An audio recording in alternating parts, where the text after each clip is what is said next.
get us started. We'll be back to start the program right after these words. You're listening to The Howard Stern Show. 97.1 The Eagle. We're back. Ah, yes. The only man that Cher finds more repulsive than Sonny. Howard Stern. I just read a commercial. I have no idea what I read. I gave out like 97 phone numbers in the last commercial. I don't know. I gave out about 3 addresses, and I described a leasing deal that was more, you know, you have to read everything. It was the whole thing. It was a good deal. You were getting a free phone plus all that car loaded up and everything, but there was just a lot of facts there. A lot of information. I don't know. Who better to give it than you? Yep. A master at sales. Mr. Credibility. Hey, Fafa Foley, let me give you some money and you'll get me some hot waters, all right? Sure. Fooey. I like the hot water thing. For Fooey. Fooey says there's someone on the phone for us, Robin. Guy who made a phone call. Oh, just give me like 2 or something, okay? Yeah. Fafa Foley taking care of business. Just getting you a couple of waters? Yeah, that I know he can handle. I give him the simple tasks. Fafa Foley. Papa Foley. He gets a little overwhelmed.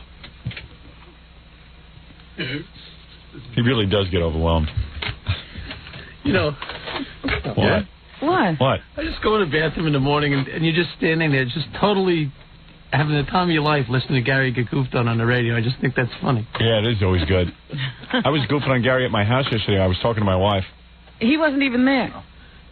No. And he wasn't there. That's the point. I walked in the bathroom. You were standing there. I thought, God, because you're not usually there in the bathroom anymore. I think, oh, I hope you're all right. And you're like, shh, listen. Baba Booey. Yeah, well, Jackie doesn't explain it too well. Yeah, I don't know what he's talking about. We put a radio in the bathroom. Oh, boy. He makes no sense. Like, what, the toilet's talking now? Yeah, no, we put a radio in the bathroom, and this morning Fred was playing the phony phone calls to Baba Booey. Yes, I heard those. Those were great. Jackie caught me in the bathroom. He goes, what are you doing in here? I said, I'm listening. I don't want to miss it. It's great. No, but I mean, I was in the middle of having a fight with my wife yesterday afternoon, but then I switched it on Gary's incompetence. That's why I was in a bad mood. Then everything was all understood. He takes the heat even at home. Yeah. Well, you know, my house was overrun with computer guys yesterday. You know, I'm putting together this new computer system so we can... How big is this thing? It's pretty big. You know, I want it to interface with our database here at work. So I imagine that you're putting together a Defense Department computer. I'm almost there. I had Jeff Schick there till 11 o'clock at night last night, working. I want my computer to say, Hal. No, because Dave. I want Hal the computer. All right. You know what I mean? It's talking to you constantly. Yeah, I want state-of-the-art computer system because we keep so many records here at work of everything we do. You know, I'm record crazy. I'm cuckoo for records. So I'm so record crazy that we have these huge databases. And the thing is, you know, putting it all together is very, very complicated, I guess. It really is. See, I think these computer guys make this stuff way too simple or too hard. Hello? Hello. Yeah. Come on, get into the show. My computer just broke. Evidently. It should be easy. Hello. Right. If they're so smart. Well, it's easy once they hook it up. I'm very impressed, actually, with this IBM technology. I must compliment them again. I believe, and anyone who's using Windows out there, get rid of it. Go to OS2. Trust me on this. I know what I'm talking about. You should just scrap whatever you got in there. Throw it out. Hey, well, no, to go to OS2 costs you about $40. Yes, but I'm talking about the transition is hell. No, not at all. How do you change all the information? You don't. You keep the Windows, and whatever you have in Windows you keep, and then you just start with OS2, whatever new programs you buy. Oh. It's fine. It's easy. What about memory? Memory. If you got enough, it's okay. And if you need to upgrade, you buy a little more memory. It's only a couple $100. Yeah. It's not a chip. You buy some more memory. Really? Yeah. What about you? I thought what you meant is what about what you have in there already? Is it all compatible? Yeah. Oh, yeah. You can just you can run Windows in OS2. Now, because somebody told me that I would need another chip at this point. Yeah, you might. You might need more memory. You might need more memory. So what? So I had some more memory. It's worth it. If it's going to be it's so much easier. Windows is not easy. See, all the Everyone who had a computer before in DOS thinks Windows is easy because it's easier than DOS, but it's not that easy. Every program is different. There's nothing uniform about it. You want uniformity. Okay? I don't know what uniformity is. I've learned a lot about this, Rob. Just trust me, that's what you want. If I tell you what you want, just get it, and that's the end of it. I don't know what you're doing out there. I don't want anybody at my house at 11 o'clock. I know, it was weird. It was weird, but it's cool. I don't care, but anyway, so I was like all, nudgy because I had all these guys in my house putting together the computer system, and then I put a little room, a little gym, where I put a Stairmaster in there so I could exercise. Yeah. And I got a TV in there, so I was all excited. I had my Babylon 5 tapes, which I love. I love that TV show. You ever watch Babylon 5? I've seen one episode. Yeah. Hold on, I got a guy on the phone I want to get to, but I got to just tell you this fight. So I was all excited because I wanted to find a little place alone where I could watch Babylon 5 while I exercised. Yeah. Because that's cool to me if you can watch Babylon 5 and exercise at the same time. Babylon 5 is better than Deep Space Nine. So anyway, I was on the exercise thing. I got all excited. I even got like a little rush because I was all excited that I was alone and I could watch some TV. Something that you go through every day. You could be alone anytime you want. I take it for granted. Yeah, I know. You have no idea how exciting that is to me to be alone and be able to watch TV. So I was all psyched, you know what I mean? And I'm watching. 2 seconds later, my wife walks in. I put a treadmill in there for her. Right. She walks in her stupid tights. Stupid. She has stupid tights with her big floppy T-shirt. That's her exercise outfit. She comes in with the stupid tights. And I told her I don't like when her T-shirt is too short because then her hips look too big. You got to make a nice... A long T-shirt. Yeah, I tell her how to dress for working out. Oh, you're a mess. Hey, I'm a beauty expert, okay? So I said... What are you in? Sweatpants. I look great. I look charming. So I'm all psyched up. So she walks in, she goes, "Ugh, I have to watch this too." Oh, no. So I start yelling at her. I go away. I said, just get out of here. I said, I'm exercising. So right away she goes, I hate you. You suck. You bastard. I go, what are you talking about? I said, you walk in here. You see I'm watching the show. Right away you start complaining. What did she want to watch?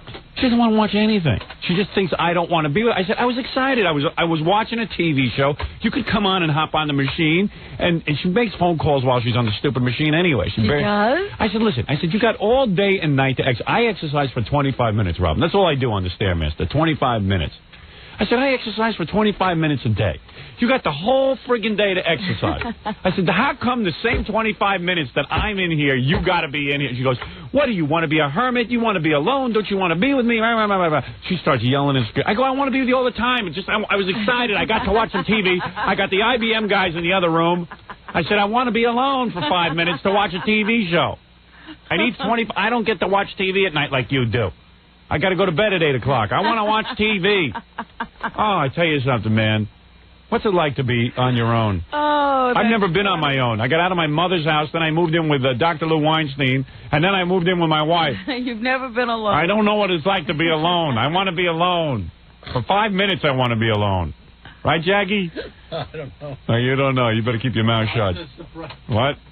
I'm just surprised she hasn't hit you with a shut up. You're just pussy-whipped. Big nitwit. But she wants you to be off. She wants you to turn off the show and be with her while she's on the treadmill? So then I turn off the show, and then she goes running out of the room screaming at me. I put that show back on. Now I don't want the show off. And I go, no, I want to talk to you. You don't want to talk to me. You want to watch that show. So then she comes back. So then she leaves. I go, great, she left. And you turn it back on? I turn it back on. 2 seconds later, she walks back in. Now she's not talking to me. It was a great fight. It was one of our all-time classic fights. Now she's back on the treadmill. While I'm watching Babylon 5. And you're not talking. And she's not talking, and she grabs the phone. No. Then I turn off the TV, and I go, come on, let's talk. No, you don't want to talk to me. Watch your stupid show. Now I'm missing the whole friggin' show. Oh. I mean, I've got to live with this guilt. So then I'm watching the show. She decides she's going to make phone calls. So she brings the phone over where the treadmill is. And she's on, hello? And now I'm trying to hear the TV show. She's talking extra loud, right? Yeah, she's talking extra loud. Well, you have to. Yeah, she's on the treadmill. I got to ask you, where are the IBM guys? Like John, give me my cup of hot water. Is that it? No, they're right in the bag. I have a cold. I'm going to open them. All right, thanks. No, I don't want you opening them. I just want them. All right, thanks. Big nitwit. Are the IBM guys hearing this whole thing? No, I don't think so. They were all the way in another part of the house. Oh. Thank God. Oh, they've heard a few arguments between me and my wife. Oh, boy. They get an earful. So much fun. All I want to do is watch TV for 25 minutes uninterrupted. I don't know what you're doing, but you're doing something wrong. Yeah. What am I doing wrong? Help me out here. I don't know how you're allotting your time. Is there any special time for her? Yeah, plenty of time. Sure. Oh, come on. I'm a busy guy. You know what it is? I'm one of those, I'm a loner. Right. So that's why you got so many people around you. So I can be alone. They can take care of all my worldly needs. Let me get this guy on the phone. He made a phony phone call. He wants to share it with us. Did you watch Babylon 5? Yeah, how did I end up watching? What is it, Baba Phony? There's two different guys there. Okay, this is the new guy, right? That's King of Cable, I think he calls himself. I did get to watch Babylon 5. What I did was I know what I did. I snuck back into my office, but then the IBM guys came in while I was watching Babylon 5, and they told me to keep watching, but it's kind of hard to watch Babylon 5 while the guys are working. Yeah. So I ran up to my bedroom when my wife wasn't in there with the kids. I quickly put it in the VCR and got to see Babylon 5, and I got a good 15 minutes in. And I was so happy just to lay down on the bed and be alone. It was ecstasy. Oh, it was ecstasy. Robin, I swear to you, I don't know. I don't know what's going on. You're amazing. I need time to watch Babylon 5. I love that show. Anybody seen the new RoboCop? No. Pretty good. Hello, you're on the air. Hi, Howard. Am I like a 5-year-old that I watch these shows? I don't even get this excited about television anymore. I do. God, there's something. Thank God I have Arrested Development. Because I always laugh, because whenever I see a promo for Melrose Place, I get hysterical thinking, you have to watch this. I love that show. If I miss it, I get depressed. I know. That's why I laugh, because you're obsessed with it. And I'm so happy on Fridays that I get to watch it because I save it for Friday. That's my special day. I get to watch it. And, I guess you're like a lot of people. They're doing all kinds of specials on it, on E! and everywhere else. I got a note from the people at Melrose Place. They sent me some Melrose Place hats, which I'm not interested in, but they sent me it because I was there from the beginning, even before Heather Locklear came Right, on. Yeah. You're like a Star Trekkie. Yeah, I go to Melrose Place convention. I even did something weird on Prodigy. I was reading... one of the girls from Melrose Place was answering questions. I was reading those, but they were real lame. Hey, you're on the air. Howard. What'd you do? It's the King of Texas. Hey, King of Texas. Oh, I remember you. King of Taxes or King of Texas? Of course, Texas. Okay, take it easy. Sorry, I didn't remember you. Do you remember him, King of Texas? Yes, he called with some good calls last week for the first time. Gary says he has some real good ones here. Yeah. This is a campaign call for you. All right, let me hear it. Okay. Now, evidently, you get hung up on by the host, and then he picks back up. He says, get that guy back on so he can yell at you. Yeah. Oh, and then wonderful. He asked me if I'm like one of those groupies, and I say no to legitimize your campaign. You see, it's the whole deal. I make it sound like I'm just a normal guy who's into your campaign, not one of the groupies. And what is this, a religious show? Yeah, Dr. Mann again. Okay, let me hear.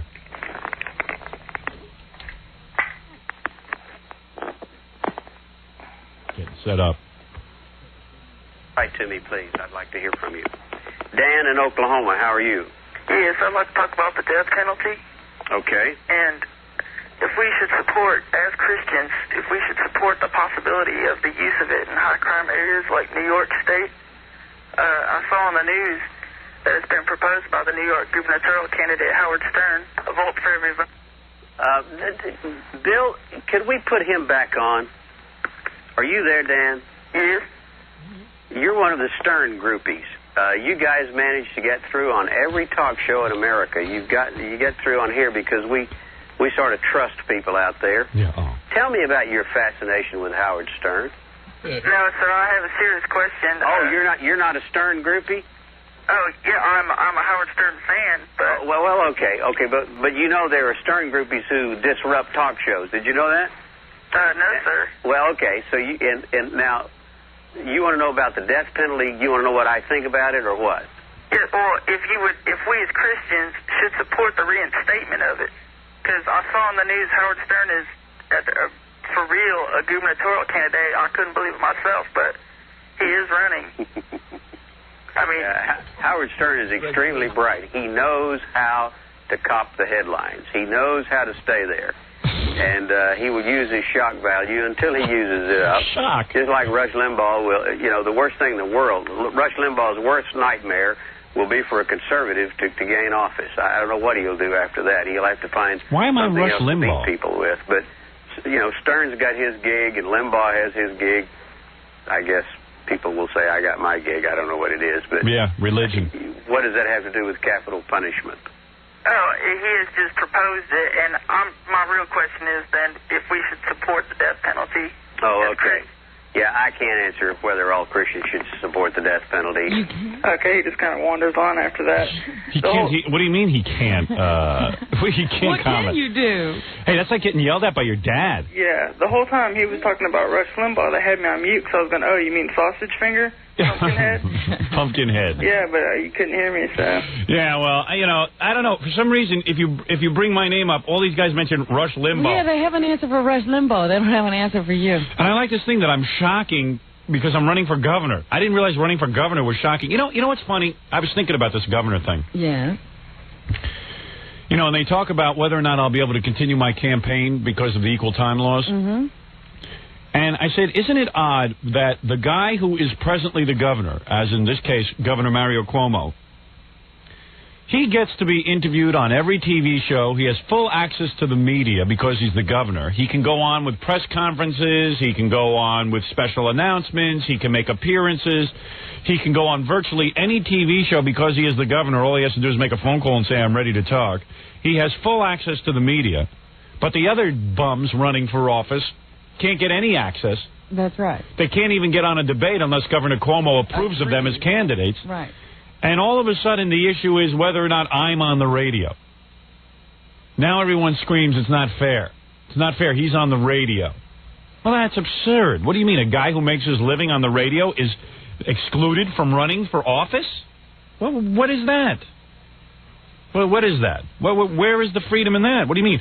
Everyone can run for president in this country except someone who has a job in radio? I'm not financially able to walk away from my job. I'm not financially. Unlike other performers who get paid way too much money for doing nothing, like that alligator-faced bastard who ripped off everything I ever did, who ripped off my whole style. Guess how much Alligator Face makes? I know how much he makes. I found out. I know the exact amount. You're going to be prepared to pass out. All right, tell me and take a guess. How much do you think Alligator Face makes? He shouldn't make.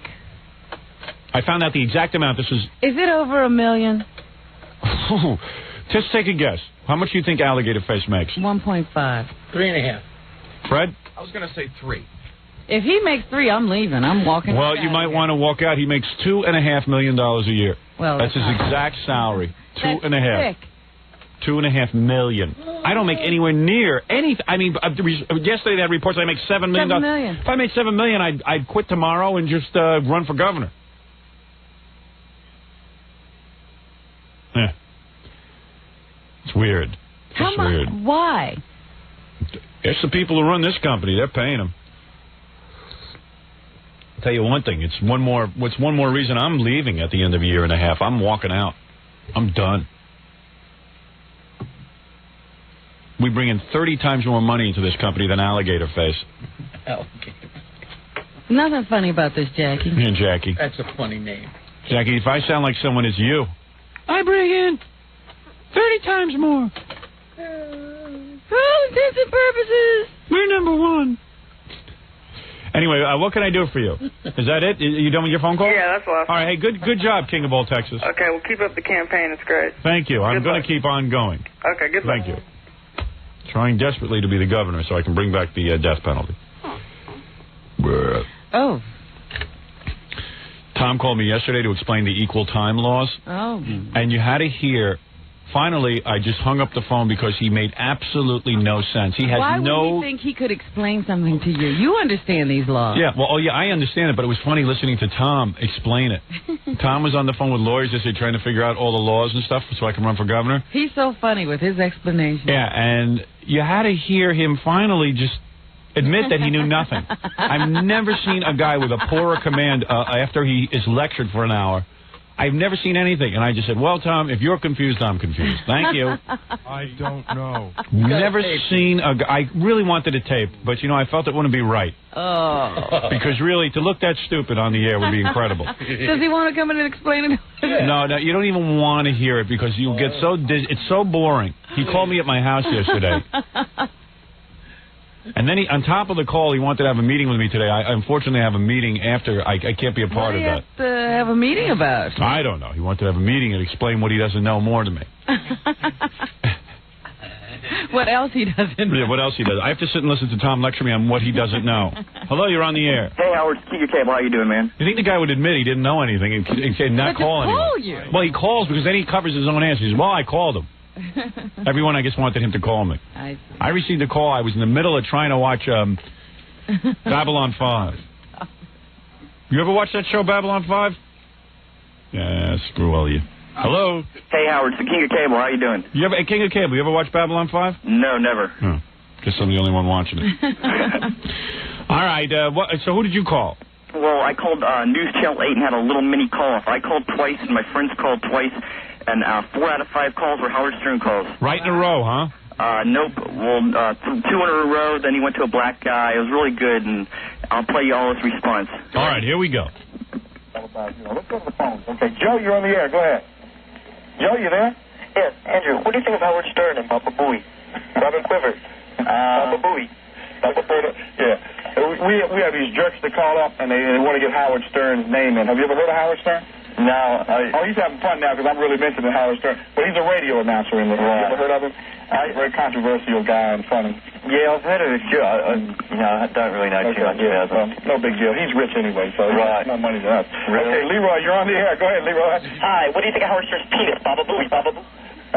Howard Stern, I don't know, man. You got jerks. Hey, look, you jerks out there that are calling, we got an international guest here that's a guest on our show. So why don't you take that stuff and cram it up your, whatever, okay? All right, Quasi, you're on the air. Go ahead, Quasi. Hey, how you doing, Glenn? Thank you. I know we can get a brother on here that has some sense. I told him to stick it up their sphincter muscle for you physical education majors. You might know what that is. Go ahead, Quasi. Andrew's our special guest tonight. Let's go back to the phones. Roy, you're on with Drew. Go ahead. Hello, Roy? Hello? Hi, you're on the air, Roy. Yeah, my question is in America, of course, we have our superstars of basketball, and in Australia, do you have superstars such as Howard Stern? Well, you know, if that was Roy's name, grow up, Roy, and tell your mama what you just told me. Carlton, you're on the air. Go ahead, Carlton. Carlton, you're on the air. Oh, this must be a joke show tonight, huh? Okay. All right, Keith, you're on the air. Stern, Baba Booey, Howard Stern, Baba Booey, your mama, your mama. Listen, this is disgraceful, man. Look here, I don't want any more calls. I don't want any more of these Sunday jerks to call this program anymore. So hopefully we'll get some people that are very serious about it because Andrew Gaze is a very serious young man.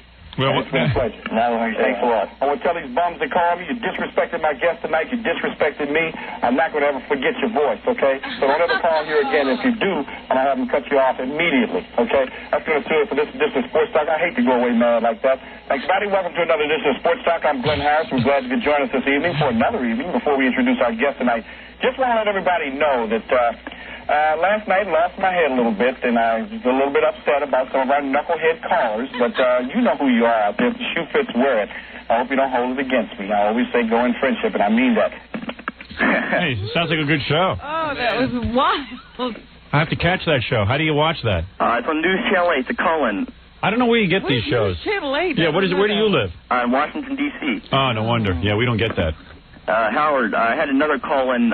Sounds like a real professional show. Yeah, really. Their screener's as dumb as Rush Limbaugh. That's so funny, though. He says he's going to remember everybody's voice.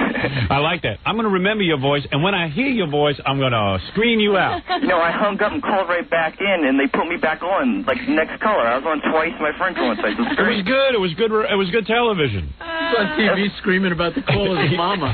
Yeah, isn't that great? Yeah. Hey. About their sphincters. Yeah, the sphincter. What's that all about? I don't know, some black guy. Just trying to carve out a niche.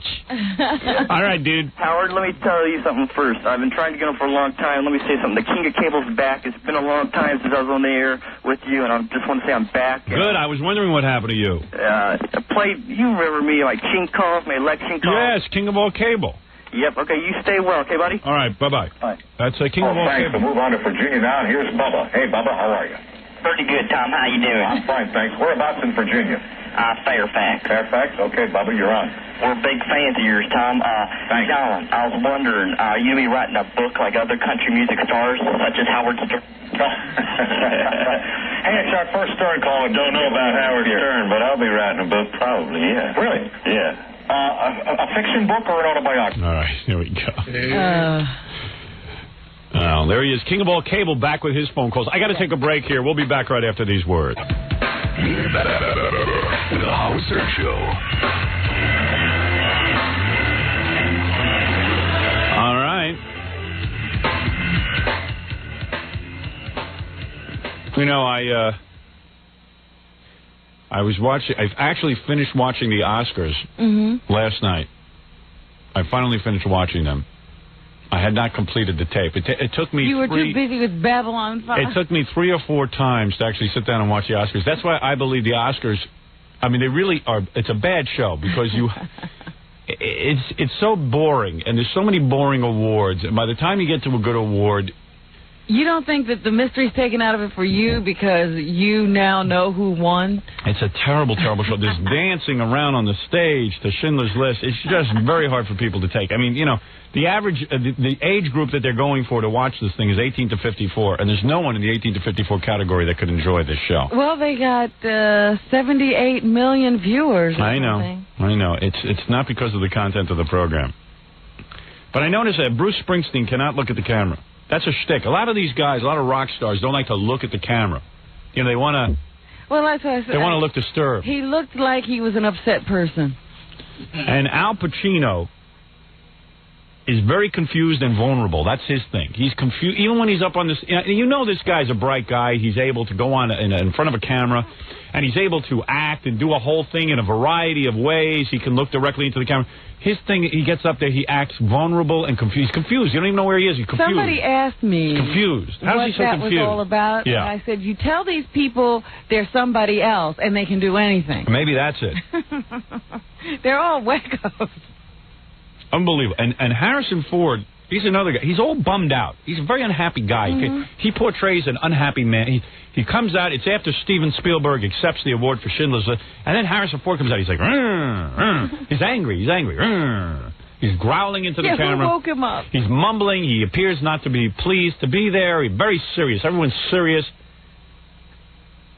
Al Pacino looks like he doesn't know his own name. Bruce Springsteen can't look into the camera. Very interesting. Everybody has a little...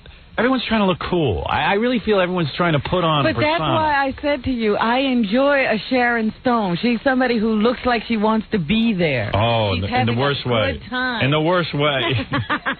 In the worst way. She waited a long time to be up there. I like that. Yeah. I meant to ask Belzer about this yesterday. I saw him on after the Oscars, and he was like, he was actually in New York for the Oscars and appeared to be at a party where you watch TV together with other celebrities, which was very strange. And I meant to ask him about it, and I forgot. Oh. I forgot because I was so busy talking about other things. By the way, one of the commercials I really like these days, I was watching TV, and I really like this commercial. It is the Jordache jeans ad. It is great. Did you see it yet? I don't know what that is. I'll refresh your memory. It's a girl roller skating in her bra. She's some piece of ass. It's terrific. I tell you something, I perked up. I didn't remember it. She's in Jordache jeans with roller skates and a bra. That's it. And she's roller skating down the street or something. And she's terrific. She's terrific girl. Oh, my God. I couldn't believe it. I saw it on MTV. I don't know if it runs anywhere else. I don't know. They seem to have the lock on girls roller skating in their bras. But what a fabulous, fabulous ad. Unbelievable. And I was thinking about Disneyland the other night. And they really ought to rename it Munsterland because 99% of the people who go there look like they're in the Munsters. Honest to God, I've never seen a menagerie of... Where did you see people at Disneyland? I was thinking back to my trip in Disneyland. I mean, really, it's a nightmare. You know, people say, when you went to Disneyland, which I went, I was booked for 4 days. I only stayed a day. I took my wife and kids right out of there. Out of there. I was standing... Do you know who goes there all the time? Who? Jackie Joking. Oh, yeah, well, he'd fit right in. White Trash Land. I'm standing there and in line next to people who appeared not to be of this planet. He and Nancy go there. How many times have you been there? We've been there a lot, and every day I'm there, and I look around and say, boy, I hope we just caught this place on a bad day. Yeah, I mean, it's, and people say, well, what struck you most? Was it the robotics? Was it the rides that take you into the future? I said, no, the disgusting humanity is what really distracts me. You are pitiful. I said, all this great technology, and everyone standing there had absolutely nothing to do with it. If they left the planet tomorrow, it wouldn't make a difference. I tell you something. Yes, it would. The park would be empty. I could get on the ride. If I was the leader of this country, what I would do is I would use Disneyland as a lure for all the menial and all those types. Elevators would really be going somewhere. Oh yeah, right to hell. Flush them all away. Mow everyone down. Fill it up and flush them away. I'm writing a movie where everyone who goes to Disneyland is killed. Well, it was funny because I had this impression this morning when I was reading that because the president did a new news conference last week, his approval rating went up. Right. I said, what a bunch of dopes in this country. One press conference. Whoever's on TV. Yeah. If the people bashing him are on TV, his approval rating goes down. It goes up and down like a yo-yo. If he goes on TV, his approval rating goes up. It's a bunch of nitwits. It really is. It's a bunch of big dummies. But what are you going to do? Hey, let's take a few phone calls. Los Angeles, you're on the air. L.A. Let's go around the country, Robin. We haven't done that in a while. You're on the air in Los Angeles. No. Thank you. Hello? What are you doing to make you make that noise? I don't know. I ate some shredded wheat this morning. That's it. Hi, you're on the air. I ate shredded wheat. I'm not making that noise. I know. You must eat it slower than I do. Dallas, Texas, you're on the air. Good morning, Governor of all media. Well, thank you. I would like to be the governor of New York. I really would. I have two things I'd like to discuss. First, is it true about the rumor that Geraldo had the nerve to call you up and say that he would not play, that asked you not to play Captain Jenks' phony phone calls to his Rivera Live show? No, not at all. Okay. Why, did he say that? No, that's what I heard. I don't know how you would hear that. No, Geraldo could call. Listen, I have no control over what Captain Jenks does. And Geraldo did not call me. And quite frankly, Geraldo's talk show needs a bit of hijinks or hijinks. Okay. Secondly, I got a question for I will tell you this, though. Geraldo seems to have backed out of his Joey Buttafuoco fight. He always does. He's a character, this guy. He now made a statement that he will fight Joey Buttafuoco anywhere, but he doesn't want Joey Buttafuoco making any money. Now, how ridiculous. Buttafuoco's not going to get in the ring unless he's going to make some money. Number two, who is Geraldo to decide who should make money? Number three, Geraldo says Joey shouldn't make money because he was convicted of statutory rape, which is absurd because Geraldo himself has on a daily basis on his talk show Nazis, statutory rapists, people who live with two women and then cheat on their wives, and then he's got every dreg known to man and allows them to come on his show, and he makes money off of it every day. Exactly. If Hollywood is willing to... Did you hear some of the offers that Joey Buttafuoco has gotten since he got out of jail? No, I haven't. They say that he may go to Hollywood to be a stuntman. There are possibilities of a TV show. You know, somebody's thinking of doing a sitcom. Sounds like Dominic planting some stuff in the newspaper. Because Dominic called me the other day and he goes, "You're the one who has to speak to Geraldo." I said, listen, Dominic, I don't agree with what Geraldo's saying. And Geraldo is the last guy who should sit there and talk about making money off of people who have committed strange acts. Not only that, Geraldo in his own book talks about the fact that he made love to several of the interns at ABC when he was... I don't think you call that making love. Well, he effed, whatever you want to say on radio. He did something to him. In the halls of Montezuma. At least take him to a hotel. Yeah, dinner or something. I'd also like to ask Jackie, does Comedy Central have a vendetta against him? Because I saw him on Short Attention Span Theater last year. Yeah. And he was telling the joke, like he was on twice on one show. He was telling the first joke about the farmer and his wife about putting the corn cobs in the... Well, let me tell you something. Jackie's business with Comedy Central is his business. Well, they're supposed to show clips that are funny, and I mean, he was up there and nobody was laughing. And he was like, come on! He was clapping. He had this Hawaiian That's Jackie's act. What do you want from him? Yeah, he tells jokes that nobody laughs at. Yeah, it's a thing. I thought the only reason they show that is to... He says everyone else is telling jokes that people laugh at. He wants to do something different. Carving out a niche. Yeah. He's the only guy who tells unfunny jokes. I'd also like to say hello to my good friend, King of All Messengers. I was the guy... I don't know about you, but I was getting tired of that guy's drone. Good morning, Howard. I would also like to say hello to my friend, King of All Messengers, who, He sounds like a traffic reporter. Hi, you're on the air. Morning, Howard. That Jackie Martling story was really going places, too. Yeah, I want to talk about Jackie. Does he sell his laugh track?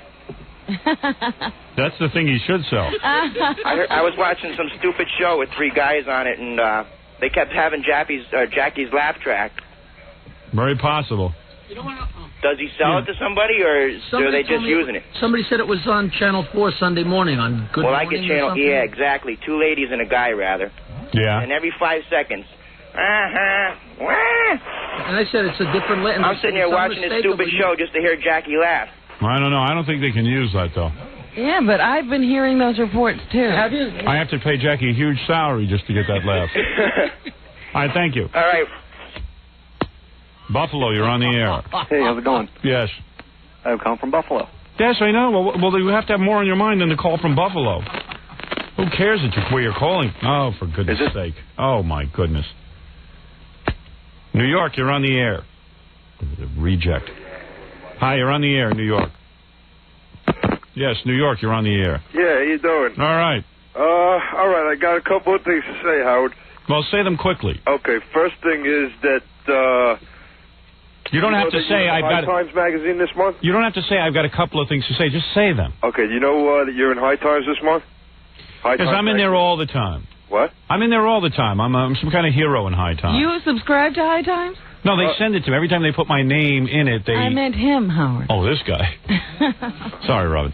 Do you subscribe to High Times? No, I don't subscribe to it, but... Then how would you know I'm in it? I get it in the city every day, every month, I mean. You pick it up? Yeah. Are you a pot smoker? Yes, definitely. And do you do cocaine as well? No. You just smoke pot? Yep. And you like to read about it, too. Way. What I like is they have a centerfold of different kind of hemp and pot. That's my favorite, the centerfold. Yeah. Sexier than a woman. And Howard, about this governor thing? Jackie, do you actually like I know, like, I look at it, and I like to look at the pot. I don't know why. I'm not even a pot smoker anymore. But you do like to look at it. I got to admit, they're onto something there with that centerfold of the pot. They actually, you pull out the centerfold, and it's a different kind of pot. It's unbelievable. Yeah. And they quote you on, like, all different people that you've had on the show. Well, the reason High Times likes me is because the show is irreverent. Their magazine is irreverent. And also they like me because I am pro-legalization of drugs. Right. I don't think there should be any drug that's illegal. If some guy wants to take a drug and jump off the roof, I could care less.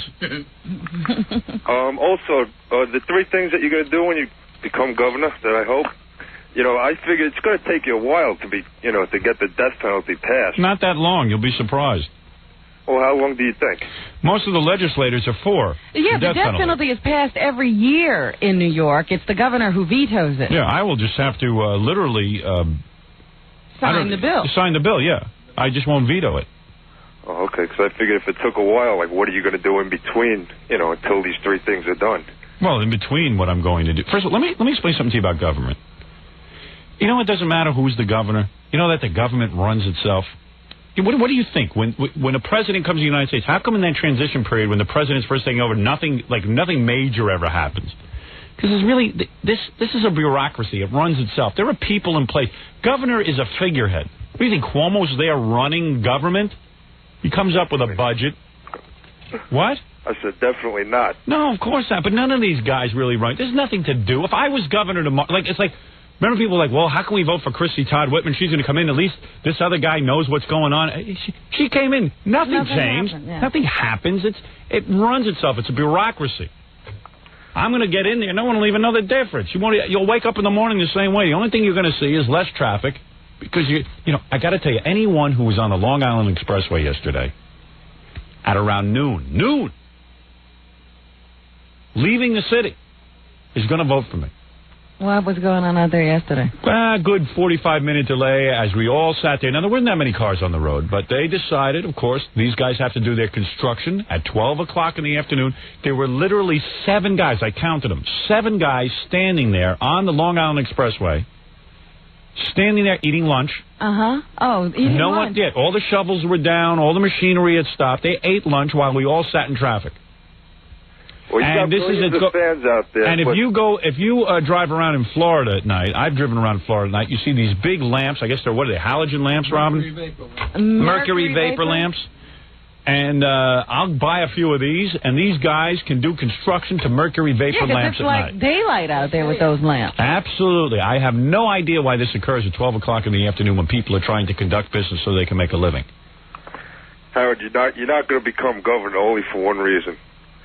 Because you got millions of fans out there, and they know that as soon as you become governor, you're off the radio. No, wrong.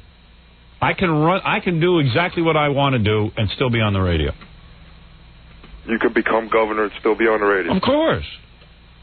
Let me tell you something about government. That's another thing. Government was set up so that the average working guy could go and also do his government job for a couple of days out of the month. Especially at the state and city level, it was never supposed to be a full-time job. All of these congressmen, senators, and governors have now worked it so that they have a full-time party going. You should see what goes on in Senate. Yesterday that when anybody can become governor and do their own job except you because you're on the air. No. You're very stupid, so I have to explain it to you again. He's been reading High Times. Yeah, you've been reading too much High Times magazine and smoking too much pot. The issue is while I run for governor in September to November, if I am a candidate and the other candidates are now nominated by their parties, there's an equal time problem.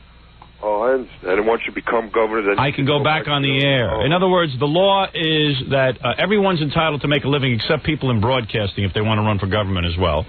The law is that the governor can get all the press he wants. He can be the governor, use the power of the office to be the governor, to get publicity, to hold press conferences. But anyone else who tries to get any publicity for themselves is breaking the laws. So it's all a joke. It's all a joke. So, no, I can be a governor and still be on the air. I'm not giving up how I make a living. The idea is to have a governor who has to make a living. You don't want one of these stupid a-holes who don't go to work and sit around all day. You should see these senators. These senators have a party going on your tax dollar. They've got their own little banking situation going. They got a Senate dining room. Staff. They have a dining room. You would not believe. They're all royalty. There'll be no royalty during my administration. The last thing I want to say is the last book I read was... you got a senator. They've got you all convinced, the senators and the congressmen, they got you all convinced that they need to be there full-time in Washington. They have to buy residences. It's a job where they're supposed to live amongst their constituents and then once in a while go and vote on some things. Their job is to watch what goes on in their district and then go and vote on some things that might, help the situation. Their job is very easy. But they make it look complicated. Now the problem is getting them back so you find out what the problem is. Yeah, I mean, when do you think is the last time that, I don't know, name any of these senators has been among the people? The worst thing that happens to them is when they lose an election and have to go back to their state. They don't know anything about it. And they don't know what to do. They don't know where to live. They don't know what to do. They usually move. Yeah. I couldn't name one. They have very easy jobs. Their job is easier than Fred's. All Fred has to do is sit there and watch me and play a few sound effects. Really, when you think about it, Robin. I'm ready for government. I don't know what you're ready for. Oh, God. All right, Howard, keep up the good work. We love you out here, and I want to say the book was... Oh, sorry. All right. Thanks for the book. I thought he was done. Does Fred's princess wear a little yellow jacket? Does your princess wear a yellow jacket, Fred? From time to time, yes. Why? I think I saw her on the street yesterday. There you go. Panhandling. Yeah, but practically. She was probably on her job to a waitress. Yeah, on her way. She was running to work, I suppose. Yeah. All right, we're going to take a break, and we'll be back right after these words. We're back with the Howard Stern Show. Hey, Jackie Platinum Joke Page Martling to order Jackie's new comedy CD, 78 minutes of filthy jokes, only $10 plus $3 shipping and handling. Call 1-800-323-5464. Tomorrow night, a big show at Chuckles Comedy Club in Mineola on Long Island. For info, call 516-9221. Thank you, Jackie. Very good. So anyway, now who is here, Fa-Fa-Fooey? Okay, there are two really cute sisters. Yeah. Pretty cute. And they came here. They're from Los Angeles. And they came here to get... One of them is going to get completely naked for you. Oh. Wow. And one of them is just going to go down to a G-string. Wow. Although I think you can convince them both, with the right... I think once, Well, wait a minute. Hold on, let me fix my hair. Robin's right. Wait a minute. Let me fix my hair. Oh, you. Hold on, Robin. Hold on. Robin, about your hair. Turn Robin's microphone off before she sabotages it. Wait a second. I want to look cute for the girls. I think, what the deal is? One of them is an actress. How do I look? You look good. Oh, yeah? Maybe I'll have her in my movie. Well, I think she's looking... Is the actress the one who's going down to the G-string? No, she's going to get naked. No, she's an actress. Because I think she needs to, let people know she's available. Oh. Sometimes... sometimes big stars, do that nude thing to change their image. Right. Yeah, but in a movie... Oh, Robin. Calm. This is what makes it worthwhile coming in.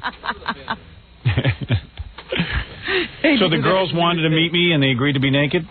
Yes. Oh, boy. And they're cute, huh? What does the other sister do? She's a student.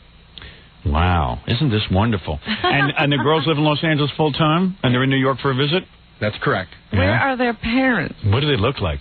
How old are they? I think they told me they were 25 and 26. All right. Why don't you bring the girls in as long as Robin approves of my hair? They're cute. They're cute. Very cute. All right. Well, let's see what you think is cute. They're cute. They're cute. Very cute. They're very cute.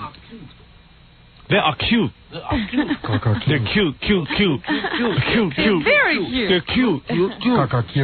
Caca cutie. Caca cutie.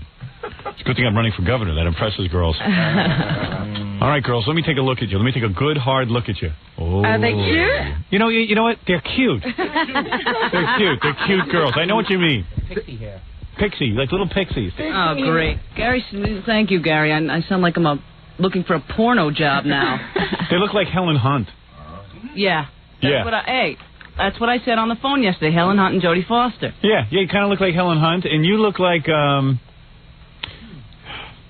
who do you look like? Helen Hunt. No, she does not look like Helen Hunt. They don't look like girls who will strip, though. No kidding. You are girls who will strip? Yeah. Well, no kidding. Have you ever been naked in front of guys before? Have I ever been naked in front of guys before? Yeah. Lots of guys. A group of guys. More than one. Oh, no.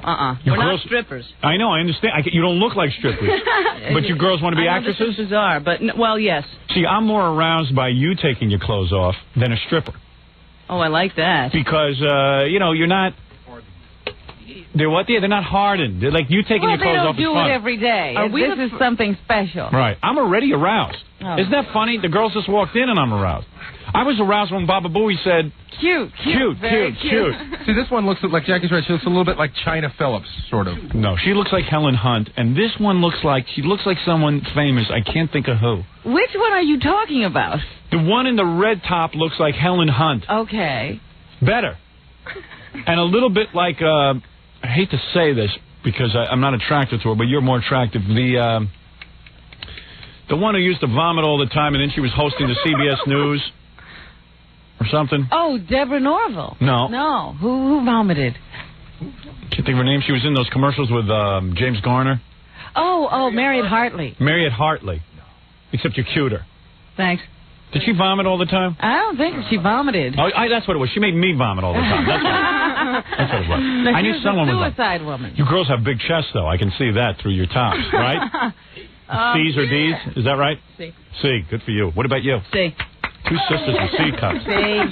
Same. Have you girls ever seen each other naked? Yes, all the time. Oh, yeah. Oh, really? You guys are always like getting naked in front of each other? Well, we live together. Does it ever occur to you? I mean, this is the sickest thought, I know, but... No, you're not going to. No, never, ever. Not in the least. You guys never frolic together or anything wild like that? Not a chance. Not attracted to each other? No. And there's never been a guy you've both been attracted to that... There has been. That has happened.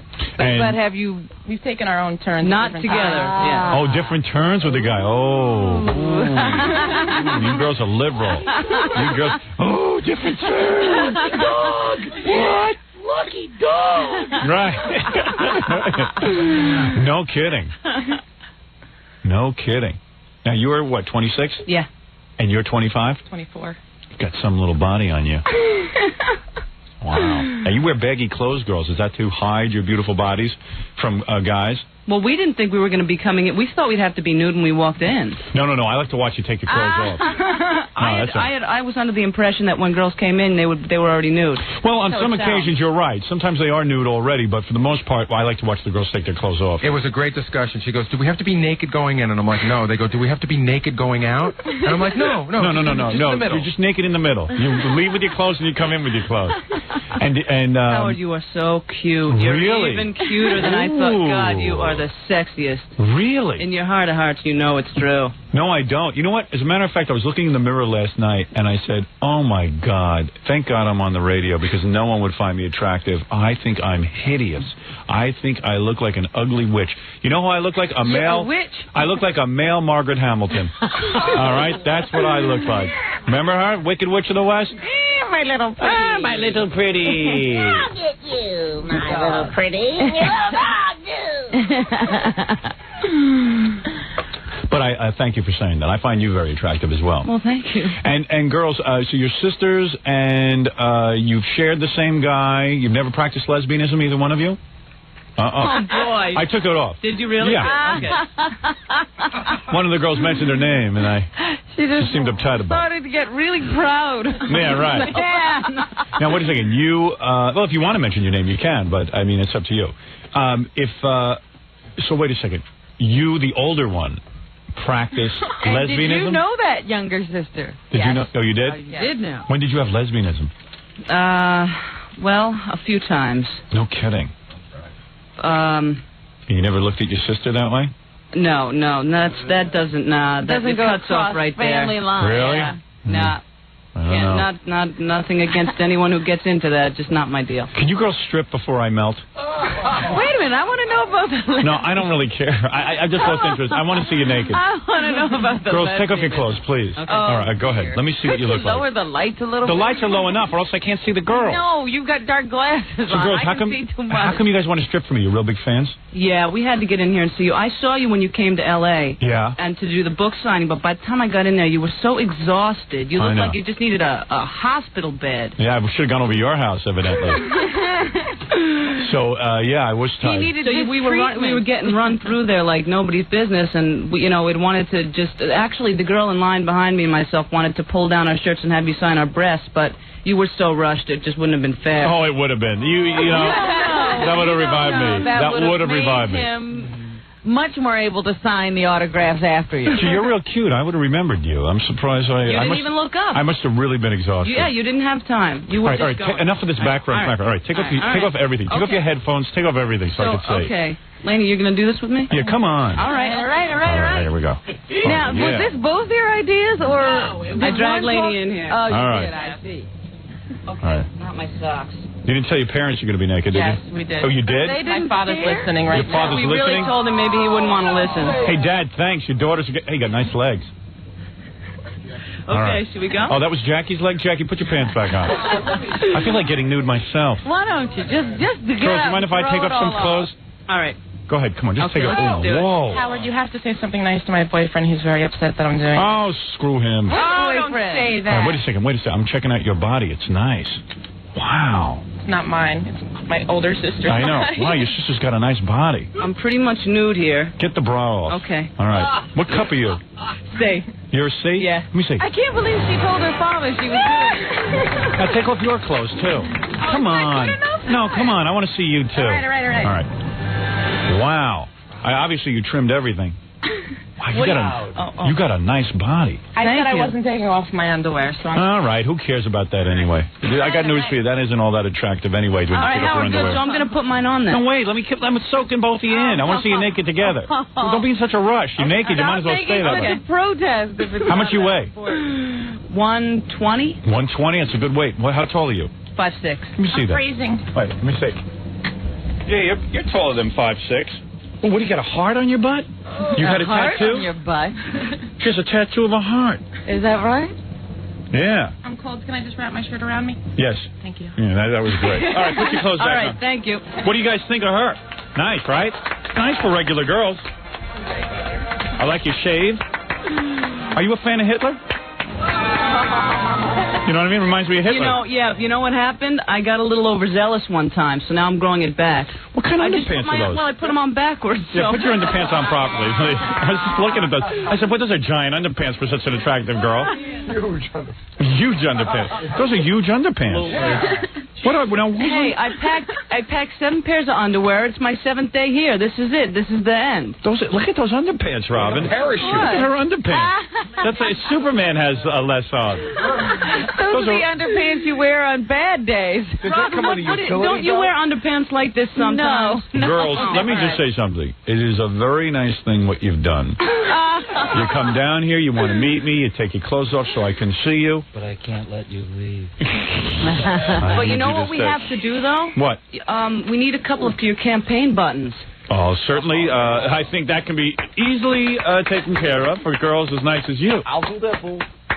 So what happened when you told your dad you were going to be naked in front of me? Was he flipping out? Yeah. What happened? What did he say? He was just unhappy. I told him not to listen. He'd be embarrassed. Why would you tell him? Oh, ouch. What'd you do? She just stepped on the wire for her headphones. Yeah, I've done that. We couldn't explain why we were leaving so early in the morning. So, like, all of a sudden, you said, hey, we're going down to Howard's show and getting naked? Yeah, well, Lacey's been planning it for Actually, days. I was saying it, but we never thought we'd get in here, so it was just kind of funny. If my daughters told me they were getting up early to go be naked in some radio studio, I guess it would be kind of difficult. And therein lies the dilemma. And therein lies the dilemma. You're not going to get taken, are you? Well, does your father enjoy it when other girls come down here and do it? Does he listen to the show? He used to listen. I don't think he listens anymore. Yeah, I guess it changed his opinion of the show. Well, you girls are very friendly. So you had lesbianism, huh? How old did you start doing that? How old were you? About, 18. Does your father know about this? Yes. Yeah. How does he? Boy, you're pretty open. Tell your dad everything. What are you trying to give him a heart attack? You girls are like the Menendez sisters. You're trying to kill the poor bastard. What's your story? So you told him like when you had lesbianism? Yeah, I did. He didn't get turned on or anything, did he? No. No way. Hey, girl, does Mom know too, or do you just told your dad? Everyone knows. Everyone knows? Everyone knows. I'm very open about what I do. Yeah? Really? Maybe I should be a little less open about what I do. Yeah, I don't know that Mom maybe. and Dad need to know everything. Yeah, well, we don't really talk about it. I made it known once, and then that was the end. Like, how do you bring it up? Do you bring it up at the dinner table? Let's see.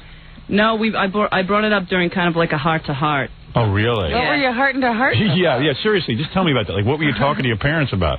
We were in Cancun. Yeah, we were in Cancun. We were on vacation. So you were with your parents in Cancun? Yeah. And, like, what, were you guys in, like, mini tops? Little bippy tops. Bippy tops? What were you guys wearing when you broke the news to your dad? Were you girls both in, like, thongs and stuff? I wasn't even there. Oh, what were you wearing? I was, you know what? I was indoors, so I was in. Should I say I was in a thong? Would that be better? No, you can tell me. Were you wearing shorts? I was in probably shorts. Shorts and t-shirt. with a half tank top. Or guinea tea, probably. Yeah. I think I was probably in a cutoff t-shirt. Okay, you were in a cutoff t-shirt with short shorts. That's right. With Daisy Dukes. Daisy Dukes. Was it Daisy Dukes? Like, with your bottoms hanging out, like your butt cheeks? Were they short? Yeah, they were, well, they weren't Daisy Dukes because they weren't jean shorts, but yeah. Yeah, but they were short shorts. So short that you could see the bottom of your buttocks. That's correct. And were you pantyless? Because it was Cancun. Of course. Seriously? No. Oh. Couldn't you lie to me? Just say you never wear panties? I may not have been. I don't remember. Seriously, sometimes you do wear shorts without panties? Not usually, but yes. You say yes. Give me a break. All right, forget it. I don't care. All right. Okay, all right. So what were you talking to your parents about at the point that you told them about lesbianism? Like, what were I think we were just I think we were talking about what, was going on in Los Angeles, because we hadn't seen them, we only see them about once a year or so. Right. And, how's your life? And it turned into that. You want to be an actress? Yeah. I'd rather have a daughter who's naked on radio shows than be an actress. So, all of a sudden, you were talking about what was going on in Los Angeles and stuff, and then what happened? Like, you leaned over and started French kissing your mom? By the way, I sleep with girls, Dad. Did you lean over and French kiss your mom? No. I didn't do that. Did either of you ever French kiss your mom? Oh, please. Anyway, so all of a sudden, you lean over in the middle of this talk and say, hey, guys, I started dating women? Yeah, like what did you say? Yeah, basically that's exactly what I did. I just came right out with it and very... Well, you're brave. Well... You're my kind of gal. Yeah, I'll bet. If his daughter come out and say that to him, I'll have to carry him. No, I'll teach my daughter some... suitcase. I'll teach my daughter to do it the right way. I'll say, hey, Dad, smell my hand. Oh, geez. Anyway, so... frozen drink comes shooting out of his nose. Yeah. So anyway, you're a hot little number. There's a lot of sexuality to you. Are you looking at me? No, looking at your sister. Okay. You're a cold fish. You have a lot to learn. You've got the kind of body that needs to be loved. I'm very you serious. You see that when you're a body reader. The reason that she's into so much sex because she's a hot little minky. Right? You're very horny, aren't you? That's true. Yeah, I can tell. I can tell just looking your body over. It's the kind of body that really needs a lot of touching and stuff. Mm-hmm. Oh, yeah. Used to be tied up and loved. Ever been tied up? I wanted to do that with an ex-boyfriend, but he wouldn't. He didn't want to do all that. Oh, dope. He was ready to leave. Yeah. Can you imagine? Gary, bring in some rope so I can tie the girls up. Would that be great? Anyway, if I was single, I'd tie you up right now. Father, bring some rope and hang me. Howard, I have some rope. All right, so anyway, you're in Cancun. Now, what was the experience that you had that was so lesbianic? You met another girl where? Robin? I don't know. Robin, you want to come out with something now? Was it Robin? Like an anchor. I knew it was Robin. I knew Robin was up to something. What happened? Do you mind me asking? Well, let me tell you. I'm just going to tell you the best one. Okay, good. What age were you when this happened? This was about 2.5 years ago. So that would make you 22. 24. Oh, you're 26 now? Yeah. Never a math major. You want to sit down to tell this story? Yeah, I do. I really want to. Yeah, why do you have them standing? So I could see them naked. Baba Booey worked that out. Here, girl, sit down. Take a load off. Yeah, relax now. Yeah, now that we have our clothes back on, we can relax. There's no need to see you. Yeah. So. Okay, so let's see. But it wasn't only a woman. All right. Okay. It was a woman and a dog. It was a woman? A woman and a dog, huh? Good. This sounds like a good story, everybody. Good morning. Okay, so we were, so it's my theater group, members of my theater group. Oh, you're in a theater group? Yep. Yeah. Theater group girls go for a lot of different stuff. Is that right? You can get a lot off a theater group girl? Yeah. I dated a woman in a children's theater group. And, no, seriously, she did like children's theater. And I got even a lot. Children's theater group girls? Yeah, I got a lot of them. Are easy. Yeah. Have you had many ethnic types? Have you had black guys? I've had a black guy. No kidding. Oh, boy. Your father. Your poor white father. I know. Oh, Dad, if you're listening, please. Her blonde you didn't hair. tell him that? You told him about women, but you told him about the black guy. I'd rather tell Dad about the women than the black guy. Oh, that's sick. Your blonde hair, blue eyes, and white skin against his dark mandingo. Curly hair.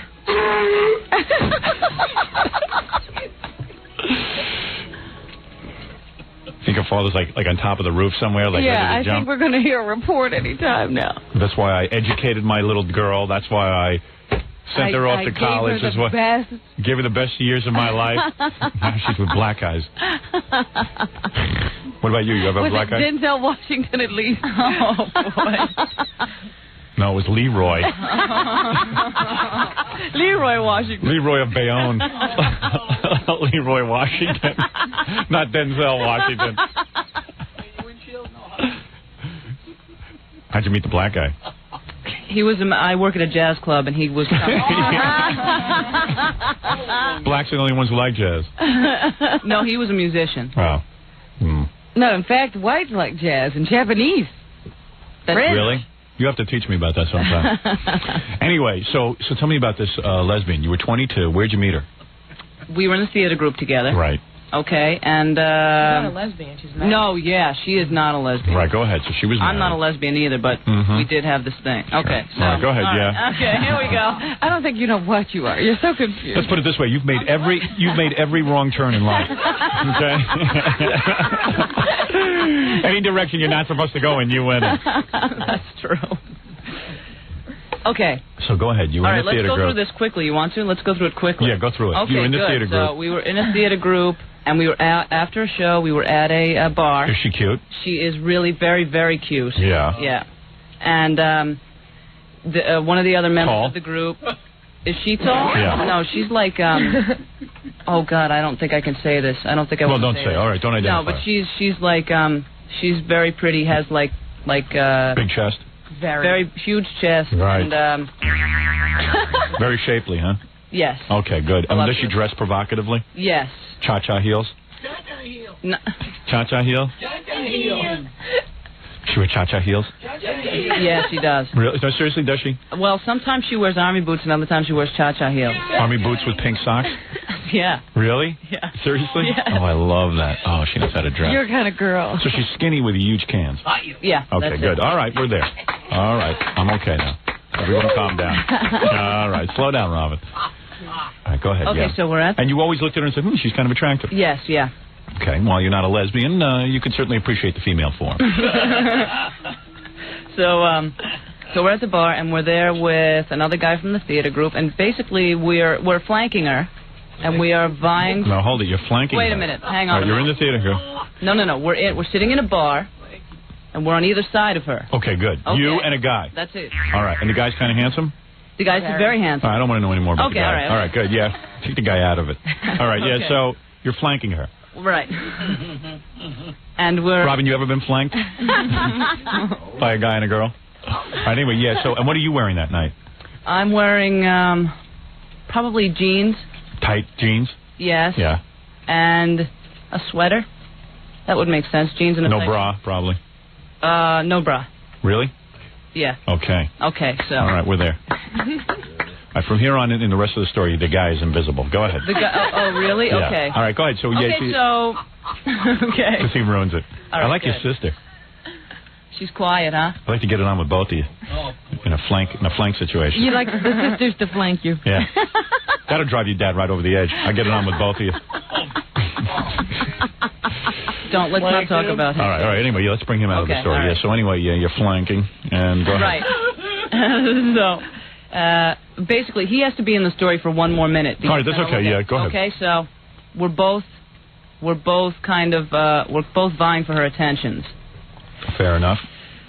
And she picks me.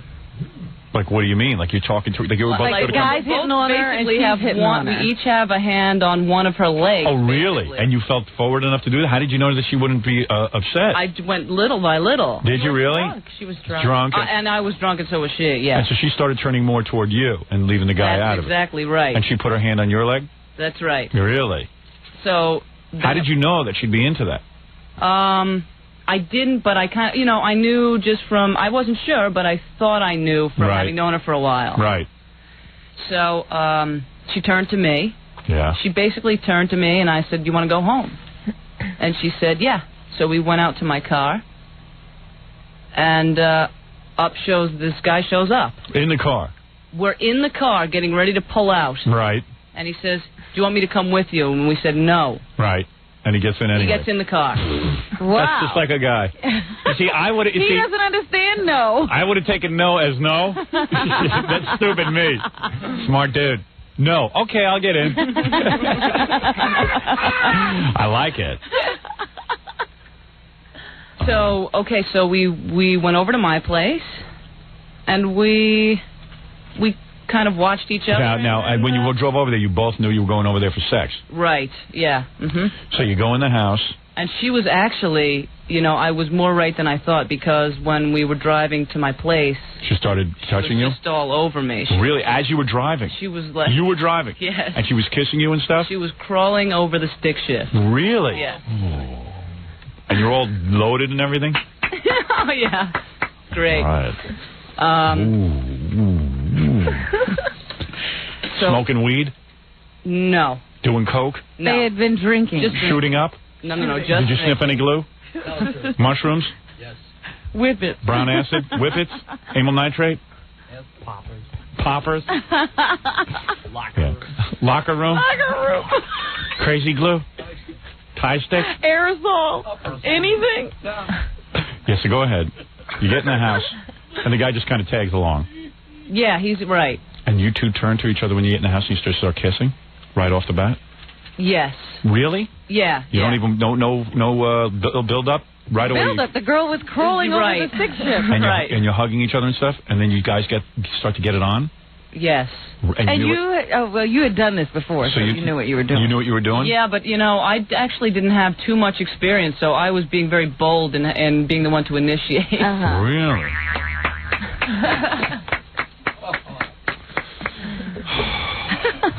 Baba Booey, bring in the stick shift. I want to crawl all over it. And then what happened? The guy just piled on top of the two of you? No, he watched, and then she watched us, and then I watched them. Man. Oh, my goodness. What a scene. You poor father. Your poor father. And you told your dad this? Oh, man. You can't be tuned in still. And what did your dad say when you got any video of this you used to show your dad? Why didn't you just put an ice pick through his heart? They all had sex, huh? Yeah. Wow. Do you guys get together on a regular basis or one-shot deal? One-shot deal. Were you all embarrassed the next time you saw each other? No, we weren't. You never even talked about it? Well, we smiled about it, but we didn't really talk about it. Really? I don't ever understand that. Why don't people do it again? I don't know, Howard. What do I know? I don't get it. What? Well, wait a minute. You never had a one-night stand. Yeah, I did. I don't understand that either. I don't know why I never went back for more.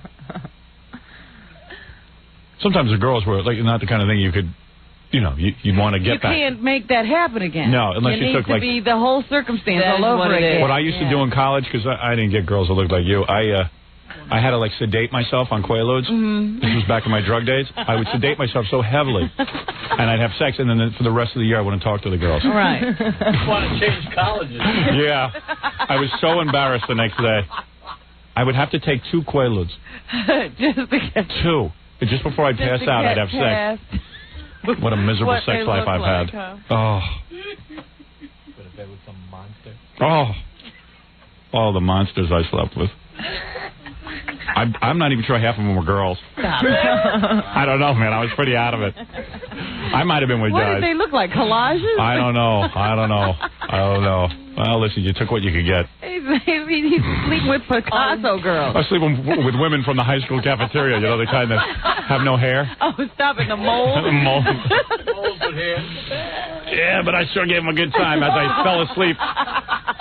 Howard, I meant to tell you that... Are you two holding hands? Yeah, I'm comforting her. What's that about? Well, she's gripping herself like she is just nervous. Are you nervous? A little bit. Oh, really? Well, calm down. I'll grip you. Thanks. Hey, listen, we all have our own sexuality to deal with, and we, gotta accept it. Okay, wait. I had to tell you something, which is that I used to have fantasies about, I used to dream about you. Go ahead. But then I started getting guilty about Allison. Oh, and we got her. So wait a minute. So then during the dream, she would walk into the room. And get it on with us. No. What? And we would just be like, we'd have to be I would be like, initially, I can't do this because you're married. Oh, you're kidding. Why are you having that guilt in your dream? He's having the same this is the worst part. Ever since I read in Playboy that you have guilt in your dreams, then I had a dream that I was apprenticing you when it was totally non-sexual. Oh, you mean you were like an intern? Then I had more guilt than ever. I couldn't even... What were your sex dreams like at the time? Were they, really heavy with me? I mean, were we really into some heavy stuff? I don't think that they were ever... I mean, we always, as a team, hoped in the dream, but we couldn't. We couldn't because you were married. You're kidding. No. What is this? Why is everyone worried about my wife? Fantasy.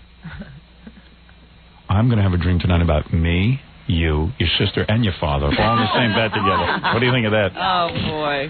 Just kidding. Well, let me tell you something, girls. Well, you girls are it's kind of cute the way you're holding each other's hands and fondling each other's hands. That's driving you crazy? Yeah, that's driving me nuts. You girls are very close, aren't you? Yeah. You guys might end up getting it on. You don't know. That could be the sickest thing. But I want to be there when it happens. No, and Dad, if you're listening, that's it's never going to happen, Dad. I don't know if he can say that, Dad. Yeah. Well, let me tell you something. This was a fun day. We all got close. We know each other a little better. There's nothing wrong. As your governor, I need to know each and every one of my female constituents and what their whole situation is. So you still find me attractive being this up close and spending this? Oh, yeah. Really? You're really turned on? Yes. You would make love to me in a second? Really? Yes. Wow, isn't that nice? You're huge. You're so large. You're so big. Really? Yeah. That turns you on? Yeah. A big, gawky man. That turns you on? Yeah.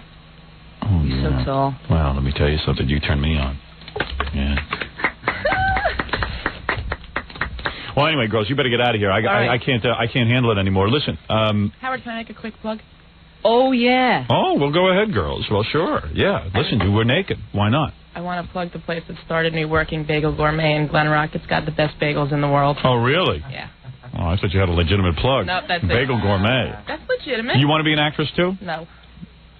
Okay, and I'm going to plug myself, too. I'm sure you've done that. Oh, boy.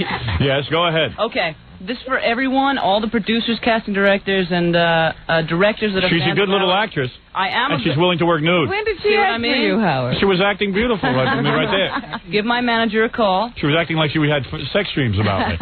Go ahead. Steve Vieira at SJV Management, 818-786-7400. Well, good for you. All right. Yeah, I hope it works out for you. Thanks. Have you worked before? I've worked in legitimately. I've worked in B movies. Oh yeah. Yeah. Wait, you were in a short that won Houston Film Was that the Attack of the Killer Bees? An art film, a great art film. Oh really? Yeah. Well, certainly I would hire you. I'll look into that when I have my movie. I'll think about you, girl. I'll be in that casting director's office. Excellent. Well, all right. You've already auditioned fine for me. Thank you so much, guys. She passes the audition. She had sex dreams about me, and she's had lesbianism, and she's been naked. So what more do I need? That's how all auditions should go. Oh, boy. Thanks, girls. We're going to take a break, and we'll be back right after these words. We're back with the Howard Stern Show. Ice trapped. I like that. Ice trapped. I need that. Hey, what's going on with Sting's career? He's making some weird career moves, Sting. Why do you say that? Well, Sting's a real famous guy, you know, and we get these press releases all the time. And this one struck me as being a little weird. It says, photo opportunity. Scale Discovery Mountain in Land Rover's new Discovery 4x4 vehicle, which debuts at the New York... All right, so what I understand from this press release is New York Auto Show. Which is coming when? Soon.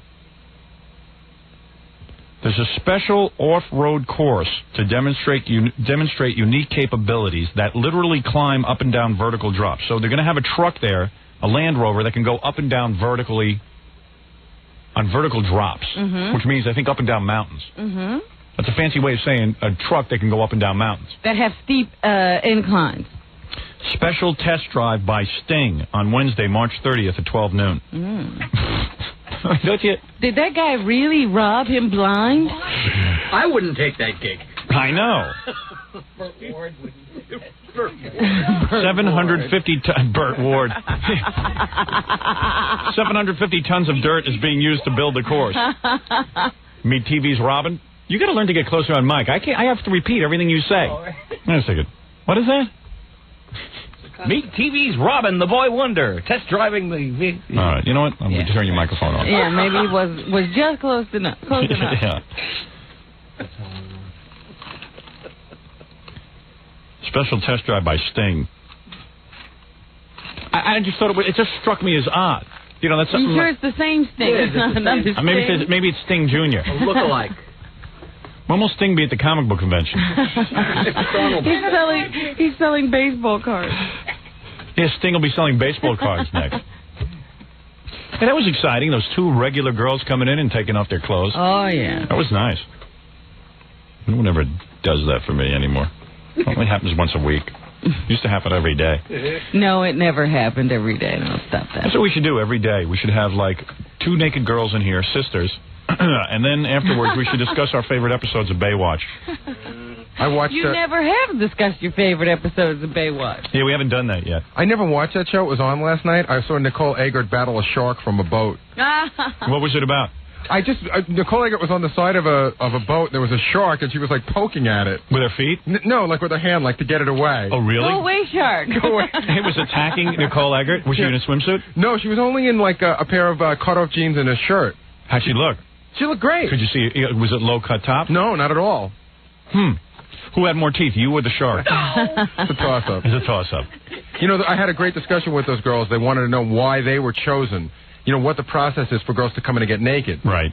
And, you know, I tried to explain to them that it's all timing. Yeah, and also they're girls. And timing? Well, if they come in at 6 in the morning. Believe it or not, Robin. Between 6 and 10. No, believe it or not, Robin, we do turn some women down. Do we really? From time to time. Why are we turning women down? Sometimes I always run them by you. Yeah. But sometimes we'll have done a lot, and you'll just be like, you'll be overloaded. I know it's hard to believe. I can't believe that, because I'm in most of those. And I don't recall turning down any naked women. I'll tell you what. If you do turn them down, if you hear about it later, you go, why did I turn them down? No, I'm sitting around talking about some stupid governor's race when I could be looking at a naked girl. I'll tell you what happens. We'll get, I'll tell you who we turn down. All right, tell me. We'll get like a press photo from a stripper. Oh, you know, stripper. Busty Balloons want to come in. Busty Balloons. And you'll just go, no, I don't want to do that. Right. I'm sick of them. Yeah, because, you know, that's just for the publicity of their dance gigs. Yeah, I like girls like this.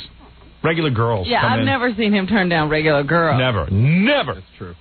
Ever say I turned down regular girls?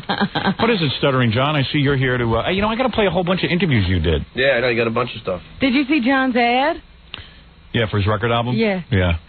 Hey, you know, I'm in here because, you know, that Sting, that's a wrestler. That ain't Sting. Oh, it's not? I didn't think it could be the Sting. Yeah, Sting is actually a wrestler. Oh, man. How are you supposed to determine which one it is? Yeah, I was going to say, I can't believe Sting is doing truck driving demonstrations. Shouldn't it say Sting the wrestler? Like, if you just got it at a photo desk, wouldn't you go? Yeah. I mean, I think Sting ought to look into that. Oh, yeah. Sting the wrestler. I'm Sting the wrestler. He's going to be so pissed that you thought it was this. Ladies and gentlemen, we have Sting with us right now. Sting the wrestler. How are you, Sting? Yes, good. I'll do anything for Trudy. Your wife's name is Trudy. Trudy. You're kidding me. Yes, she's like Sting the rock star. Your wife is Trudy also. Trudy, the wrestler's wife. That's my dog. Very good. Thank you, Sting. Would you care to sing Message in a Bottle? Message in a bottle. So, very good. All right, thank you for clearing that up.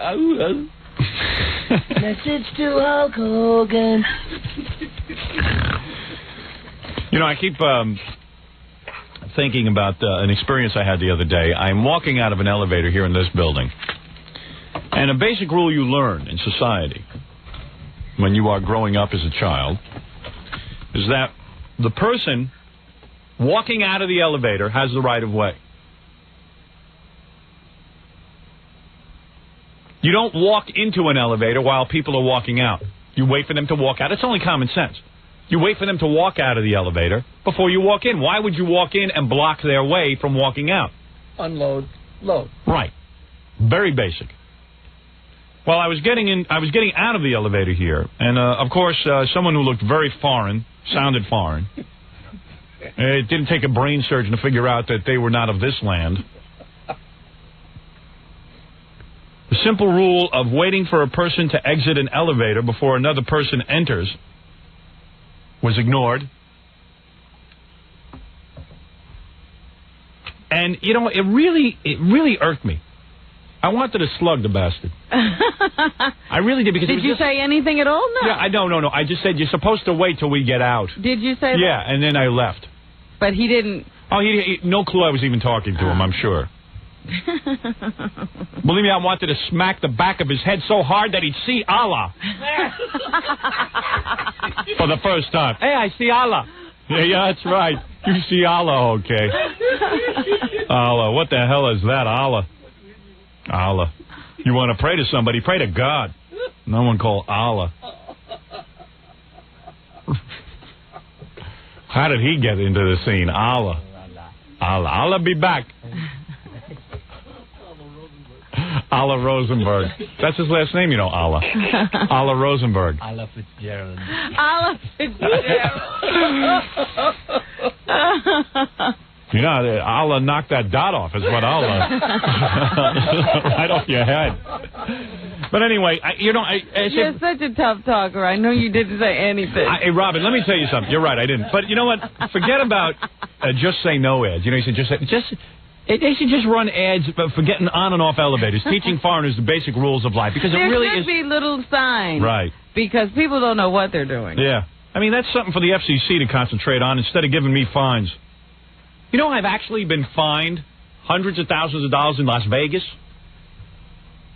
because my discussion of shaving might corrupt the people of Las Vegas on their way to their legal whorehouses? How is this possible? How is it possible? God, I saw something so horrible on TV, I almost called out for censorship the other night. What was that? Weatherman Frank Field in blue jeans. What? Now, whose idea was this? He did the weather in blue Not jeans. Storm, Frank. Frank Field, the grandfather. Let's take a phone call, Robin. I had to tell you one more thing about Blood Brothers, that play I saw on Broadway the other night. Oh, come on, off You know who else is in the cast? Why don't you give him a plug, Robin? You know who else is in the cast? Who? Adrian Zmed. Get out of The here. guy that used to be on Dance Fever. That's some cast. And he was good, too. The ex-crew of the Partridge Family. Adrian Zmed from... Dance Fever and Dance Fever. DJ Hooker. Yeah. And who else? And Petula Clark. It's the weirdest sounding cast, but I'm telling you, it's really good. I feel like you're on the set of Star Search. Unbelievable. I never heard of such a thing. Boy. I did. I looked at the program and I said, wait a minute. What, The they give you- Cassidy Kids is enough. Did you get free seats? No. I think you got free seats. I never take free seats. You must have been given dinner and wine and free No, seats. never take free seats, so I don't have to plug. But you're a movie really critic. good. I'll tell you. You're on the... Who is on the phone with me? Good morning, Howard. Katie Wagner. Katie Wagner's on the phone? And her sister Courtney. Really? They want to come in and get Katie's naked. very beautiful. Katie's cute. She's a little upset with you. Why? For talking bad about her dad. Oh, you What'd I say about him? I don't even You remember. said he looked old. I think you said he looked as old as the guy that plays his butler. That's right. We were pretty hard on him yesterday. Katie? Yeah. Hi. Hi. Katie Wagner sometimes used to work for E also. And then MTV. Yeah, she's real cute. Her father is Robert Wagner. Hi, guys. Katie's real... And then she used to date Dweezil. Yes. Hi, Robin. Good morning. Tell you one thing, Katie, boy, I'd hook up with you if you'd have me if I was single. Howard, boy. I'm here with Courtney, my 20-year-old sister. We're really pissed off at you. How old are you? I'm not telling you how old I am. Please, how old is Courtney? 20? Courtney is 20. Is she as hot as you? She's hotter, and we're very mad at you. Do you guys ever see each other naked? Yeah, I'm looking at her practically naked right now. Are you serious? Yes. How dare you? No, your dad is old. Listen, he aged. He's trying to play a young man. Your dad is old, too. Yeah, but my dad ain't on TV. he has enough sense to stay off. Yeah, but we had to look at him in those magazines when you were publicizing that book, and he was old. Yeah, he is old. He's 72 years old. Well, my dad looks great, and he does a lot of good for people, and how dare you say things like Aw, don't get sensitive. No, your dad is a very handsome man. Yeah, obviously he's leaving you something in the will. You're still talking about him like he's your husband. He's just your dad. It's just that we were commenting that... Come on, you got to admit I was right. He's gotten older. You know the guy who plays the butler? What's his name? Max. Max. Do you know how old he is? And he calls your dad Mr. Hart. Do you know how old Max is? He's 86 years old, and he's still working. Are you going to be working at 86? 86. I won't be working in a year and a half. Hey, Howard, can I help you out on this one a little Sure. bit? It's just difficult to see somebody in the same role age. It's sort of like watching Gilligan run around in that same outfit. Right. Well, I think it says something for NBC and ABC and places like that they still need that. But I think my dad, he's a pretty great-looking guy. He is a great-looking guy. I mean, believe me, he looks better than most people his age. Yeah, he's a good-looking guy. What's the story now? Is he dating? Is he dating? He's a married man. Oh, who's he married to? Jill St. John. Oh, yeah, that's a hot little piece. You ever say, what's the... happens to look fantastic, too. Yeah, I know. Hey, what's the deal on your stepmom there? You ever see her naked? Come on, tell we me. have dinner together naked at least once a week. We just sit around naked. It's great. No, I mean, I tuned in Heart to Heart. I saw the new one with Belzer in it.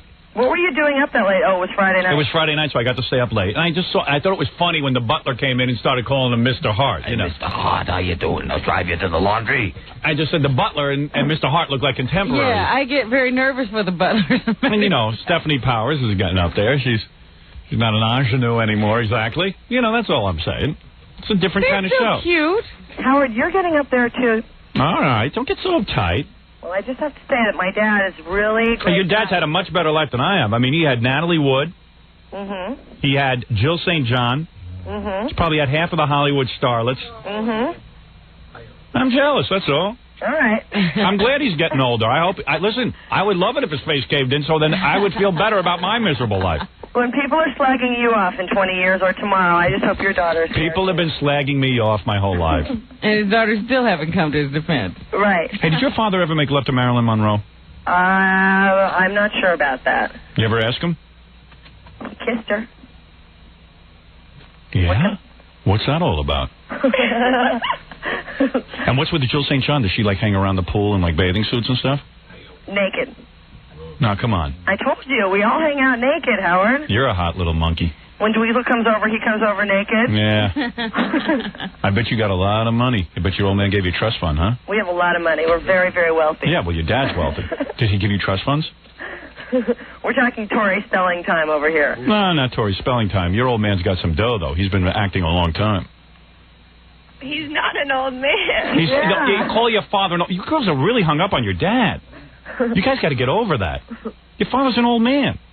He is not an old man. Well, compared to you, he is. You know, in Hollywood, it's terrible to say you're old. That's true. I always look at they announce those birthdays on ET every night. Yeah, and everybody seems to be. I'm beginning to catch up with absolutely everybody. I am now older. I was watching Entertainment Tonight. They were announcing the birthday. I am now older than Efren Zimbalist Jr.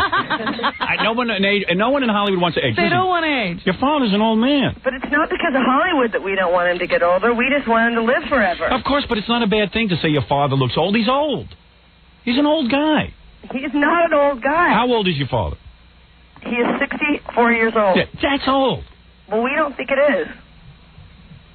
We think it's very young. You can't go running around solving crimes at 64 years old. What are you girls, crazy? But he is doing it. So there you go, Howard. He's doing it, but I'm saying he's doing it in the movies. In real life, 64-year-old guys are on a golf course somewhere talking about the crimes they solved when they were 23. Well, he's on the golf course, too. Rest between takes for a half hour. Yeah, of course. Your father's an old guy. You girls got to face it. And it's like you two are running around like you're Mrs. Robert Wagner. That's Jill St. John's problem. You girls got to get your own lives going. We could get her on three-way, and she could tell you, too. You girls got to get your own lives going. Did your father hear us? Did he put you up to this call? No, he doesn't even know that we called, as a matter of fact. Your father started in show business. I'll tell you who. Ed Wynn, Al Jolson, Robert Wagner, Fred Allen, and Charlie Chaplin all were in the same era. Howard, you're cruel. Please. Oh, come on. Why is it so painful for these girls to understand that their father's an old man? Your father... He's not an old man. He's an old man. He's not a leading man anymore. Right. He's more of a character. He's a character now.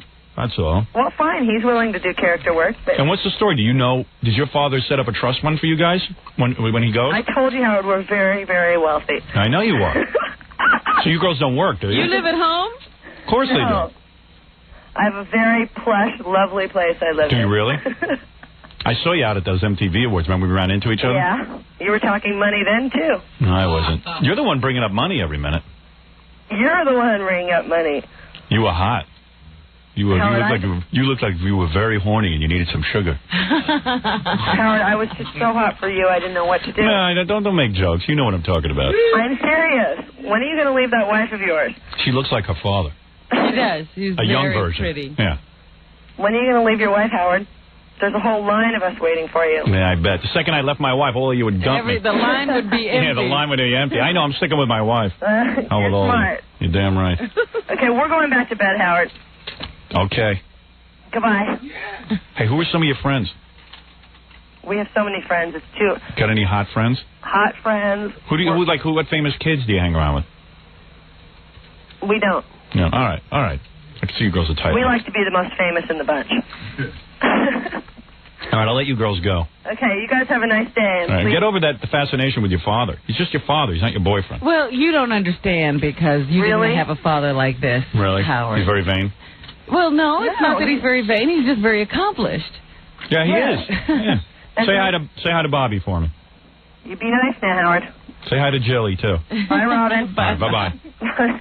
Those girls are very cute. You know, if your father was Bob Wagner, you'd be defending him, too. You're not kidding. I would kiss his feet just to make sure he leaves me something in the will. I'd be like Tony Bennett's son. I'd be His traveling feet with might him. not ever even touch the ground. You're not kidding. You'd make phone calls like they just did. You're damn right. Girls, I want to thank you for making that phone call to Howard Stern. Very sweet of you. I am young. You're right. I'm young. I'm TV's Bob Wagner. I'm upping your percentage. Hard to solve crimes when you're clutching your chest. It's like the last time I watched it, they had tied up the butler. I thought, oh, God, he's going to die. Pus dribbling out of his eye. I still can't figure out why Bob Wagner didn't hear Natalie fall off the back of the boat. I still can't figure that one out. Boy. Where was he? Hold around, keel over. Talk about it. I hope they're not listening. No, I'm just saying. I feel bad because Bob really loved Natalie Wood. Of course he really did. He married her a second time. He did. How many guys would That's dump someone, go through all the problems of dumping someone, then marry him a second time? I love Natalie Wood. I would have done. Wasn't she hot? Oh, yeah. That's what the new Lois Lane reminds me of. Natalie Wood? Yeah. Nah, Natalie Wood was in a class by herself. Woman, a great actress. Yes, sir. And What are all you you talking can about? say is, this bitch looked like she could I mean it as the most sincere compliment. you. I really do. If my But words Terry Hatcher doesn't look like she could. are... No. Terry Hatcher needs humping lessons. Believe me. Shuffle Fanny. Shuffle Fanny. Amazing. I would love to interview Robert Wagner about what happened on that boat that night. Christopher Walken had a couple of drinks. We were listening to the fish. I said, pour me some champagne. We were talking. We got into an argument. This is horrible. Nat stormed out. 3 nuts on a boat. 3 nuts on a boat. I don't know. Down in Malibu. Who knows what happened? 3 nuts should not go out on a boat without a staff. Hey, Chris. Hey, Chris. Wasn't that a head that just floated by? That's a leg fish. Leg fish. That's a fish. Isn't that Natalie? Nah. A leg fish. That's a leg. Leg fish. Why is the fish wearing high heels? She was hot, though, man. Natalie Wood, boy, that was some woman. Mamma mia, I wouldn't be out on no boat with her. I'd keep her locked up in the house. Years I was in love with her. Oh, yeah, she's hot. Ever since that movie with the Puerto Ricans. You mean West Side Story? Yeah, boy, that was good. That was the first good Puerto Rican movie. And the last good one, too. Name another Puerto Rican movie that was any good. Way before the threat. Yeah. That's when they were friendly. That's when the white man could walk alongside the Puerto Rican. No, that's when we outnumbered them. Yeah. In that movie, they were pretending to be hostile. That movie was a warning. They were nice in that movie. I like Puerto Ricans that dance with their knives. That's okay. Act like you're mad. Yeah. Well, that when was the you're whole a thing. jet, you're a bunch of effeminate Puerto Ricans. At the party, they tried to outdance each other. That was the fight. That was good. Yeah, they got into a rumble by outdancing each other. They were doing the forbidden dance. All right, listen, I got to take a break. It was good to hear from Katie Wagner. And Bill Kinnison's here. Oh, is he? Bill's stopping by. Bill Kinnison, the great Bill Kinnison. Oh, nice to see Bill. Did you get that fax this morning? No. Do you know anything about this Sam Kennison documentary? No, I don't know anything about it. Don't know anything about it. Oh. I'll have to learn more about it when we come back, Rob. I don't know if I was wondering if Bill was connected with it in any way. Probably not. We'll take a break. We'll say hi to Bill. All right. I miss his brother. That funny bastard. God, I miss that guy. I never told you about the In Living Color parody of Sam Kennison. You know they got that big fat guy on In Living Color now? Oh, yeah? And he put on a wig and a hat and a long coat, and he had all of Sam's screams and giggles down. Just, again, no material. Fat white guy? Yeah. What? Wasn't that used to be a black show? It used to be, but then they fired all the black people. I heard they were showing up late, the black people. All right, let's take a break. We'll be back right after this. We're back with a man who taught Rodney King how to parallel park, Howard Stern. All right. Hey, Bill Kinnison stopping by, the brother of the late Sam Kennison. I never can refuse Bill Kinnison an appearance. Why is that, Robin? Because he's the brother of the late Sam Kennison. Right. And Anybody at least else? we get to remember Sam fondly. When I see Bill, hey, Bill, how you doing? Look at you. God, Look at that. Look how good you look. What did you hit the lottery or something? I wish. Look at you. Wearing a suit. You almost look like a businessman. Look at that ponytail of his. Hey, what's going on with that ponytail? Good Well, they morning. keep telling me it's getting longer. I keep cutting it, but it seems like it's getting longer. I don't know what the stuff is. Yeah, well, you're doing good. I mean, I like that suit, and obviously you're working out or something. You're in incredible physical condition. Is that true? Well, don't get any closer than you are, Howard. Really? Oh, no, please. He sees me looking him over. Rosy complexion. He looks very healthy. Yeah. Well, that's California does that. We You have shouldn't sun look and that stuff good. out there. You should still be in mourning, for Christ's sake. I am. Are you? Yes, I am. Well, at least you're wearing a black suit. Well, yeah, but he looks so dapper in his morning. You know, listening to the show this morning, I think I'm like a lesbian in a man's body. I don't know what you are. Hey, how you doing with women? Listen. Are you still married? What is your deal? Yeah, what is going on with you? Well, I'm divorced. Yeah, but he's still in love with his wife, I think. Sarah and I get along real good. We're very good friends. We got a little girl, Ginger, and we live a mile and a half apart. And how much? An hour and a half? No, a mile and a half. Oh, a mile and a half. Yeah. So you get to see your kid. Yeah, well, Ginger stays with whoever she wants, and it's perfect life for her, boy, because she gets mad at one of us, she'll just runs over to the other house. So in a sense, your wife is still a friend, and you got your kid. You got the best of both worlds. In other words, you got your wife, and then you can date also. Yeah, that's true. true. Wow. So how often do you date? How often do I date? Yeah. Oh, man. Come on. No, listen, when you and Sam used to travel around, let's face it, Sam could always turn you on to a few chicks, right? I mean, it was always that kind of thing where, I mean, not that you... Did you partake of that? Oh, of course he did. Did you skim? Man. Yeah. Oh, man. Come on, you know that. Have another drink. No, I was the guy that took care of the business. I was the one that showed up. No, but come on, you used to benefit from the drips and drabs that came in, right? Oh, man. You used to benefit. So wasn't it a shock after Sam died that all of a sudden, Bill, here you were? There was a drought? There was a drought, so to speak. Isn't that true? Wasn't there a drought? Well, no, actually. Oh, come on. Actually, then I went into all the sympathy routine. Oh. You did? Well, let me help you here. Oh, that's right. That's unbelievable. Well, when you hung around with Sam, there were always women. There was yes, there was. It was a constant party. That's pretty true. As a matter of fact, next week on Best Of, Bill, you'll be glad to know that we're running the entire tribute that we did to Sam shortly after his death, which was quite good, and Bill's a part of that as well because he called in during it. And it's a very moving tribute. Also. It really was a good tribute. It was better than anything Robin Williams had done and those other guys. I'm telling you, it was a good tribute. I agree. And we'll be rerunning that. I'm very proud of that, so we'd like to share that with you next week. You might want to listen to it nude with Malika, Sam's ex-wife, of course, because bring back old memories. That's right. Well, I'd have to find her, but how is that a possibility? How is that feud going between you and Malika? Actually, I haven't talked to Malika since we were both on your show. Last summer? That was not a pleasant conversation. No, I think that pretty well ended it. Severed whatever friendship we had there. I mean, I brought up the biblical thing. I was supposed to sleep with her. Right. Yes. Yeah. I mean, the closest brother. Yeah, the closest brother's supposed to hook up with his, his brother's wife. You should be marrying her. Yeah, that's so to speak. Taking care of her. In a biblical sense. Yeah, but you two have not spoken since then. No, I haven't. We haven't run into each other, actually. Bill actually has a book coming out about Sam. When is that going to be released? That's release is May the 20th.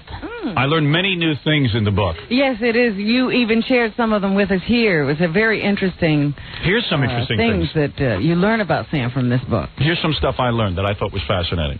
First of all, I learned that Sam was seeing Penny Marshall because remember, even though he hinted at he hinted around that he had sex with her. Yeah. But he never really came out with the story. But Bill, of course, figures, hey, Sam's dead. What the hell? Yeah, what, you going to sue me? Yeah, right. Sue me. Go ahead. So he was seeing Penny Marshall, and she was about to direct her first major motion picture. This was after she was through with Meathead. Yeah. Jumpin' Jack Flash was going to be the first movie she directed. Mm-hmm. People forget that was her first movie. With Whoopi Goldberg, I'm right? sure Penny Marshall likes to forget that. And so does everyone else in the film. Now, Sam... She wanted Sam to be in the movie with Whoopi. Was this the one where there was the best friend? Well, I don't know what role Sam was supposed to play. I don't remember what it was, but Whoopi, according to Bill's book, Whoopi, we're always wondering why Sam was hostile to Whoopi. To Whoopi, yeah. Whoopi axed the idea of Sam being in it because she was afraid Sam... Now, this is... am I right? True. Stop me if I'm wrong. No, that's right. She kind of felt that Sam was very overpowering. Remember in the Rodney Dangerfield movie how Sam really came onto the scene strong? Absolutely. And this would have been a big deal. And Sam... That is why Sam was mad at Whoopi. Yeah. Because she kind of felt, hey, this is my first starring vehicle, you know, my big movie to be on my own. It's not the color purple. The John Lovett's part? You don't know what part he was going to have. I don't remember offhand. Sam, you know, he had... Because I never could understand why he was mad at Whoopi. Yeah, well, that was it, and that's also like the end of the relationship with him and Penny. And Penny Marshall, he felt like, you know, she should have been the boss. And said, well, you know, this is what I want and all this kind of stuff. But it was a serious relationship with him and Penny. They were seeing each other and sleeping together. Really? Wow. Doing L's. One of his dreams was to do an L off of her breast. And really? What is that? Don't you remember the L that she wore on Laverne and Shirley? Oh. But wouldn't you think that Sam was... Don't you think that Sam was dating her because she was Laverne from Laverne and Shirley? Yeah. I mean, Sam would... he would look at her, Howard. Exactly. He was the kind of guy... He was the kind of guy that would sleep with a woman to get ahead, wouldn't he? Right. Yes. They're worried about time wasn't doing Robert Wagner any good. They ought to look at Penny Marshall. All right. Whoa. There you go. Well, you still have to live out there. We don't. Right. I think once this book comes out, I don't have to worry about a whole lot of show business. Now, other Sam facts. Now, very few people know that Sam had sex with Andrew Dice Clay. No. Stop it. I'm just kidding. Did he ever do that? I just hinted at that. No, of course Sam do that? I mean, Sam wanted to get ahead, but I don't know. I don't think so. No, they did not have sex together. But here's a fact. He ate health food when no one was looking. No, actually, I'll give you some other facts. Now, I had always asked Sam about this in life, and I used to say to him, "Did you date Beverly D'Angelo?" But you say in your book he definitely. Oh yeah, I went out with him several times. Sam used to Vegas several times. He got really hot women there. Yeah, you see, I always felt I could get Beverly D'Angelo. I always felt deep in my heart that I could. Very nice lady, by the way. Yes, she is. Now that I know that she dated Sam, I definitely think I could have gotten Beverly D'Angelo. Now I'm even more sure than ever. Oh, boy. Now, one of the great facts I learned also, now this is a great one, and everyone will be very entertained by this. Yes. Bill Kennison, brother of Sam Kennison, when Sam was out of it or Sam was not up in time, Bill would do Sam's radio interviews. You're kidding. Now you know that Bill... By phone? Yes. Now, Bill sounds like Sam Kennison. Yes. You do. Everyone always says how much you... And especially when you talk to him on the phone. On the phone, sure. In fact, there are times I'm talking to Bill on the phone, I always think I'm going to say Sam because you just kind of get into the flow of it. I'm sure people do because you sound so much like him. Yeah, true. And a great story is that Bill was doing these radio interviews for Sam. Sam, for whatever reason, couldn't get up on time. I don't know. What were the reasons? Well, once he figured out, it really all started in Austin, Texas, and we needed help on a show. Sam had partied out, and his promoter's going, somebody's got to do this radio. And so I said, okay, I'll do it. I'll do it on the phone, which we had never done it. But I'm Bill's pretty funny, Texas. actually. Who's going to know in Austin, Texas? Right. And so I walk up like 800 people to the show. And so the guy gives me a gold medallion and a chain and everything because he kept from losing his butt. But once Sam figured we could get away from it. Yeah. I mean, get away with it, man. It was history from then on. Then he never. Well, here's the great story. So Bill has been doing these radio interviews, and he's getting away with it. And Sam loves it because now he doesn't have to get up and do his own promotion. And, when you're a comedian, each time you go into a new town, you got to call the radio station. You got to work the room, So there's a big show coming up in Boston. Oh, yeah. And Bill calls the Mark Parento show on our station in BCN, Boston. And Bill does an incredibly funny set on Parento's show. This is Bill now. Right. Bill is doing a great radio. From the limo. Right, from the limo, Bill is handling the interview beautifully, right? Yeah, that's right. So tell everyone what happens. Well, we go on and we do this. We're playing a big outdoor arena. I mean, there's and we're in this limo, and so Sam had promised he'd do this. Well, he's out of it. He's in the limo. So sitting next to him, I go on and do it with Parento. Well, Sam gets up now in front of 3,000 or 4,000 people. Yeah, and Sam was out of it. So he goes, I bet you all, how many enjoyed the radio tonight? They're all going, yeah. Now, how many of you like it? It wasn't even me. That was my brother. Now, wait a second. So Sam gets up on stage and tells the audience that it was his brother on the phone. Parento hears that. Standing right next to me, by the way. Parento's standing right next to Bill. Yeah. And Parento goes nuts. Yep. I mean, nuts. He goes, what? Because he looks like a jackass in front of all these people.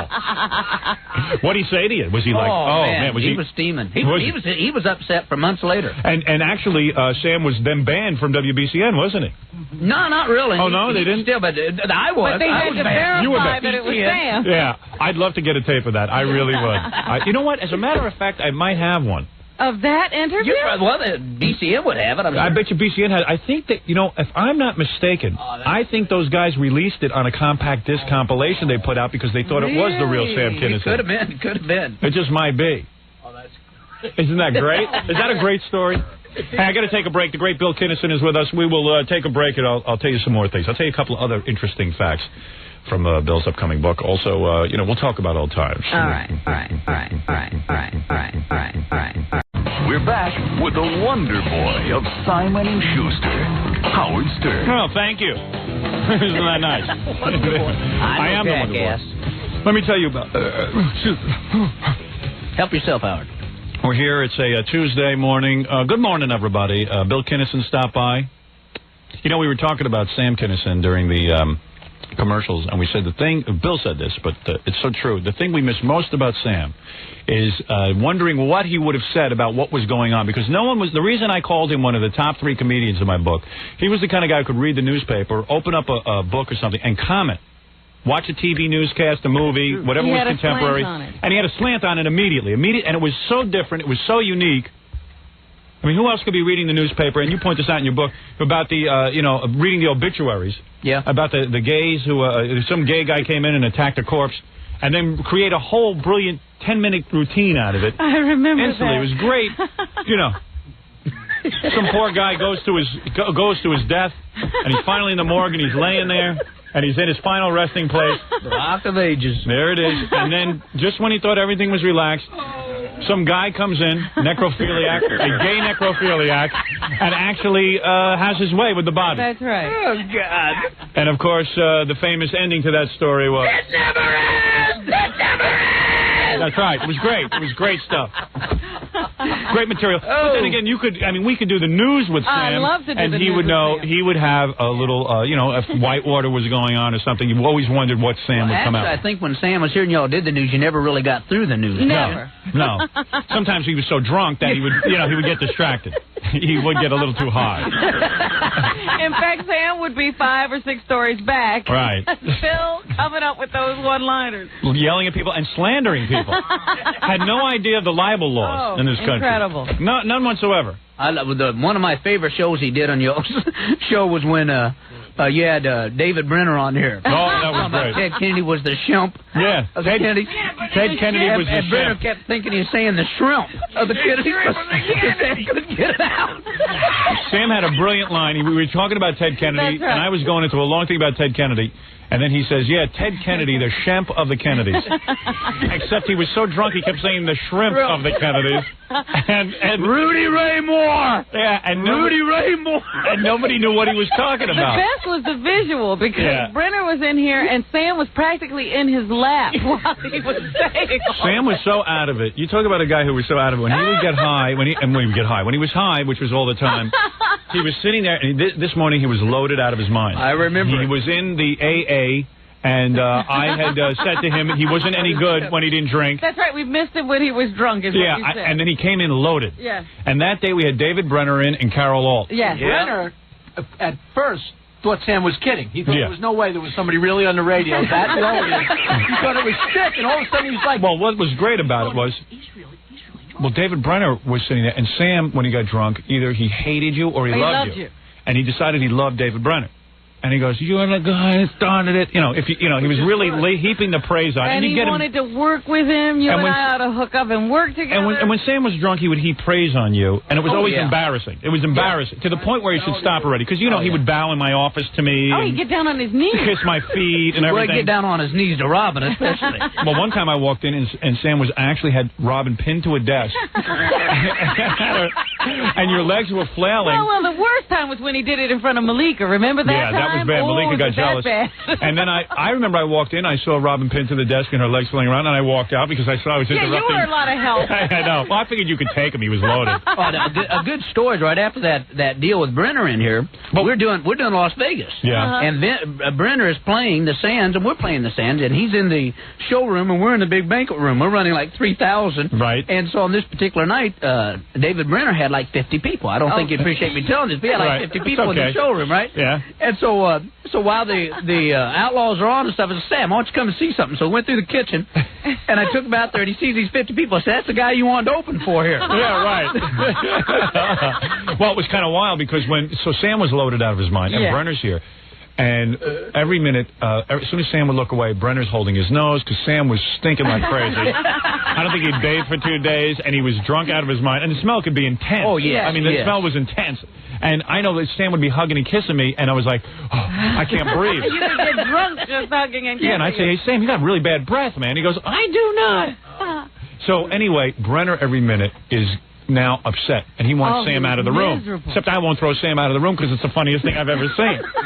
Because Brenner is like trying desperately to get rid of Sam in the room, and Sam is heaping praise on him. He says, we got to go to Vegas together, we got to play together, we got to do our thing together. You're the greatest, man. You started it all. You're in the top 10. Yeah, everyone was in the top 10. In the top 10. Joan Rivers and you. Yeah. Well, you always were complimented when Sam would say to you, you're in the top 10, until you get in the elevator, and the guy who took you down, he turned to the elevator operator and go, you got us down to the floor? And you go, you're in the top 10. You're in the top 10. You're God. You're God. No, you're God. The God of elevators. Yeah. What a darling. But Bill's coming out with a book pretty soon, and one of the other stories I liked in it was that, Sam hated Chevy Chase. But you always, when you'd ask Sam about why he hated someone, like, I know why I hate people. Yeah, but Sam never knew. Sam never knew or never knew, but Bill knew. You see, Bill was in charge of remembering why Sam hated someone. Because, everybody that Sam ever had a grudge with, except for Chevy Chase, we tried to get him back together with. Right, well, we wouldn't even try. And it would never work out, but we could never understand exactly what Sam was angry about. Well, Sam really hated Chevy Chase. And sometimes you weren't really sure if Sam was rooted in fact in terms of what he was mad at you for. It was something he thought up that happened. Or somebody had told him or something. Yeah, somebody told him something, but he'd get mad anyway. Right. And very few people know this, but Bill points it out that Sam was in the movie Three Amigos. I didn't know that. With Chevy Chase, Martin Short, and Steve Martin. And Steve Martin. Right. And Sam was in it. Sam played a bandito that would sort of chase them throughout the whole movie. So he had these cameos. They couldn't kill. They'd shoot him, stab him, drown him. He kept on coming back. They kept on coming back. So anyway, Sam was happy with his work in it, and it was a John Landis film. Uh-huh. And they cut out Sam out of this movie. Yeah, because I was going to say, I don't remember him being in it. Now, Sam was convinced, because he hated Chevy Chase, that Chevy was behind this. That Chevy was screwing Sam because he was jealous of Sam's work. Yeah. When it turned out that John Landis was the guy in charge, and John Landis made the decision to cut Sam out of the movie. So, but that didn't matter to Sam. He knew it was Chevy. There was nothing wrong with John. He decided it was Chevy, and that was the end of it. That was it. And John Landis isn't the type of guy who would listen to Chevy Chase about who we should cut out of a film. Right. Is Chevy Chase a guy you'd listen to about what's funny? I don't think so. Chevy comes in, does his work, and goes home. Yeah, I think so. They gave him his own show on Fox, and all he did was show up and leave. Right after it was over. Well, that's pretty true. But anyway, Sam always held it against Chevy from being cut out of Three Amigos. Yep. That's great. He had to blame somebody. Yeah. Yeah, there was always a monster. There was a lot of fun. Always a bad guy. Wasn't his fault. But as you say, as much fun as it was also kind of painful because while Sam was out of control and we'd see it for an hour or two, you had to go home with him and try and sort of keep his career going. That was your life, Well, the problem was that I was spending more time putting out fires than I was working on a career. I mean, every day it was like, I had to put out some other big ones. Oh, man. And Sam wasn't the kind of guy you could sit down and get him in a moment of rationality and say, hey, Sam, really, if you're going to succeed, you've got to do this, this, and this. No. He really didn't care because Sam, you point this out, Bill, Sam was the kind of guy who would come and do our morning show. He'd blow off the Joan Rivers show. He'd blow off the Letterman show. And then he'd show up at Jimmy's Comedy Alley in Queens for 10 minutes and do that rather than show up for those important shows. Yeah. I mean, it made no sense. You just don't. Any thinking person wouldn't do that. But Sam was never thinking. Sam was spontaneous. But Bill had to, he had to deal with it 24 hours a day. The best was that time Joan Rivers followed, went up to the hotel. Oh, God. With the cameras. Yeah, and Bill was on TV. And not only Bill, who was that guy? Yeah, Bill was on TV. Hall? That wasn't Bill. That wasn't you. That was the guy. Who was that guy? That was Magid that you guys had in here. Oh, yeah, that's right. Well, what was funny about that was Joan Rivers, had Sam booked. And Sam. She knew who I was very well. I knew Joan really well. Yeah, but she kept saying Magid was the brother. Yeah, I know. Well, that was because he's doing this whole spiff. She dressed somebody up like Sam and brought in a psychiatrist and all this. But wait a second. The thing was, who came up with the bad Chinese food That thing? was him. That was Sam who came up with it? No, that was the I figure it's all over. I've talked to Joan now for like 2 hours. I've talked to everybody over there. I finally and talked you can't get Sam to show up. No, he's not going to. He's history. He was out. He was passed out. He had locked himself in a bathroom. So Joan comes up with a camera crew to find out why Sam isn't on the show. I see her downstairs. But who came up with the bad Chinese food explanation? Well, that was this Magid. Oh, that was Magid? Yeah, that was pretty good. Well, what happens is I see her downstairs, so I shoot back upstairs. I get another key and I move Sam to another room. Right. And, so she can't get to it. Well, she goes down there and talks to Malika, whatever. Then she comes back down to my room, and I told Carl and Magid, whatever was in my room. So I told him, I said, don't answer this door. Right, because it's going to be a TV crew. Yeah, but this is Magid's big time, man. While I'm moving Sam, he comes right out. Yeah, why not? Barefoot, sits in the hall with her, and comes up, she had bad Chinese food and everything. Now I get to see it later on. It's my name underneath it. Right. Yeah. Oh, man. So the explanation was... I can't even stand this guy. It was a real lame explanation. Yeah, because Magid looked like some drunken Indian. He was some drunken Indian. Yeah, what a crew. What look like? It was some crew. It was some crew.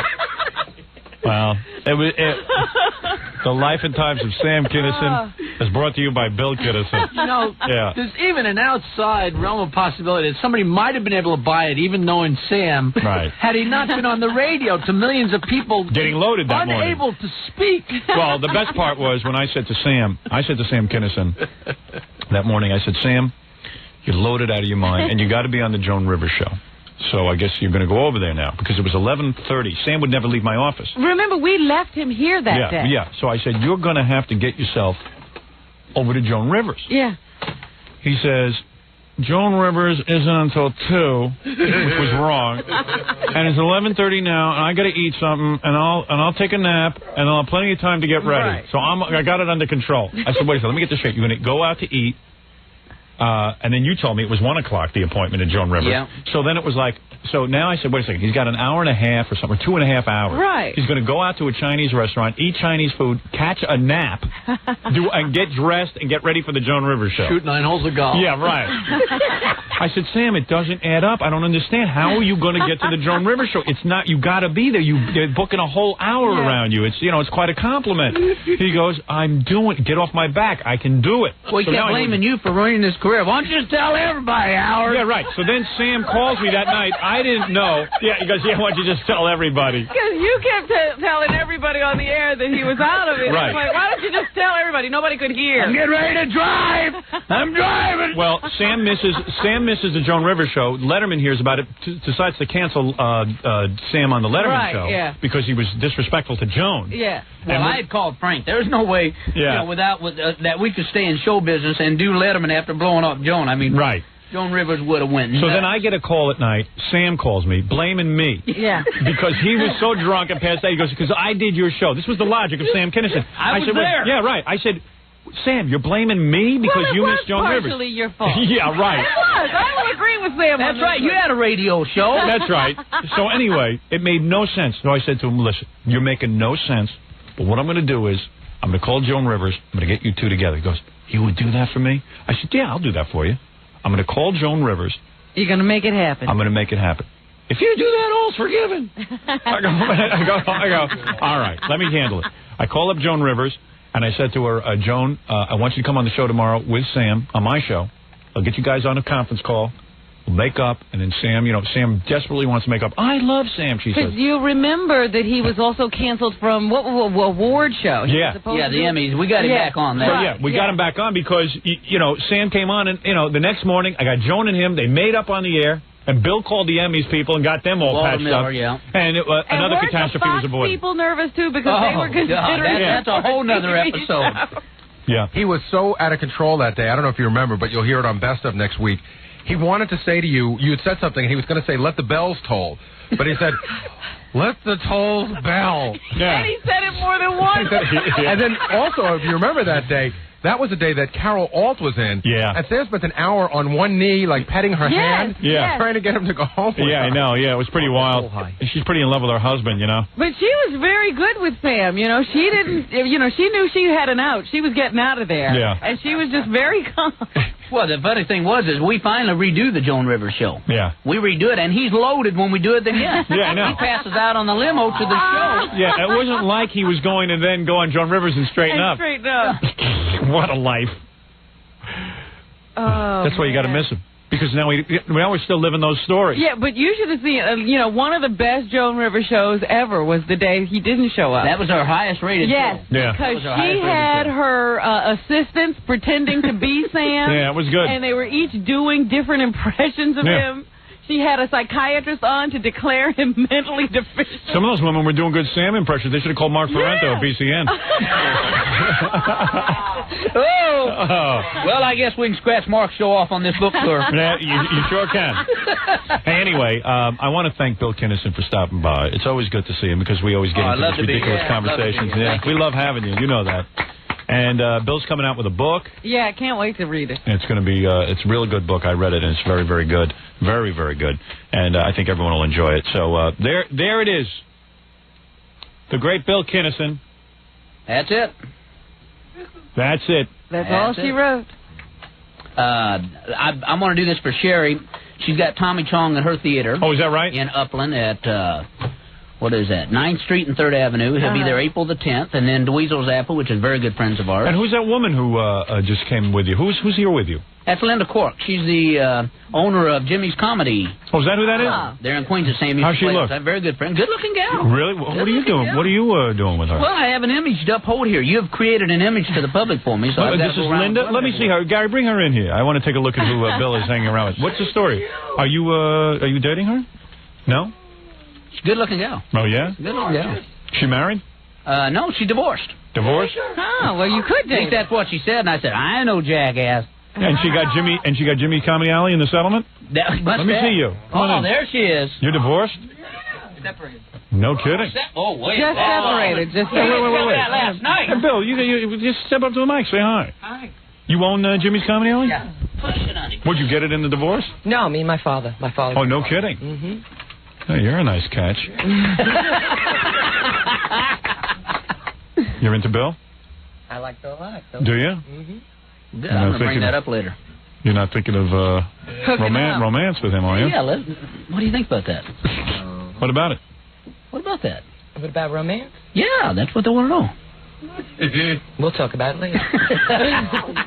So you two have not had romance? No. No. No, but we're very good friends. Very, very good friends. Did you ever make love to Sam? No. No, I don't mean you, Bill. Yeah, you two brothers were very close. Yeah, right. You never got that far with him, did you? No, we wasn't that close. Hey, you saw Sam naked, right? Oh, yeah. What the hell did that look like? Was it floppy or was it... He had one of the weirdest looking bodies. Really? I can't imagine. He's got these shoulders. Yeah. He's got these big shoulders. He had great legs and everything. Then he's got this gut. Yeah. Did he have big breasts? No. I mean, it was just the had gut. this belly hanging there. Like a sumo wrestler. But the rest of him, looks good and everything. Yeah. I mean, it was weird. He always looked like a frog to me. You know what I mean? Well, they were dating Right. coming in. He wore different kinds of things, but sometimes he'd wear those shirts that were real open. Yeah, well, he wanted to be a rock star, Yeah. so he wore the T-shirts. That was his real dream. Yeah, he had the T-shirts cut and everything else, and they'd be so tight, like what Tommy Lee wears in his band, and it'd be tight, and it would look ridiculous. I mean, you could play chess on his stomach. It was huge. And for some reason, he loved to wear vests. Yeah. Out on the show, and he never could get vests that were big enough. Yeah, so his breasts are hanging out of the vest. And so he have him put material in the back, but still you got this little vest up here. Yeah, right. And Little I'm going, vest. oh, man. Yeah, man. Who's dressing him? Oh. Oh, he was hysterical. Hey, Linda, you own a comedy club, huh? Not a bad catch. Have you played there, Jackie? Yeah. All right. How old are you, then Linda? He shows up for work late. How old are you, Linda? Ooh, Linda, how old are you? 31. 31? Very nice. Why, you're dumping your husband or your husband's dumping you? Kind of mutual. Kind of mutual. So I wouldn't let you go. What's your measurements? There you go. Well, we are working on the pageant for next year? That's right. You could be in the pageant. Oh, What's your very, talent here?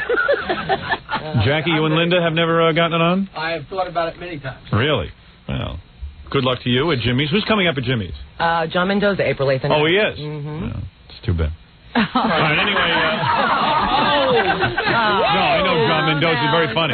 Very funny. C.D. LeBeau will be there. Yeah, very good. John Mendoza, very funny. I was just kidding with him. C.D. LeBeau, is that like Carl? Carl LeBeau. Carl LeBeau? Another good friend of Sam Kennison. Tell him you manage it. I manage Carl LeBeau. Oh, do you really? And well, are you going to do to him what his first manager did? Hey! What was that? Yeah, I'd like to know what are you referring to? All right, anyway, listen. I don't know what she's talking about. Oh, man, she's cold. I know. She's cold. All right, anyway, here's the thing. What did you do? Did you do something to him? I don't know. I'm going to find out. What did you do? I thought the first wife was managing him. Oh. Yeah, that's what I'd want managing me. Now, listen, you guys. Oh. I have to sum up. Bill? Yes, sir? Always a pleasure to see Governor. you. Governor. The great Bill Kennison. And, of course, Linda from Jimmy's Comedy. Very nice surprise. And, Robin, you and I will be back to do some news right after these words. Thanks, Bill. We're back with the Howard Stern Show.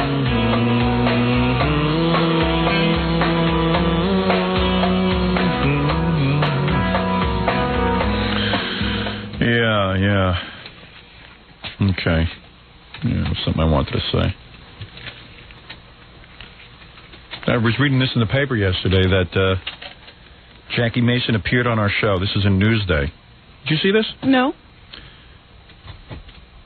Politicians who still aren't scared of Howard Stern running for governor take note. Comic Jackie Mason appeared on Stern's radio show Thursday morning and doubled the advanced ticket sales for his new one-man Broadway show. Doubled? Yeah. The sales figure is now approaching $500,000 for the show, which opens next week. In fact, it doubled right that afternoon after he appeared. Wow. Isn't that great? I was glad. He was good. Sounds good. We had a couple of good guests this past week. Also, I want to thank the readers of... I never got a chance to do this. This happened a while ago.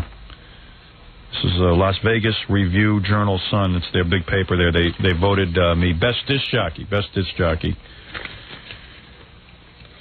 Also, I received a note that at a black tie affair, a signed copy of my book was auctioned for $1,100.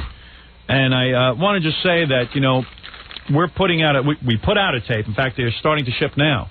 So if you order now, you can get them pretty quick. We're shipping a videotape, backstage videotape of what went on that night in Newark. Everything. It's going out now. People should be getting them any day. If you ordered, hang on tight. They're coming. Also, you'll be getting your full-size Leroy Neiman poster, the exact replica of the painting Leroy Neiman made of me, and you will love this thing. It's really good.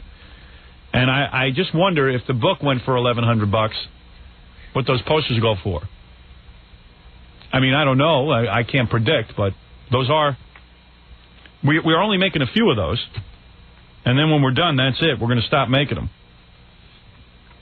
And if for anyone who wants one, it's 1-800-52-STERN, but the supplies are going pretty fast. So I don't know how much longer it'll be on sale, but you might want to pick up the phone and dial 1-800-52-STERN. It's $39.95, $4.50 shipping and handling. You must be 18 or older to order because the backstage tape is pretty wild. Now, Scott, the engineer, asked for a free backstage tape. Scott? No, Scott, the engineer, is back. He's back there hounding everyone. We don't have them yet in our hands. And he's saying he hasn't gotten his. Yeah. I don't know that he's going to get one. Well, those posters, everyone's grabbing them. I brought in 10 to give to some charities, but they took them from me. Oh, yeah? Somebody took them. I don't have them anymore. They go fast. What happened? Did you ever frame yours? Mine? Yeah. It's still at the framers. Oh, it is? Yeah. It's still going on, that framing job. Well, it's a big job. Very complicated, The backstage tape is fun. You wait. You want to see it when I get it Yes, done? I do. I would like to be invited to see that, for the unveiling. I will have a big party. Good. What a tour. 1-800-52-STERN. I am going to do that videotape. I like that videotape, the Elephant Boy. I also like to see John Wayne Bobbitt with those two girls and his arms wrapped around those two strippers. I like that. There's a lot of hijinks going on. I like you girls. I can't talk about it.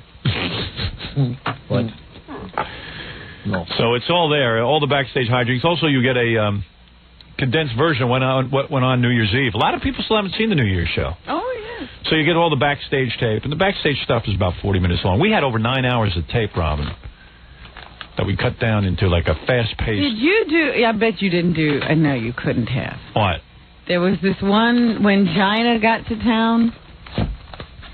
Oh, you mean where she was crossing and uncrossing her legs? Yeah.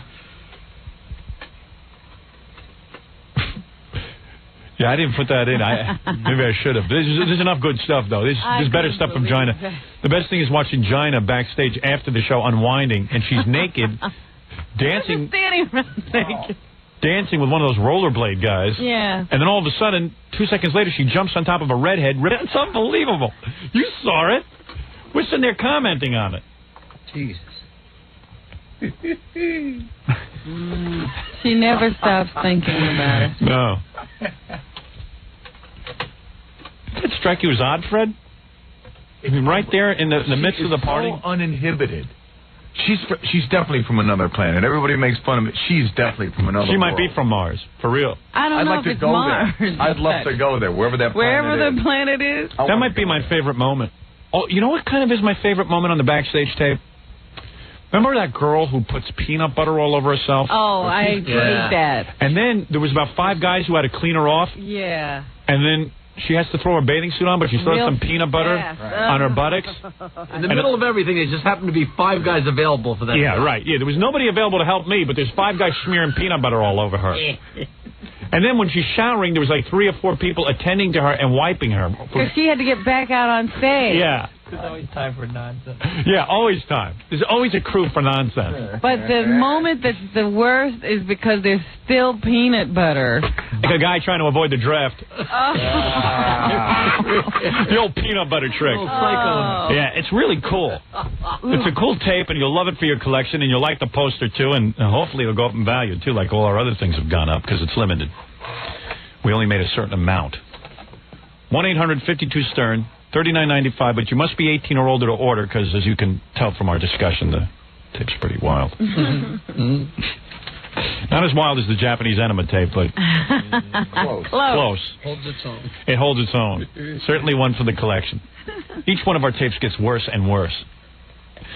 1-800-52-STERN, and you can dial. It's brought to you by Infinity Ventures with me. I want to rip up some of this mail I get here. Like, I get mail like, who do you think would win in a fight between Stuttering John, Steve Grillo, and Mike Ganji, your interns?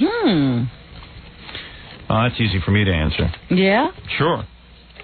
Who? Stuttering John would win. I don't agree with you. Oh, I know it. I know he would. He fights like a wild man. I've seen him. But Ganji is very angry. No, Ganji is not a good fighter. Ganji's a big pussy. Really? Yeah.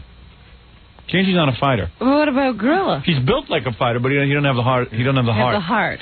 Gorilla's a good fighter. He'd give him a good fight, but I think Stuttering John would win. Stuttering John would beat up Gorilla. I think. Gorilla's in good shape, don't get me wrong. Much better shape than John. Yeah, he used to be a wrestler. He was on the wrestling team. Yeah, but there's something about street fighting, you know? I think John fights dirty and... He's too stupid to feel pain. Yeah, right. He's just so dumb he keeps coming at you. Not but to I think worry about Gorilla has that same thing going for him. He doesn't feel anything. He's very stupid, too. But I believe in the battle of the hard heads... John's got more nut Simply power. because he's bigger, huh? John's got nut power behind him. He's nuts. Oh, you haven't talked to Gorilla. Maybe I haven't spent enough time. A nut can pick up the front of a car in an emergency. Yeah, right. Nut. Maybe under the right circumstances. You know who's a nut, too, is Fred. Fred would beat them all up. Fred would beat them all up. If they were in the all in the same fight together. Fred is a nut. With one hand tied behind my back. I believe it. Maybe Fred would fight Joey. I'd like to see Fred fight Joey Buttafuoco. Buttafuoco? Yeah. Only if he doesn't make money. Yeah. There you go. Good answer. There you go. Very good. Hey, speaking of Fred, before we start the news, I got another letter about Fred, about his supermodel stuff. Oh, yeah? A lot of people angry. Look at this. It says, Dear Howard, how can a Nazi-faced hick like Fred have the gall to think he knows about supermodels? If you must subject your audience to his asinine thoughts and observations, At least limit them to topics he is qualified to speak about, like, is there life on Mars? Yes. This is from Bill Kennison, by the way. I don't feel so bad then. Bill can say that. It's old news that Carol Alt was the first big supermodel, but that militant hayseed Norris is so out of touch he can't name one present-day supermodel. The biggest name today is Christy Turlington, followed by Naomi Campbell, Claudia Schiffer, Cindy Crawford, Linda Evangelista, Stephanie Seymour, Nikki Taylor, Tyra Banks. Now, there's a guy who knows what he's talking I have that list in my folder, so there you go. Claudia Schiffer. Folder? What folder? And this is my Hall of Famer, Cheryl Teagues, Christy Brinkley, Isabella Rossellini, Bendella, Cindy Crawford, Linda Evangelista, Kate Moss, This is the Hall of Naomi Fame. Campbell. No, this guy's referring to, we asked you on the air who the supermodels were, and you did draw a blank. Elena Christensen, Jenny Shimuzu. Just when you thought Fred was normal. There you go. It's like, he pulls out a list of supermodels. Okay, so I am qualified. It's a whole huge folder. Oh, he has I may be a hayseed, but I'm a qualified hayseed. You really have a folder with names of supermodels? Show him how thick that Let me. Can I see it? Right here. I'm just curious. I know you're very... That's his Hall of Fame There you go. file. So this guy can go back to where he crawled out from under. Then he starts to make fun of Princess Norris, that she's no supermodel. I never said that she was. And she never said she was either. He says, Princess Norris took a detour from looking like Christy Brinkley, like she described herself on the Dial-A-Date game. Well, it was a mere thumbnail. Listen, she might not be a supermodel, but she is a super waitress. That she is. Super waitress. One of the first super waitresses. Much more useful than Christy is. You're not kidding. She's got a skill. Yeah. Hey, Norris, if you can dish it out, you urban yokel, you better take it back. Urban yokel? Militant hayseed. I think Princess Norris and Fred are both sickos who live in a fantasy world about supermodels. I believe it was Mr. Norris who also said Amy Lynn didn't turn him on. He goes for a different type. Case closed. Sure. And on and on and on. It says, as for you, Stern, how can you attack that nice girl who plays Andrea Zuckerman on Beverly Hills 90210 just because you aren't attracted to her particular look? This guy's very upset. Have you ever taken a serious look in the mirror, Stern? Do the words male Margaret Hamilton mean anything to you? Oh, he was the one. Yeah. F you and Fred. That's what it says. F you and Fred. We're in the same boat with this. Well, there it is. We do get hate mail, and we share it with you.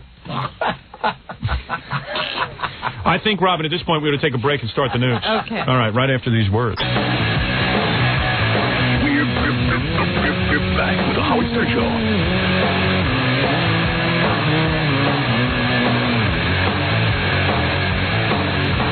All right. We're doing the news, on the front page of the paper today, Robin. I don't know if you were going to even bring it up. There was a big fire and a fireman died. Yes, I was. That fireman was a big fan of our show. Is that right? Yeah. How do you know that? One of his best friends called in. Really? Yeah. Where was that fire? In Newark? No, it was here. Was it in Manhattan? I don't know where it was. Figures one of our fans.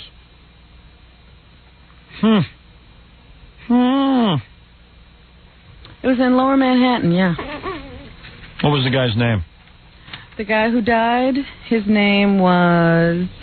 Let me find it. Sorry? Here. James Young? James Young, yes. James Young? Black guy, white guy? White guy.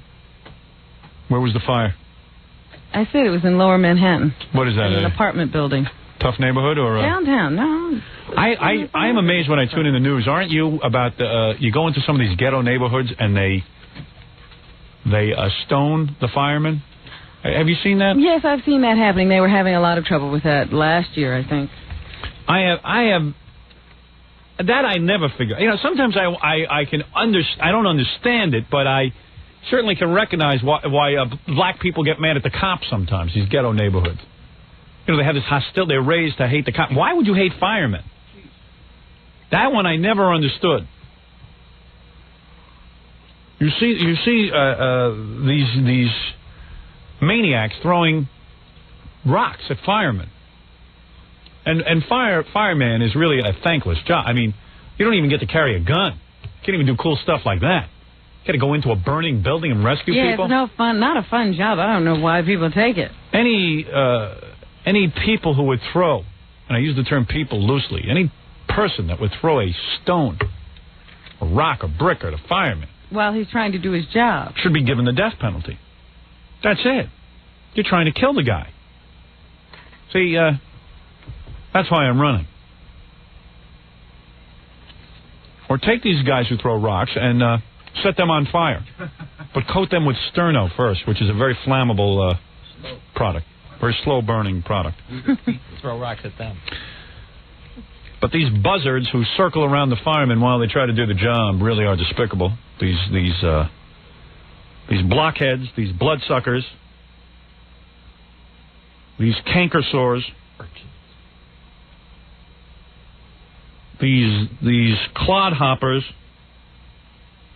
these conspirators,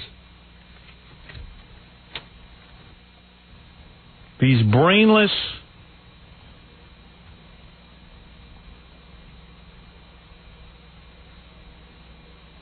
cowards, these... What are you doing? I'm are you trying to make a commentary, or are you trying to sit there and amuse yourself? I'm amusing myself. I got to tell you something, Robin. What? These rock-headed, unappreciative Bobby Soxers. What are you playing, Mad Lib? Leave me alone, will you? Yeah, well, he ran out of C's. He's down to the B's. Where do you want to go from here? The Z's? Anyway, listen to me. I don't know. It's just when I heard the story about the cop, and then this guy called in who was a friend of his and said that the guy was a big fan of the show. It really You mean upset the firefighter? Yeah, I mean the firefighter. No, kind of sucked. I hope when you do the news, you do the story today about the guy who runs this company, Mel Karmazian, who has been spurned by his fellow broadcasters. Well, maybe you ought to do that story. You're not doing that story? No. I have a ton of things to go through here, and I didn't think that all of them should be self-serving. I'm too busy. Well, I can't believe that you would ignore the story about the great man who runs this company. Minutia. No. Do you know about this? Have you heard anything about it? No. Well, how has he been spurned? The head of our company, the man who runs this great empire, known as Infinity Broadcasting, was going to be awarded the Broadcaster of the Year award. Yeah, I thought he was getting that. From the prestigious International Radio and Television Society. Well, hold it. Don't applaud yet. Well, what happened? Well, what happens when you're involved in a business with other broadcasters? Broadcasters, as you know, this is an industry that is filled with spineless human beings. They literally are born without spines. I have never seen a group of people like radio and television broadcasters who are spineless. If the president says, hey, there's too much violence on TV, they immediately go to a meeting. They're spineless. They don't stand up for the First Amendment. Radio broadcasters are the first ones to pray that I'm brought down because of the First Amendment. They don't even stick by the First Amendment. They don't open their mouths. They cower like sheep. Remember how the Nazis used to drag the Jews off without a fight? Yeah, nobody said anything. That's what broadcasters are. They'll march right into the ovens if you tell them to. You imagine? Spineless wimps. So the International Radio and Television Society, whatever the hell that is, I know I'm not a member and I never will be. They were about to give the award to him. But the full IRTS board got together and nixed the idea. They say, since there are several FCC actions pending against Infinity, giving Karmazin an award would look like the association is taking sides. Can you imagine? Well, why not take sides? Yeah, they want to be impartial in this fight. Why do you want? What do you mean you don't? You mean you don't stick up for the First Amendment? You don't stick up for a fellow broadcaster who's defending your right to free speech? You jackasses! Almost alone? I tell you, broadcasters make me ill. There's very few people that can run a company that have some spine to them. I'm telling you, I would have been fired. The first FCC fine I got over at NBC. Mm-hmm. I was fired before I even got a fine. They're so spineless over there. I am so ashamed of my fellow broadcasters, I can't begin to tell you how ashamed I am to be in this industry. It is not a pleasant thing to be surrounded by broadcasters. I try to insulate myself, Robin. I try to keep away from any of these so-called professionals in our industry. Yes, you try to stay away. Oh, yes. Stay out of their way. Yep. Not do business with them. Former FCC Chairman Al Sykes sits on the International Radio Television Board. Of course. He lobbied against it. He actually spent time lobbying against the president of our company winning this award. And all the other sheep. All the other sheep were thrilled because... And just went right along. Well, because this is a guy who is running a company that is successful. In the day and age of radio dying and becoming a horrible medium, it was basically a boring, horrible medium. He invested in it. Mm-hmm. He ran good companies. He was a believer in radio, and a lot of people were not believing in radio. Literally turned the industry around. So, you see, if you begin winning awards, it's a jinx. He's better off not winning this award, because as soon as you start winning awards, something goes wrong. You shouldn't be too accepted.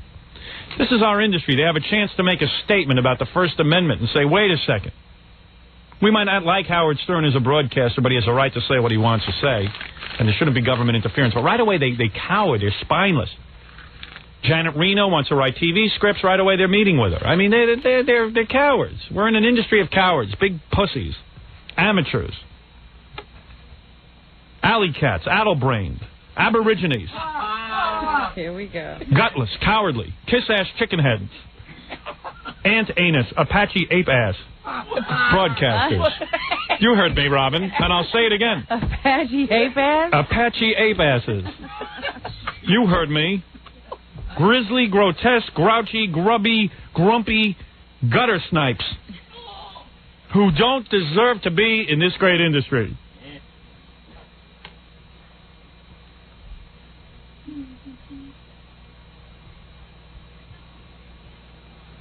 Persia Tuvum sent me the word anus. Ape-ass. Ape-ass. I want to thank them, whoever that is. Some guy wrote a book about a guy named Persia Tuvum. 1,200 names he calls people. Trying to get it published, I guess. I don't know. Sends it to me. Well, he found the right place. He found the right place for it. Anyway, Robin, let's continue.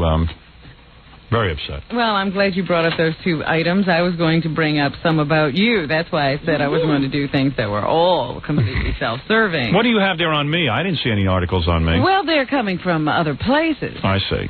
This, someone sent me, and it says it came from the Dow Jones News Service. I just want you to know some of the coverage you're getting now. I never even heard of that. Dow Jones. Yes, you know the Dow Jones, that stock market thing. Your fingers. They have a news service. Your fingers reach out all over. You have quite a web you've weaved, a news web, where you get all this stuff from. Entertainment news from Dow Jones. Radio shock jock Howard Stern, one of the most listened to men in America, and also known as a retarded schmo, announced his candidacy for governor of New York today, promising to resign quickly if he is so elected. That's right. So he can get on with his career. Stern says he wants to do only three things: restore the death penalty in the state, and more token takers at the toll roads, and have highway construction crews work at night. Stern is seeking the nomination of the Libertarian Party, which we all know. Mm-hmm. There was a cartoon in the Sunday paper of Rochester. Yes, is that the one that says the Governor Howard Stern Freeway? No. I saw a funny cartoon. It said, Governor Howard Stern Freeway. They had a car, and it said, topless toll booth coming up in 2 miles. It was very funny. Well, that is not what this is. Sick of Cuomo? Sick of the Democrats and Republican conservatives? Republican conservatives. I never heard of that word. Well, it's a Republican conservatives. I guess they just ran it all together. I see. Send them a wake-up call. Join the Libertarian Party. And then it has a picture of you and a little sign that says Stern for governor. The Libertarians were out front of our building. It is almost like an advertisement because it has send the $15 to the Libertarian Party. It gives their address. Wow. Well, I'll tell you something. I saw them out there signing people up so that I can go to the convention and win. How did that go? I don't know. It was weird because Tom Chiasano, our general manager, said to me, that he went out there and there were people signing people up who were against me. Like they said, hey, why don't you sign up so you can vote against Howard Stern at the convention? Which was weird. I don't understand what you're saying. I'll say it again, as plainly as possible. I didn't understand it either. Like the guy sitting out there, one of them was saying, hey, sign up if you're against Howard Stern. I don't know, it was weird. Really? They had anti-Howard Stern? Yeah, I don't know what was going on out there yesterday, but people were signing up, and there's going to be a lot of people joining us in Albany when I become the nominee for my party. This also what? from, yes. Mr. What was it, Tom? What did you see? Well, I saw two members, I guess, of the Libertarian Party at the little booth they had. Right. And as people walked past, they said, sign up for the Libertarian Party and help block Howard's nomination. Yeah. Really? You see, they weren't even out there helping me. I'll tell you something. I'll resign right now if I hear that. Well, I'll get Ludwig on the phone. Was Ludwig out there? No. No, I saw Joe Brennan out there. Brennan wasn't there either when I walked by. I better not hear about that. I mean, what is this? Giving these guys all of my valuable time. Oh. So that was it. It was very yeah, that's great. Were people signing up against me? There was a line down around the block. Really? But those were pro, I'm sure. There was nobody there. No, there was nobody there? No. Oh, good. Oh, you. Tom, you're so funny. Thanks for the... It's hard enough trying to understand him. He's making jokes. Oh, Humpty Dumpty. Also from Rochester. The kangaroo. In Albany, they say they contacted the Republican chairman of New York State's Republican Party. Yes, and Robin? they said he's against relinquishing the equal time rule in radio for shock jock Howard Stern. Of course. Why would he want to... He should qualify for the gubernatorial ballot. Yeah, why would he want to open it up to me? Why would he want to open it up to someone who can actually win? On Sunday, Governor Mario Cuomo said he would give up any claim to equal time if the Republican candidate did. I'll give it to Cuomo. At least he, listen, let me tell you something. People who run for governor should not be penalized because of their jobs. I can't quit my job to run for governor. I've got a good platform. I should be allowed to run. If they want, I'll keep quiet about it on the air. I don't care. The Republicans, what are they afraid of? The GOP chairman, William Powers, said that he didn't want any GOP candidate making it easy for Stern to stay in the campaign. Yeah, isn't that lovely? Every vote he takes is one of mine. Yeah, keep dreaming. If anything, I'll help you. I'll probably get votes from Cuomo. What is it? Joe Brennan has an explanation. I don't know what it is. What is your explanation, Joe? Well, Howard, I just want to say I did, at one point, I stayed downstairs and monitored for part of the day yesterday. I did hear some people start to say that, and I have told the powers that be to let everyone know that Works Booth to cut that out. Yeah, I mean, come on, give me a break. I think what they did was they were getting some of them were getting depressed as it was very rainy yesterday, and at one point, not many people were coming up, and they had been saying at one point, sign up if you want to vote for Howard and vote for Howard. So I guess some person had the idea, well, maybe some of these people are against Howard, so that, and might have said it for that reason. Well, tell them not to make jokes. Right, I know. It's already been taken care of, but, that is a possibility. So what happened? How many people did you sign up? The turnout, a lot of people were taking the applications away with them. There weren't that many that signed up in person. I think the rain hurt a lot yesterday. It was $15. I mean, what's the big deal? Right. Don't people want to go to the convention and make sure I get the nomination? I don't know. I mean, you got to tell your listeners that to get on this. A few people took them away and said they'd mail them or get them back to us. Well, I got some fans out there. Yeah, they're always behind us. Very few were coming up and talking down their $15 in person. A few guys drove in. One guy said he drove from up north of the city pretty far to do it. But anybody who wants to go to Albany with us and be part of the big party can't be there unless you're a member. Let's you got to sign up before April 8th. The problem is there's nowhere to sign up except down. When are you doing it again? Okay, well, the rain seems to have been hurt, so we're going to try again tomorrow when it's not raining. You're going to be in front of the building tomorrow? In front of the building tomorrow. All right, good. So from 10 to 2 tomorrow, and then we're also going to try and see if we can set up a different location. Well, why don't you do it while I'm on the air? Because that's when you have to remind people while you're on the air. Why do you do it afterwards? Well, we wanted to start part of the time you were on the air, but the guy who was downstairs yesterday while we were up on the air said that there weren't a lot of people coming, early yesterday morning. So all right, so you'll be there from 10 to 2. Yeah, if you want us there a little earlier, we can be there earlier. All right, so be out there tomorrow. I mean, I'm getting calls off the roof. People want to be able to get into the convention in Albany to watch me take my place as the rightful heir to the Gubernatorial nomination in November. And remember, we have the one Saturday on the weekend on Long Island, too, at the OBI, which for all you Long Island listeners, maybe, people who are working, too, it'll be convenient for them. All right, what time are you going to be out there? That's 11 to 2. All right, very good, Joe. Thank you. Okay. Well, Governor Cuomo said on Sunday, Howard, that if they enforce the equal time rule, it could drive you out of the race, and he's against that. So good for him. I applaud him. He's coming out looking like a rose on this one. And let me tell you something about Governor Cuomo. Because he's the governor, you got to understand why this equal time stuff makes no sense. The governor has access to press conferences, to private planes, to motorcades, to all the television and radio conferences and stations and appearances. He's constantly making public appearances, and they all make news. He can he can do bill signings. He can make proclamations. There's tons of ways he can get airtime. Why should there be a law against having airtime? It's absolutely absurd. And that's the point. Every incumbent has access to the media. What is this? And what are the Republicans so afraid of? What are they afraid of? They're afraid you're taking votes from them. Well, that shows you I'm a damn serious candidate, aren't I? Isn't this the country where you're supposed to be able to vote for who you want? No, they want to make sure that the people have less choice. That's the Republicans. There's something else. Did you see the opinion in the Staten Island Advance? What did they say? This editorial? Now you know why the Republicans are essing in their pants.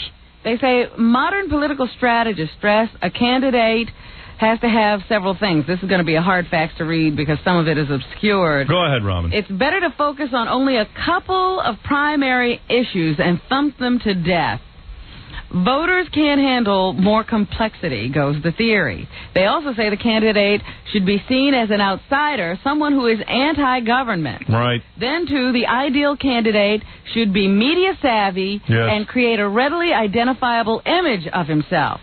Well, guess who's the perfect candidate? With those attributes, say the pros, anyone can be a winner. Well, ladies and gentlemen, the governor of the great state of New York, Howard Stern. Let me tell you something. You're damn right, and I'll tell you why. People want simplicity in their lives. They want government to be simple. They say the outrageous shock jock has a high public... they see him as being a high public official because... Because I'm high all the time. I sound like I'm high anyway. His candidacy may not be as much of a joke as you might think. Consider that Mr. Stern is smart, immensely popular, a consummate outsider, has a sky-high name recognition quotient, is the Michael Jordan of self-promoters, and knows his way around a TV studio. Yeah. He's also concentrated his embryonic campaign platform on two popular issues, reinstatement of the death penalty and improving traffic. That's not a tough agenda. Nope, and they know I can accomplish it. That's the great thing about my candidacy. He says after he accomplishes these things, he'll resign and turn his office over to a lieutenant governor who can get things done. I got to find one. I got to find a politician out there who's a serious hard worker, no-nonsense type person. He says, they say here that you're not the first publicity-mad on-air personality to announce a run for office, but you may be the first to have the clout to really make the political establishment squirm. They're all squirming. Cuomo's playing it tight, and he's a gentleman about it, but listen, I'm going to defeat him on the death penalty issue alone.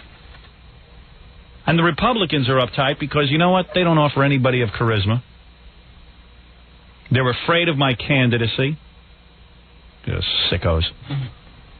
What are they afraid of? Down here it says, moreover, other than his nasty image, Mr. Stern represents everything an increasingly childish electorate wants of its candidate. A childish what? Childish electorate. Oh, so now the electorate is stupid. Yeah, we're too dumb to know what we want. You know what? You know what's funny about this? They want slogans, hot-button issues, glib one-liners, colorful stunts, and celebrity. Not only that, they want campaign buttons that are collector's items. Hey, listen, let me tell you something. The point is, this article, while it's very complimentary in some ways, is somehow belittling the people who vote. The people who vote are fed up with politicians. Because politicians, I mean, look at Virginia. Ollie North and Chuck Robb, that's the choice. What are they going to do for you? What's Ollie North going to do, lie to you? What's Chuck Robb going to do, get you a nude rub down? What? So why am I a joke? I've mentioned 3 things that I'll do as your governor. I've got enough support that we can all get together and do it. Why is that a joke? Why is that a joke to so many people? I'm going to do 3 things that improve your life, and I'm going to get out of there. People like that. It appeals to them.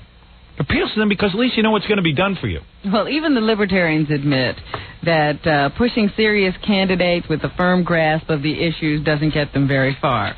Yeah, and like I don't have a firm grasp on the issue. Like Chuck Robb's got a better grasp on the issues than I do. He's got a grasp on something. I don't know if it's an issue. Listen, I thought this campaign out. Took me like a day. And I realized one thing. A man with an IQ of 85 has 1 vote. A man with an IQ of 185 has 1 vote. So I can win. There's enough 85 IQs out there that I'm going to rack up big votes. It's pretty frightening, isn't it? That's what's scaring everyone. They say surely your running for government is another attempt at pushing the edge of the envelope. It's not.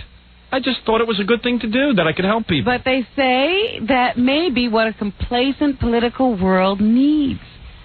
Well, there you go. So I would call that an endorsement. Yes, it is. What is that paper again? That was the Staten Island Advance. Figures, it's not the New York Times. Listen, I'm ready to go make political appearances. I want to go speak in one of those black churches. Oh, dear, I don't know about that. Listen, you blacks, I know what's good for you. You need the death penalty, too. You guys are the victims of more black-on-black crime. Hello? Is this working? Oh, I'll turn that off. I'm trying to make a campaign speech.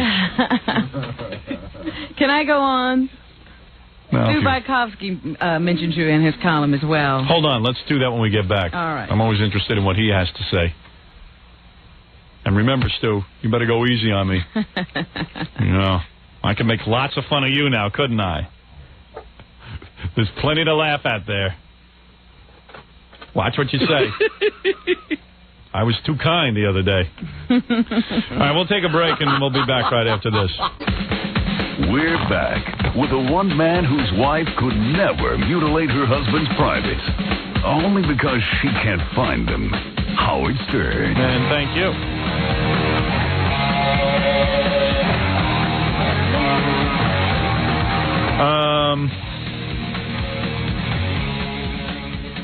Robin, we're in the news. You said Stu Bajkowski wrote Yes, he says that he got an opportunity with pay to dish you. Dish? What is dish? Dish. Oh, dish. Finally, my long-simmering feud with Howard Stern. He has no given feud. me something more than the feeling of accomplishment for ridiculing the ridiculous. I now have cash money for calling him a twit. What? Seems the British Broadcasting Corporation was doing a feature on Stern. Oh, is that right? Time to air with the publication of his book in Great Britain. Since no one in England has any idea of who or what he is, The Late Show, a 60-minute style magazine show, did a profile on him, mostly objective, but larded with some praise from his admirers. Oh, so For balance, they needed a critic willing to speak on the record. Someone gave them my name, and sometimes my life isn't a living hell. The producer showed up with a camera crew and put me through my paces for a half hour or so. After which, they sent him a check for $100. Let me ask you something. Did Stu mention that he has tried to be on the radio several times and each time failed? No. Each time he had his own radio show, and that maybe there's some jealousy there because I was the first one to see his wife nude before him? that his wife came down to my station naked and sat there naked for several hours in front of me? Yes, nonstop. She never tried to put her clothes back on. Do you ever think that might sort of taint his objectiveness? Like there might be a little jealousy there? As happens in TV interviews, the majority of what you say never makes it to the air. Yeah, well, let me tell you something. The BBC did ask me to characterize How Weird, which I did thusly. Apologies to Roseanne Arnold. He's America's worst nightmare, poor white trash with money and a microphone. Yeah, good. I'm white trash, huh? Yes, Stu. Take a good look at your life. Right in there for the second newspaper in Philadelphia. You never could make it to New York because you don't have the talent. You couldn't make it on radio because you don't have the talent.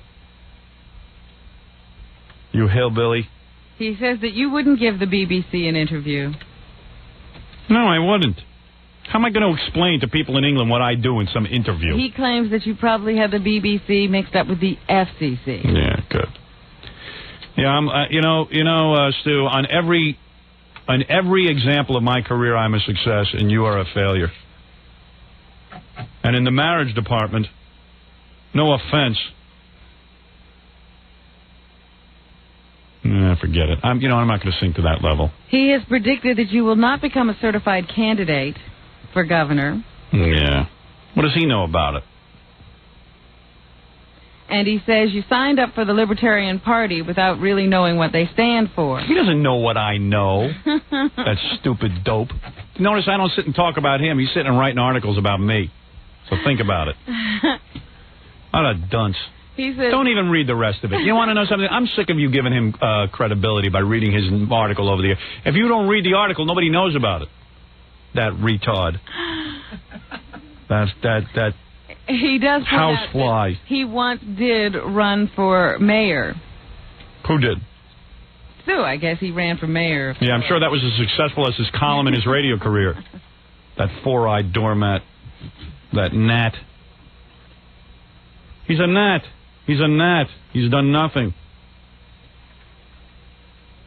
He's a hanger-oner. A hopeless case. And he also talks about the possibility of a deal between you and Rupert Murdoch to do cable. Jealous again?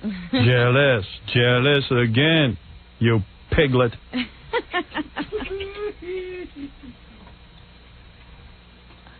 I just know you love Stu, so I always try to remind you of what he's up to. He's a I'm not going to say it. Wouldn't be polite. I'm a gubernatorial candidate. That's right, so just watch what you say. He's nothing. He's a pigeon-brained, pighead. Cow's ass wearing a hat. Schweinhund Schwartz. Worshippers at that Alabama church are trying to cope with he's a schlump. Painful irony that they gathered on Sunday morning to worship God and then had their church blown down. He's a full toilet with a broken handle. I'm going on. No, you're not. I'm not done yet. I want equal time. I wonder if Stu's wife still... Could we move on? You're giving Stu too much time.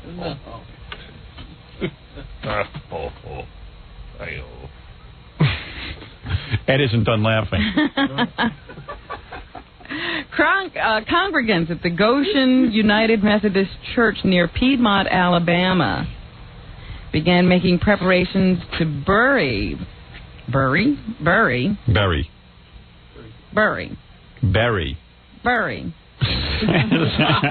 right, Robin, bury.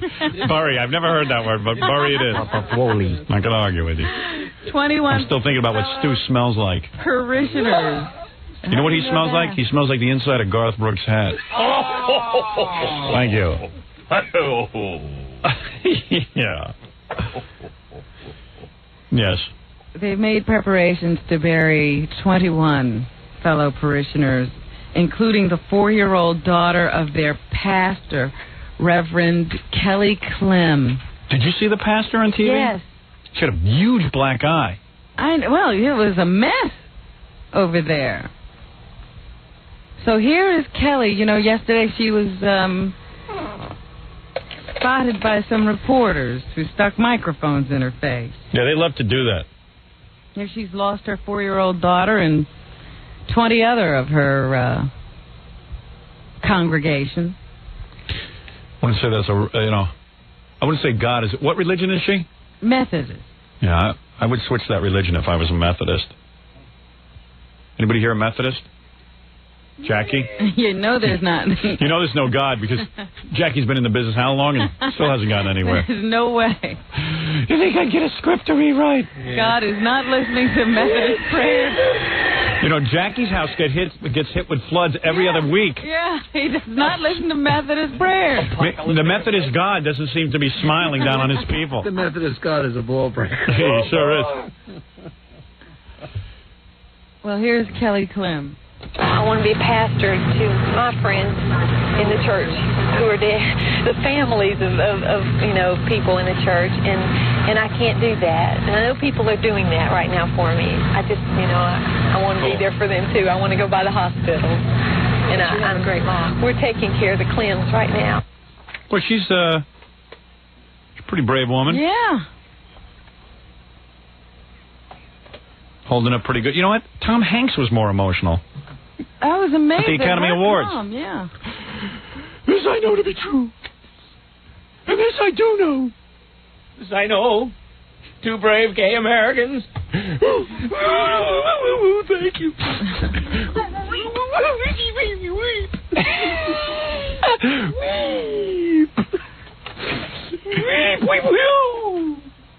He just got an Academy Award for pretending to be a gay guy. I love my lover. I need to list many homos in alphabetical order.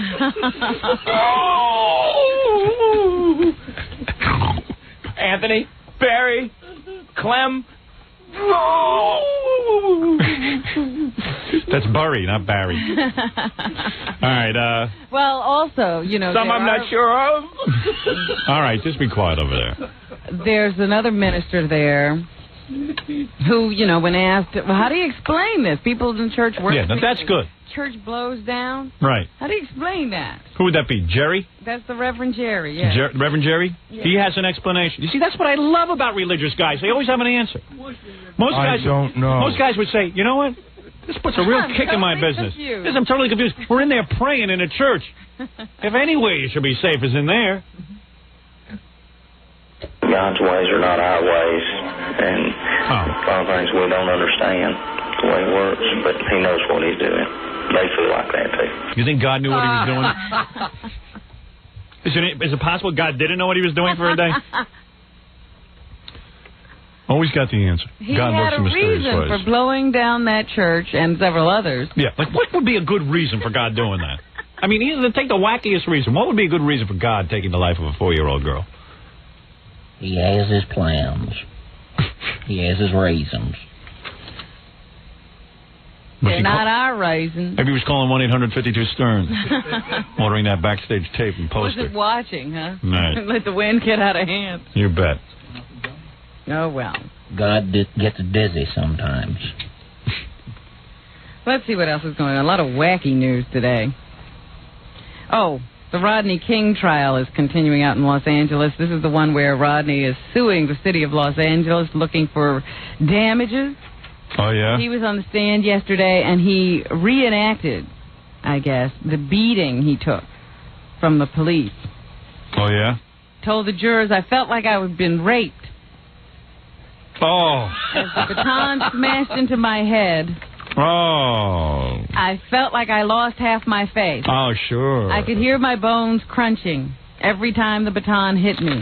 You know, he was hit once, I think, in the face. It sounded like throwing an egg and hearing the shell crack. That's the same sound you hear when you drive around drunk and maybe you smack into someone accidentally. When the officers hogtied and dragged me to the side of the road, I felt like a cow who was waiting to be slaughtered, like a piece of meat. I was just so scared, I felt like I was going to die. Oh, come on. You're not scared of anything, Rodney. He's suing the city for $9.5 million. Oh, boy. Just give him $1. Give him $1. Come on, jury. He recalled for the jury how the evening began in celebration of his getting back his job with a construction company after a prison term for robbery. Don't want to hear this. He admitted drinking too much and trying to elude police because he feared going back to prison. What a joke. You know, there was this great article on what it's like for the cops now. Wait a minute. Under questioning by his lawyer, King left the witness stand twice and got down on the floor to show jurors the position he was in when he was struck by police batons and boots. He claims that several times now he was called the word nigger. Now, during the trial of the police officers, he said he couldn't recall whether that word was used or not, but now his memory is clear. Yeah, he was reminded of it. Oh, yeah. You know, there was a great article on what it's like to be a police officer in Los Angeles since the Rodney King incident. Yes, what is it like? Well, it's mostly the cops go around now and are taunted in these ghetto neighborhoods by they go ahead, hit me, make me rich. That's what it is now. So you can't even subdue anyone. How you could be a cop anymore is beyond me. I got to hand it to these guys. You got to be nuts. I say give Rodney King an office building, a limo, and a movie studio, and a harem. And then shoot me. I'll tell you something. Oh, they walk around now. I'd be a rich man if I were suing the police. Here's a guy, Wayne Cox, 47, a 21-year veteran street cop, decided to apply for retirement on the morning of the verdict being announced. Did he? The guy says, I feel like if I keep this job, I put my family in jeopardy. They can lose me to prison for fighting crime, said Cox, who plans to look for another line of work. I can't afford to retire. What's the worst job, Robin, being a cop or being Stu Bykowski at the... Stu? Stu still got the worst job? Oh, yeah. Now they say our jail cells used to be filled with inmates up to 20 some nights, said a Latino desk officer at the 77th Division in South Central Los Angeles. Now we maybe have 2 or 3 guys in there. Officers don't want to risk getting in trouble to make an arrest. Well, I told you this was going to happen. Good. I'm glad you told me, because you're right. Well, there it is. Watch out for your babysitters. A 14-year-old babysitter in Pittsburgh put 2 children in a clothes dryer and turned it on. Only Joe Piscopo had married her. Maybe she would have...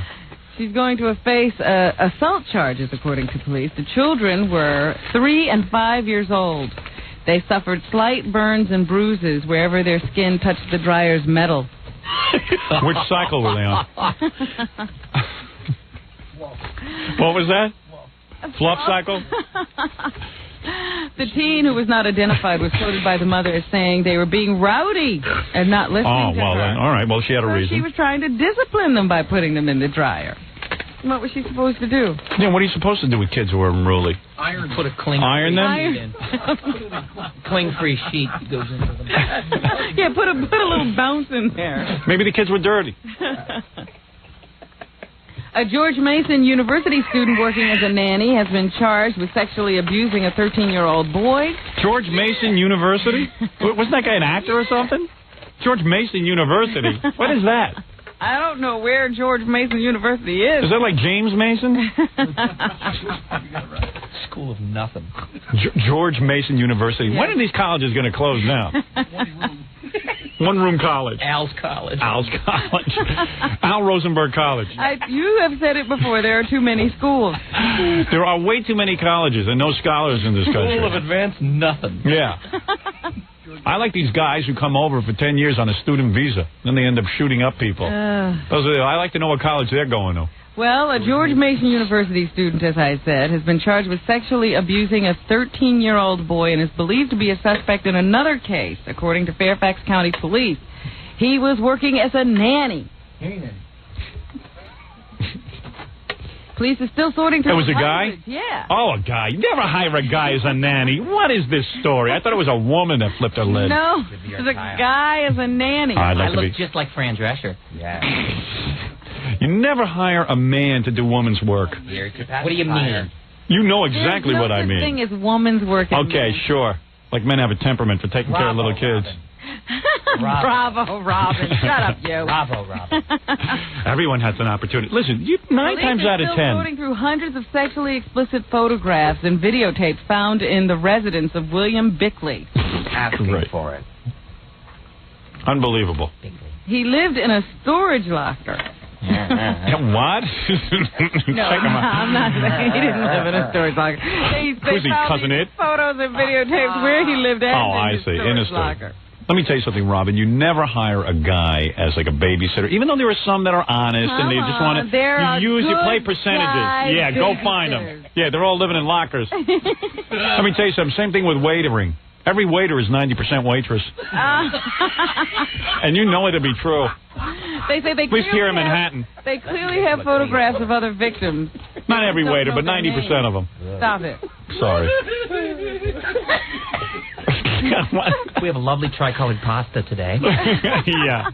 I'll take tricolored pasta. The assault Bickley is charged with is believed to have taken place in November of 1992. It does not involve any of the children under his care, Howard. It was a very good year. He moved from Georgia to Fairfax after, did that several years ago. Kids are cuter there. But anyway, they say... This is the one that put him in the dryer? No. He's another guy. This is a completely different case. Oh, my. He's a nanny who was working. And the mother of the kids he was nannying... Yeah. What did she do? Found literature from the North American Man-Boy Love Association. Oh, yeah. That might be a problem. I don't know how it got there. Bickley is accused of criminal misconduct with 3 boys, aged 3 to 9, that he cared for. Never hire a man as a babysitter. It was their mother who told the police about Bickley. The mother hired him in August after he responded to an advertisement she posted at the university. You want to know something? I would have loved, when I was younger, to babysit, because I happen to be a regular guy. But you want to know something? I knew enough not to even offer my services. Because as soon as a guy says he wants to babysit, you got to be suspicious. And I didn't want to be under anyone's suspicion. I had enough troubles growing up. She alerted police last week after finding photographs of nude preteen boys in his room. The mother apparently became suspicious of Bickley after her 9-year-old son told her Bickley had been kissing him on the lips. Oh. Big deal. Bickley told the boy he was homosexual and that he has had sex with other men. Now, what are you doing telling that to a 9-year-old? Yeah, what kind of thing is that to tell? After a search of his room in a storage locker, the police found many non-sexually explicit photographs of his former neighborhood. So they're searching for an identity of one of the youths they see in these photographs to see if anything else went on. I see. Well, listen, I'll warn you, and people don't listen to me. They think I'm a crackpot. They don't think I know what I'm talking about. But it's very unusual to see men in certain jobs, and it's best to avoid it. Oh, I just think that's wrong. I think it's wrong. Go ahead. So hire a man to take care of your kids. I just say, listen, not all men are bad, but you just play the percentages. Not all men. Go ahead, hire a man and be a librarian. See what happens. Time the guy's done, the books will stick together, and all the children will have bookmarks in their butts. War and Peace is over here. Now bend over. All right. I'm not saying all men would be bad librarians or follow that course, but a lot of them will. That's the problem here. Male nurses, forget about it. That's ridiculous. Don't want to talk about it. I worked with many good male nurses. I'm sure you did. Never happened. But a lot of them, Bravo, I don't know. Girl. I'm Nurse Truman. Bravo, Robin. Many good male nurses. Yep. Go, girl. Stewards. There's some professions you wonder. Stewards. Oh, yeah. What's a steward? You know what a steward is on the airplane. Those are all flight attendants, remember? Yeah, flight attendant. I see a steward. Sirens go off in my mind. Right away, I'm on alert. You don't see me sleeping with the blindfolders on. Well, you need the blindfolders for your trip to L.A., Mr. Stern? No. I'm going to keep both eyes open on you, pal. Let me pull your window shade down. Sure. Put my hand in your lap. Yeah, sure. Pull down my window shade so no one can see in. Hot baked cookies. Would you like a hot baked cookie? No. No food for me unless it's wrapped. The cookies are in my pants. That's ridiculous. There are certain occupations a man is not meant to do. I don't see why. Well, then you're naive. Very naive. So hire a male babysitter. I certainly would if I thought they were qualified. Let's take... The greatest comedy bit ever was Saturday Night Live. Buck Henry played a babysitter. It was fantastic. If you ever see the reruns of that show, it's fantastic. That was a good bit. A British man was found guilty Tuesday for having sex with a dog. Why is that against the law? Seriously. Why is that against the law? To protect the dog? Why, if a grown man wants to have sex with a dog, why can't he? I don't know that the dog wants that. I'm going to start an association. But listen to how he got caught. Man-Dog Love Association. Listen to how he got caught. Don't worry, times will change. Relax. And if you are a dog... You know how he got caught? Nobody saw him having sex with the dog. The dog talked. By the way, the dog was the dog of the neighbor. It wasn't even his dog. Robin, I got to tell you something. What? You figure if you're into little kids or something like that, that's bad because the kid can talk. But if you're a guy who's into dogs, you figure you're safe. All you got to do is find all you have to do is find a safe spot. The dog will never tell on you. But he man's best friend. Except that he videotaped it. He was so into what he was doing. The police questioned the dog. They said, bark once if he raped you. What was the name of the man who raped you? Babe Ruth? Yes. Listen to this. He videotaped the event. Sex on the roof. Then he completely forgot that he had videotaped it. Oh, I see. And somebody was videotaping a wedding of his friends. Oh, man. So he loaned them his video camera. So now the whole group gets together to watch the videotape of the wedding. Oh, my God. And they see this 59-year-old man having sex with a dog? Or is he 39? I can't read this. Why did you put that tape in a safe? I mean, where did you put that somewhere where you weren't? Well, certainly you want to pop the tab so it doesn't get erased. Yeah, I mean, God forbid. I mean, what did you want to... Why did you want to put that somewhere where it couldn't get mixed up with your other tape? So what kind of sentence do you give a guy who has sex with a dog? Well, they sentenced him to psychiatric treatment. I wonder why. Let's skip the trial. But, why did he go and have to do that with the neighbor's bull terrier? Oh, I was going to ask you what kind of dog it was. So many stray cats. Oh, they're cute. Bull terrier's a good-looking dog. Very soulful eyes. Don't be afraid. Relax. And their tail kind of curls over. I just can't imagine the whole family sitting around to watch the wedding video. You have reached the Man-Dog Love Association. If you are a man, be brave. Be true to your feelings. And if you are a dog, roll over. Unbelievable. I have a treat for you.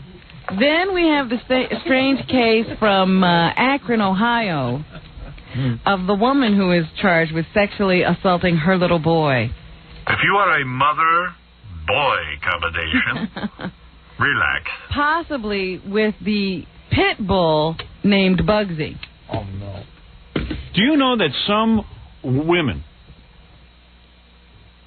have sex with their children and don't realize it's wrong? They even admit it openly? Stop it. What are you talking about? I know a woman... Where did this happen? I know a woman know it was wrong. who regularly committed sodomy on her son. Regularly, and then saw nothing wrong with it. Who was it? I can't tell you who it was. Nothing wrong with it. That's wrong. Now you're being Geraldo. Have you to know of a protect the crime identity. Yes. being committed. Person's dead now. Person's dead now. Makes no difference. Then you should tell me. George Washington. My great-grandmother, all right? No, I don't know. No, but in all seriousness, that is a true story. They don't know it's wrong. Who told you they don't know it's wrong? They do it, and they think it's fine. Sure. They do the oral favors on their children. How would they know? On their sons. When her trial began... My own mother did it to me 3 times. Stop it. In Summit County Common Pleas Court, it became evident that she and the dog are both on trial. Now, let me get this straight. The dog and the mother had sex with the kid? No, the mother claims that the dog did it. She's turning in the dog. Let me call the dog to the stand. Do you promise to tell the whole truth, nothing but the truth? You're right, Paul. You're right. Did you read about the woman who married a monkey? Oh, no. Did you read that? No, where'd you see that? Mrs. Gary Dell'Abate. Stop it. At issue is the dog's ability to consummate such an act on a 7-year-old boy without the boy's assistance and without scratching the boy up, because there were no other marks on the child besides the trauma to the area. Wow. Now, the mother claims... You know they locked the dog in jail? That the dog did it all by itself. But she's given some conflicting evidence. I see. First, she said that she was taking a bath when her 7-year-old son knocked on the door claiming that Bugsy had hurt him. Possible. Then, according to a veterinarian she had consulted... These filthy dogs. She gave the story... Half-breed.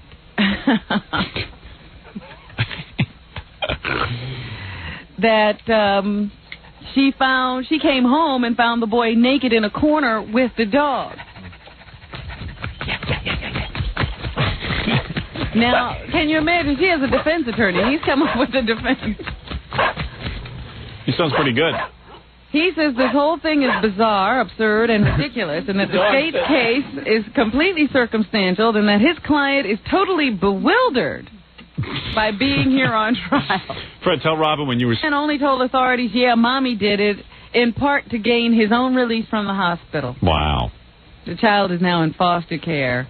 Doctors have testified to extensive tearing and some bruising on the boy. Fred, let me check you for extensive tearing and bruising. My pleasure. And there is evidence that a substance found in the boy's bottom was dog semen. Really? Oh, oh, stop it. I heard the dog got VD. Oh. But the doctors who treated the boy said the injuries were more consistent with penetration by a broom handle. Terrible, terrible. So, terrible, Robin. Incredible trial. That's a terrible story. Yeah. Of course, the boy did not have VD. Or the dog did not get VD. Oh, stop it. I wonder what they'll do with Bugsy. I don't know. I heard it was Bugsy's birthday. What is it? Good boy. Going back one story to the male babysitter that molested the young boy. Yes. There's one of our listeners wants to tell his memories of being molested by a male babysitter. Oh, dear. Well, I'm always open to that. I heard his story, and I sort of coached him on it was pretty bad what the guy did to him. All right, so you told him to watch his language. Right. Okay, very good. I'm glad you did that, Baba Foheat. So what happened? You had a male babysitter, right? Am I right about it? Yeah, Howard. Of course. You're right about it, that's for sure.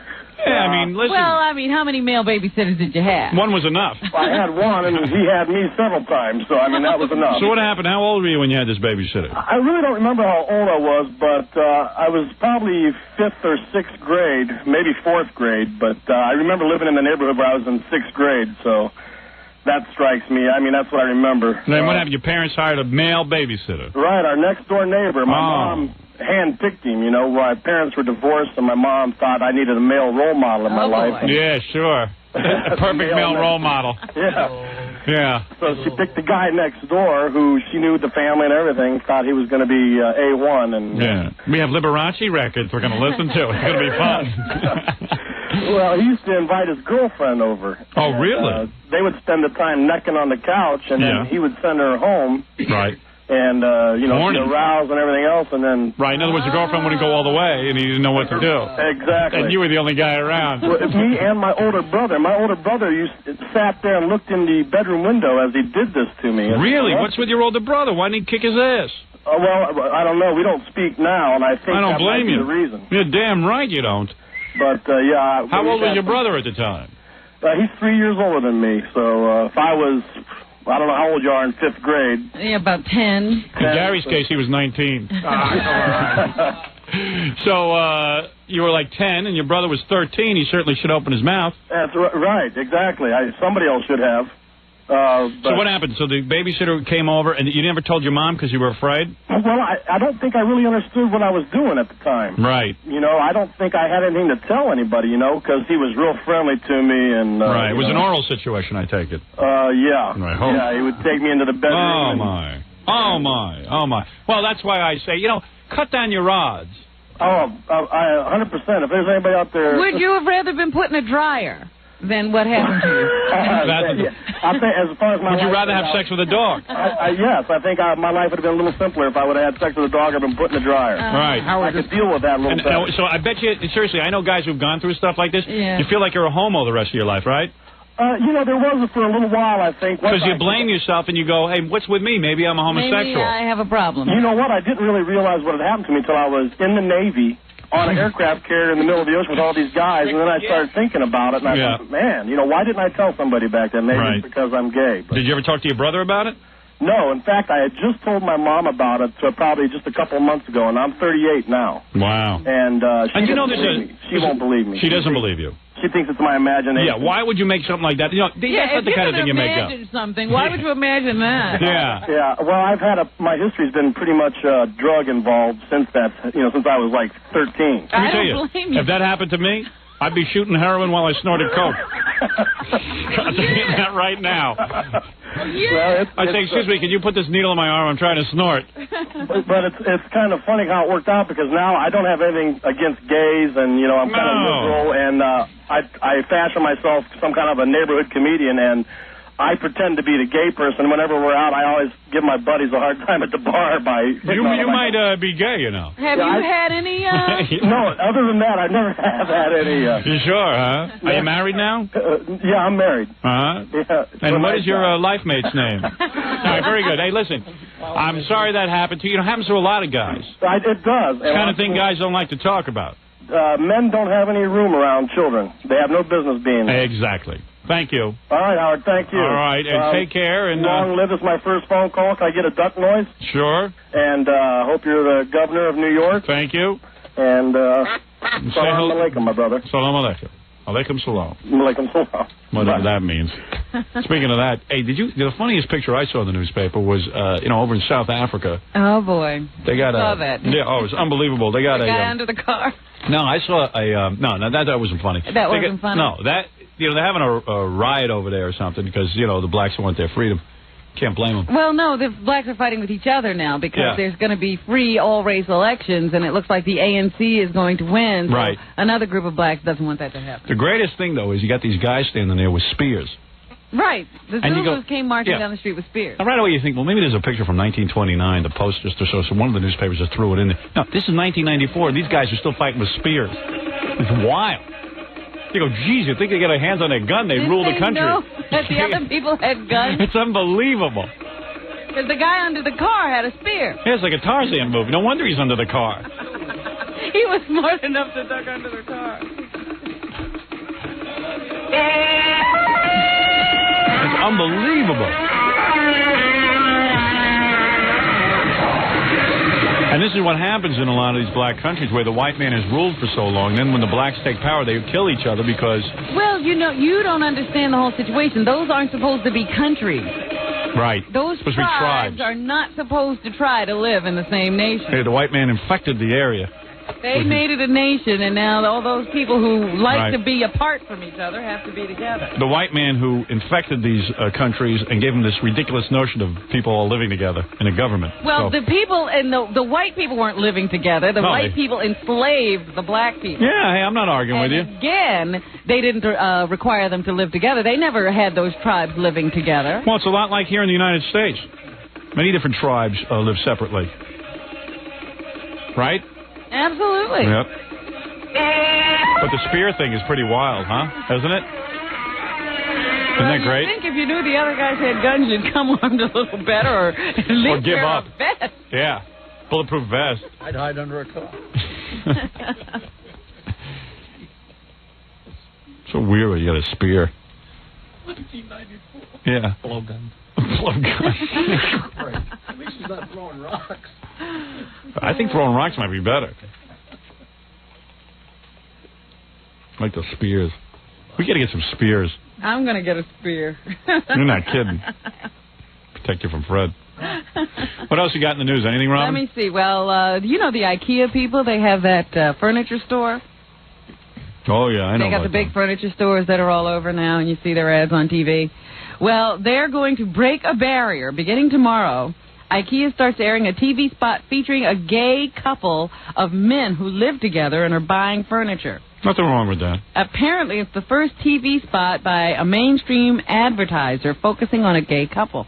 So, no, it's two guys will sit there. Talking about how they pick out furniture for their house. Oh, I don't see anything wrong with that. I didn't say there was anything wrong with it. I just wanted to point out that it's a first. I can't wait for the first I'm a homo for Snapple commercial. I know I'll be doing it. Here's a twist. You know how we've been having trouble with tourists? Tourists come into the area and they get shot by local marauders. Yeah. There's going to be a lot of gay commercials coming up, Robin. Yes? Oh, like yeah. what? Oh, you wait till you see. Wait till you see what goes on. You have anything in mind? Oh, well, this is just the first thing. This IKEA furniture is not going to be the only one. Once this catches on. Huh? This is tip of the iceberg. Once this catches on, it's going to go wild. Drink milk. It does the body good. Monostat 7. Look at these Band-Aids. Chartreuse from Johnson & Johnson. You know, douche isn't just for women, you know. And what's next after that? Maybe the guy who nailed that dog will be a spokesman for Ford. Have you driven a dog lately? In Florida, yes, a Canadian tourist has admitted he robbed and killed a candy store owner in Pompano Beach because he ran out of vacation money. I love chunkays. So do you understand? The guy comes here from Canada to vacation in Florida, right? Runs out of money and shoots and kills a candy store owner to get more vacation money. Pick him up, eh? I'm desperate, eh? Give me some Reese's Pieces, eh? Yeah, it's a sick world. I tell you, even the people coming to visit are crazy. Want to go back to gay commercials? No. I love chunkies. Lots of pep to chase guys. How about this one? I went to Men's Hair Now. Screw the hair. I got a man. The hair was just a residual. That was a bonus. That was a bonus. I'm dating now. I'm telling you, it's going to be endless, Robin. It's opening a floodgate. Meanwhile, here in New York... Hi, I'm a pitcher. Hi, I'm a catcher. Lesbian Brooklyn family court judge Karen Burstein. How do you say that? Burstein? How do you spell it? S-T-E-I-N. Stein. Okay, Karen Burstein. She's an admitted lesbian judge. Oh, yeah! Says she's going to resign from the bench on April 20th to consider her viability to run for Attorney General of the state of New York. A lesbian judge? Yes. Like, does she judge other lesbians? No, she's in family court. You're a 10. You're a 7. Here's a bikini contest. But she wants to run for statewide office as Attorney General. Now, as governor... I hope she wins. You might have to work with her. I think a lot of lesbians are a lot more even-tempered. Really? Oh, yes. Oh, yes. Burstein is a Jewish liberal who grew up in Nassau County and lives in Manhattan. If you just say Jewish, you don't have to say liberal afterwards. Usually goes hand in hand. Just say it's a Jew. Yeah! She publicly disclosed her sexual orientation 5 years ago. Is that right? And would be the first openly gay candidate for a statewide office in New York. Maybe she'll be on a TV commercial. She can do some of those gay commercials now, Buy like IKEA. furniture, yes. I sent her Vermont KY Bear.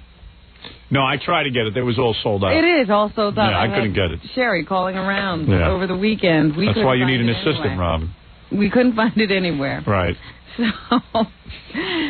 Disney, which has not commented on it, just must be raking in the bucks and enjoying the whole thing. Hi, I'm Tom Hanks. All my homo buddies use Go-Go Puffs. Is that a commercial? I see that Merv Griffin may have dumped Ava Gabor. It says in Neil Travis's New York today that Merv has not been returning her calls. He's taken care of Ava for years. Hello, darling. A real couple. And now he's walked out of her life. I don't want to talk to you. Not interested. Gonna film an IKEA commercial. He just sold his Beverly Hills mansion, and they say he's probably moving to Atlantic City to more closely supervise his troubled casino operations there. They say he wants to uncomplicate his life. Yeah, good luck. All right. What else is in the news, Mickey Robin? Mantle has done an interview with Bob Costas where he talks about his years of drinking and why he did it. Because it was fun. Right, yeah. Mickey, you okay? Says he was a bad dad. A lot of pressure. You had to hit the ball. Baseball. Was he crying? I wasn't there. Yes, it was he a bad will dad. shed a tear or two. Tears.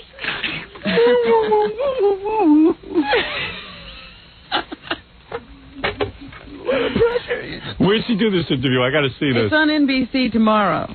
Tomorrow night will be on? Yeah. NBC tomorrow? Not or tomorrow. Today? So it'll be on today? Tomorrow will be on today? No, tomorrow. Tomorrow. It's on NBC, the Tomorrow Show? There's no Tomorrow Show. It's Tomorrow's Now Show with Tom Brokaw and Katie Couric. So it'll be on now, tomorrow. No. It'll be on now tonight? No. Tomorrow. On Now. It's on now. No. So let's go now and watch it. No. All right, I don't understand when this Mickey The Mantle show thing. is called Now. Right. And it'll be on tomorrow. And no wonder Abbott Costello made so much money. That's hard to do. Totally draining. Mickey Mantle says he was a bad dad. I'm a bad dad. Mickey, were you very bad? I'm sorry, my sons, Diane and Judy. What? What are their names? You don't even know your own son's names? I was never, ever there because I was playing baseball. And it was a lot of pressure on you to succeed, being a role model? I miss Billy Martin. You miss Billy. That was your best friend? Billy Mantle. And you bartender. You miss all the Bills. I drank at night until Yogi got cute. He was cute. He said he had a lot of weird things going through his head after he left baseball. Like a headache. He'd have these dreams where he could hear everybody playing in Yankee Stadium. Right. He could hear the coach, and he couldn't get into the stadium except by crawling through a fence. And once he got in, when he hit the ball, he couldn't run if he could hit the ball. Mickey, what does that dream tell you? I miss puking on the Bat Boys school books. Boy, I drink between first and second base. He even admitted to once arguing with an umpire to get thrown out of a game because he was so hungover. I think I had to have a maintenance drink. I was shaking it so much.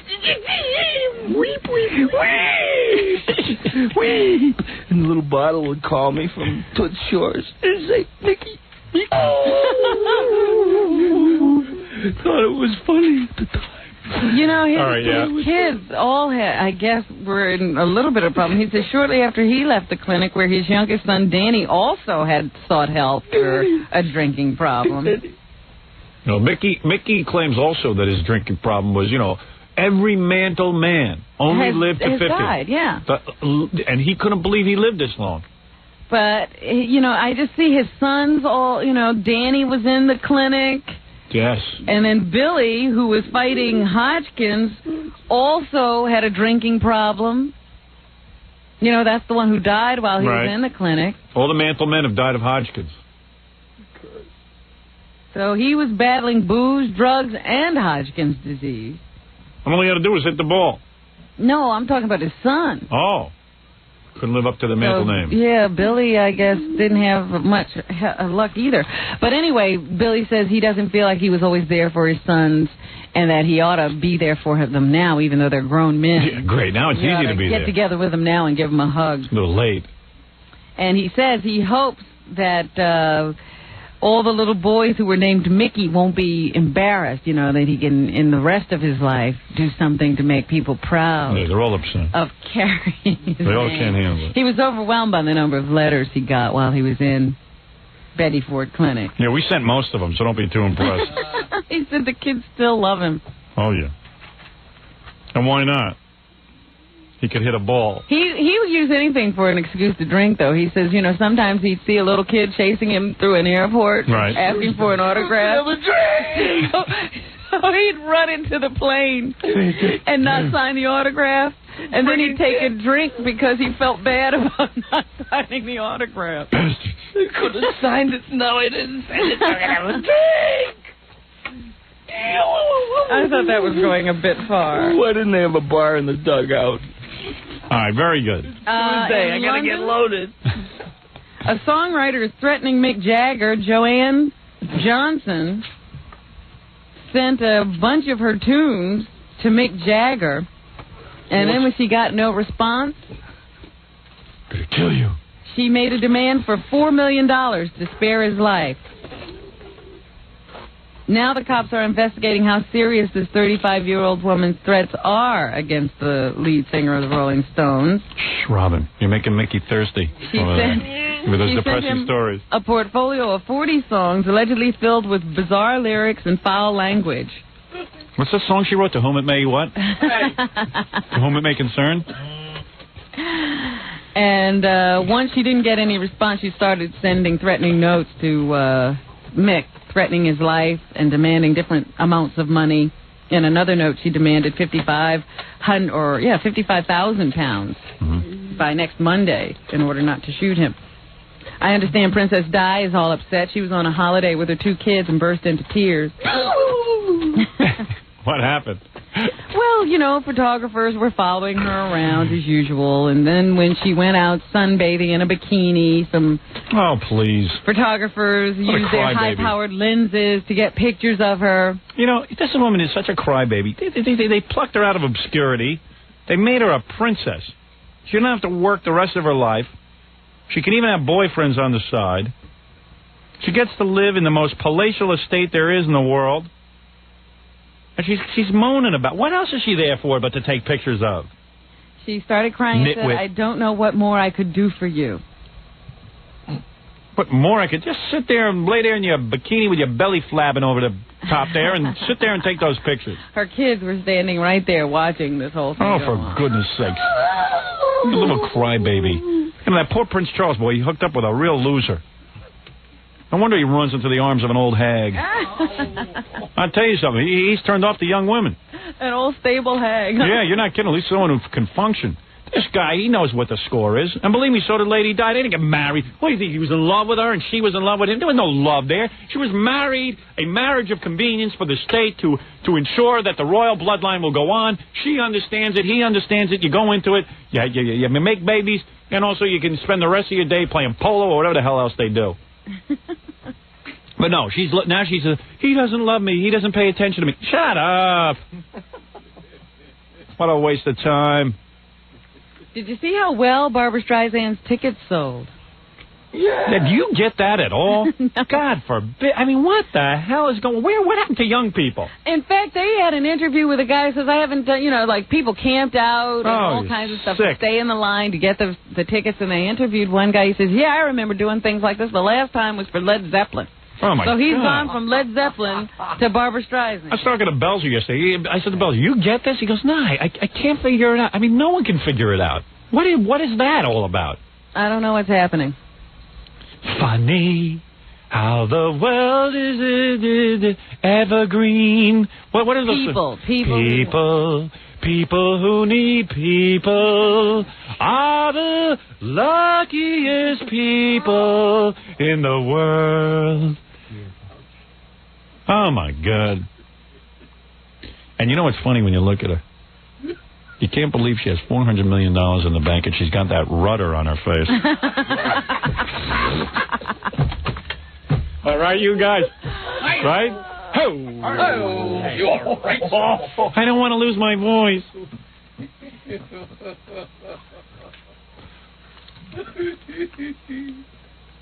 People who need people are the luckiest people in the world.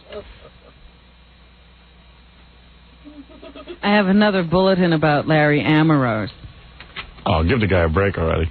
Well, there's going to be another press conference. Apparently, more charges.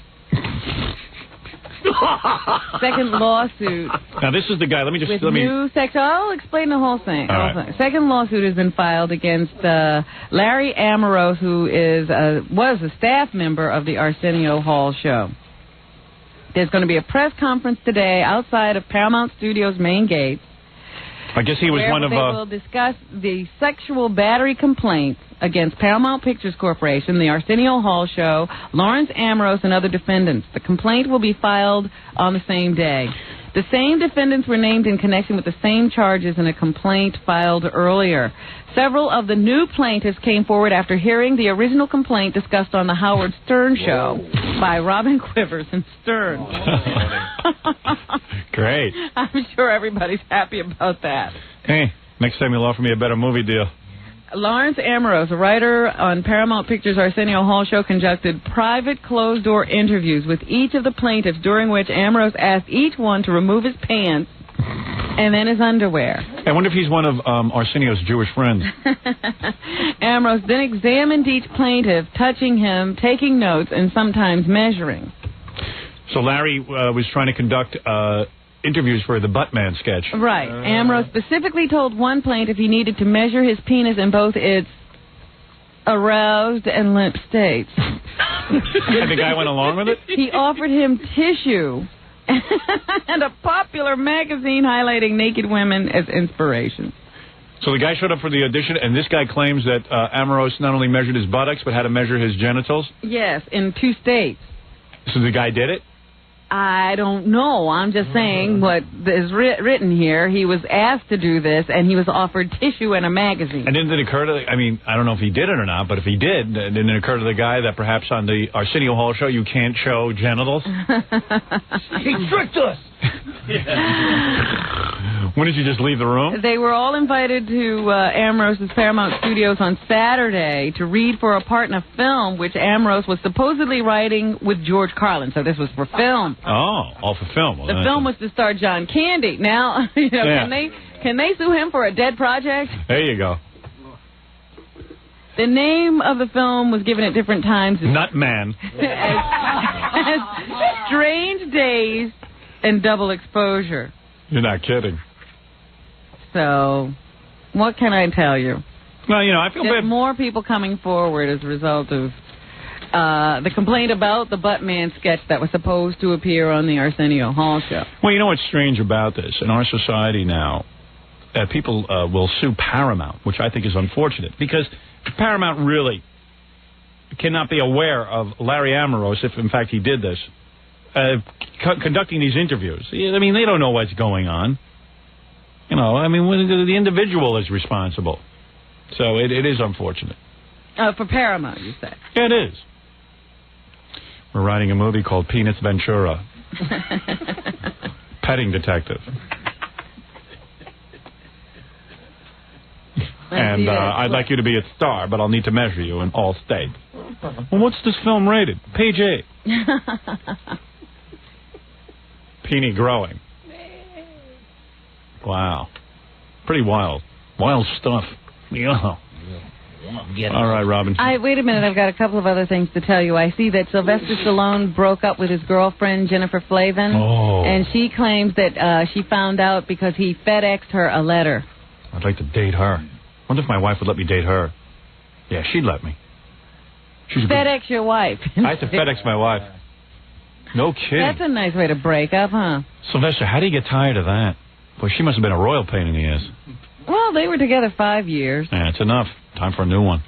Now he's got some new girlfriend who says she's had his baby, and they've been seen together down on the set of the new movie he's shooting, I think, in Florida. What a life. Glenn Campbell is writing a book called Rhinestone Cowboy. You're kidding? No. Wasn't that the name of his song, too? Yeah. I hear it's one page.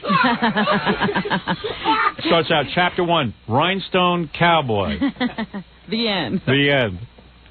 No, he's going to write about his affair with Tanya Tucker. Oh, yeah, great. Drag that up. There's the headline. Yeah, there's something I got to read. I wish I owned a book company so I could publish his that. problem with drugs. Oh. Woody Allen is beginning work on a TV movie. I'd like to read a book by a guy who doesn't have a problem with drugs. What is it? There's a gentleman on the phone. Yes. Who thinks that today's show has been really homophobic. Homophobic? Yes. I have to agree with you. Hey, once in a while we get scared, that's all. Nah, come on, you know we're for the homos. You're for the homos? Yes, absolutely. Yeah, but how about doing some funny bits on people who beat up homos? All right. Who would you like me to do a bit on? What? How about you made lots of fun of Denzel Washington, of Tom Hanks. How about Denzel Washington? Hey, listen, the homos were most upset with Tom Hanks. They were picketing when that movie came out. Very few. I mean, there are few. No. You don't know anything about being gay. You don't know anything about being gay. I know more homos than you do. You want to borrow my black book? No, I don't think so. What? I happen to know a lot of homosexuals. But there's so much gay bashing and everything and the lisping and all this and that. Would you prefer me being anti-black? No, anti-heterosexual. I mean, there are so many stupid white heterosexuals. Want me to do some buy your book. Well, we make fun of heterosexuals as well. But not enough. All right, I will go back to doing that. How's that, okay? Then I'll buy as many books of your tapes as possible. Very good. I will now make... Tomorrow's show will be dedicated to making fun of heterosexuals. Well, I was just about to get to bashing a heterosexual. Yeah, give us a chance. We'll get to it. We love you, Robin, when you do that. We talked about the guy who had... I like the homos. I have no problem with them. Okay. I'm telling you, I have no problem with them. I encourage the audience not to bash homosexuals. I think it's retarded. Yeah, but you also have to get such a weird thing about anal sex. And do me a favor, talk like a man, will you? The affect I don't buy. I'll tell you the truth. I hear, you're speaking in a way, I guess that's supposed to sound like a girl. Yeah. But try to speak like a regular person. Really, seriously. What's a regular person? You mean like this? Yeah, like that. Because that is an affect that is not necessary. It's in rebellion against my German Jewish father who used to talk like this. All right, very good. Thank you. You're welcome. All right. I mean, for goodness sake. Hello, I just want to say, there's nothing wrong with talking like a regular guy. Kathy Lee Gifford is having trouble selling tickets to a special concert she's holding on April 9th, Howard. Well, of course. Fisher Hall. She sucks. Who's going to go listen to her warble? A spokeswoman for Kathy Lee says a lot of tickets are available for the concert, which is to raise money to refurbish the old Ronald McDonald House on 86th Street. Yeah, the only way you're going to get people to buy tickets to that stupid thing is out of pity. Gifford and her husband, Frank, recently agreed to buy the dilapidated house that has sat unused for more than a year, and they've scheduled to close the deal this week. And they want to renovate it and, I guess, open it up for children. Oh. It's going to cost them as much as $1 million. And even if she sold all the tickets for this concert, it would only raise $50,000. So they're saying they're going to give a lot of money to this themselves. Right now, she and pianist Peter Nero... Pianist. With whom she'll share the bill, are a long way from selling out the 2,800-seat concert hall. Well, of course. Oh, for goodness sake. You ever They hear say her? one of the reasons is that Sting's Benefit for the Rainforest is occurring on the same night. So a lot of do-gooder dollars are already going there. Tell Gift to buy the stupid ticket. Even her co-host Regis Philbin isn't available. He has a prior commitment to autograph his video. With that exercise video? Yes. Yeah, there's an important contribution. Yeah, I'll get in shape from that. So now she's been vowing to plague her audience on live every day, tug on their heartstrings until all the tickets are sold. Dressed as a Hamburglar. Now, there's already the Cody Gifford Variety House for Children with Special Needs on East 91st Street. Yeah, I would they rather... haven't decided on a name for this new house. Howard Stern House? But they, have another child. So they might name the house after Cassidy. Cassidy and Cody House? Yeah, there's already a Cody House. This might become Cassidy House. But they've already How about Nitwit House? They've already said no to naming the house after her and her husband. They wouldn't do that. Wouldn't it be great if she got a yeast infection and it spread to her eyes? I can't see. What? Reach, I can't see. And I understand that Regis and Joy Philbin are starting a decorating show. Joy. That's the last name you call a woman married to Regis Philbin. Joy.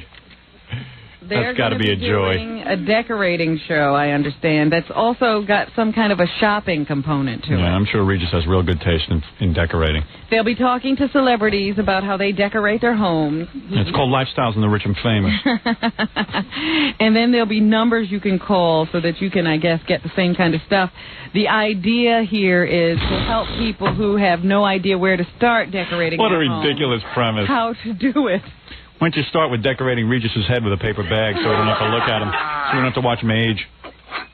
Let's get out of here, Robin. You're making me sick with this story. This is a horrible story. Come on. Give me a break. So just look for the decorating show. I think they're going to air it here at like 6 a.m. on Sunday morning. Called Haven. Oh, boy. Oh. Come on, I'm passing wind. That's what's happening, folks. Thanks, Robin. Remember to dial 1-800-52-STERN. And, order the tape and get the poster because we're, you just heard the autographed copy of the book sold for $1,100, so. Never know what can happen. Yeah. 1-800-52-STERN. Also, don't forget Jackie. You got to order his new comedy CD, 78 minutes of filthy jokes, only $10, plus $3 shipping and handling. Call 1-800-323-5464. And tomorrow night, Jackie will be having a big show at Chuckles Comedy Club in Mineola on Long Island. For info, call 516-9221. And the new Stuttering John album titled Stuttering John. Ah, yes. Where can we pick that up? Well, that'll be out April 19th in record stores everywhere. And to get on Stuttering John's mailing list, call 609-546-STUPID. Also, those two naked girls that were in here early this morning. Was that this morning or yesterday? Are you promoting that? You can call our agent at 818-786-7400. Book her.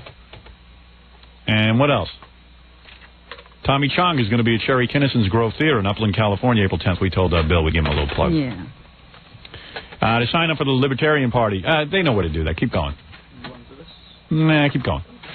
Yeah, okay. Keep going. If you're planning a wedding or party and need a great DJ, call Scott the Engineer's Rocket Entertainment toll-free from any city at 1-800-PARTY-MC. And if you'd like to hire Scott in the New York area, call 718-BAG-5040.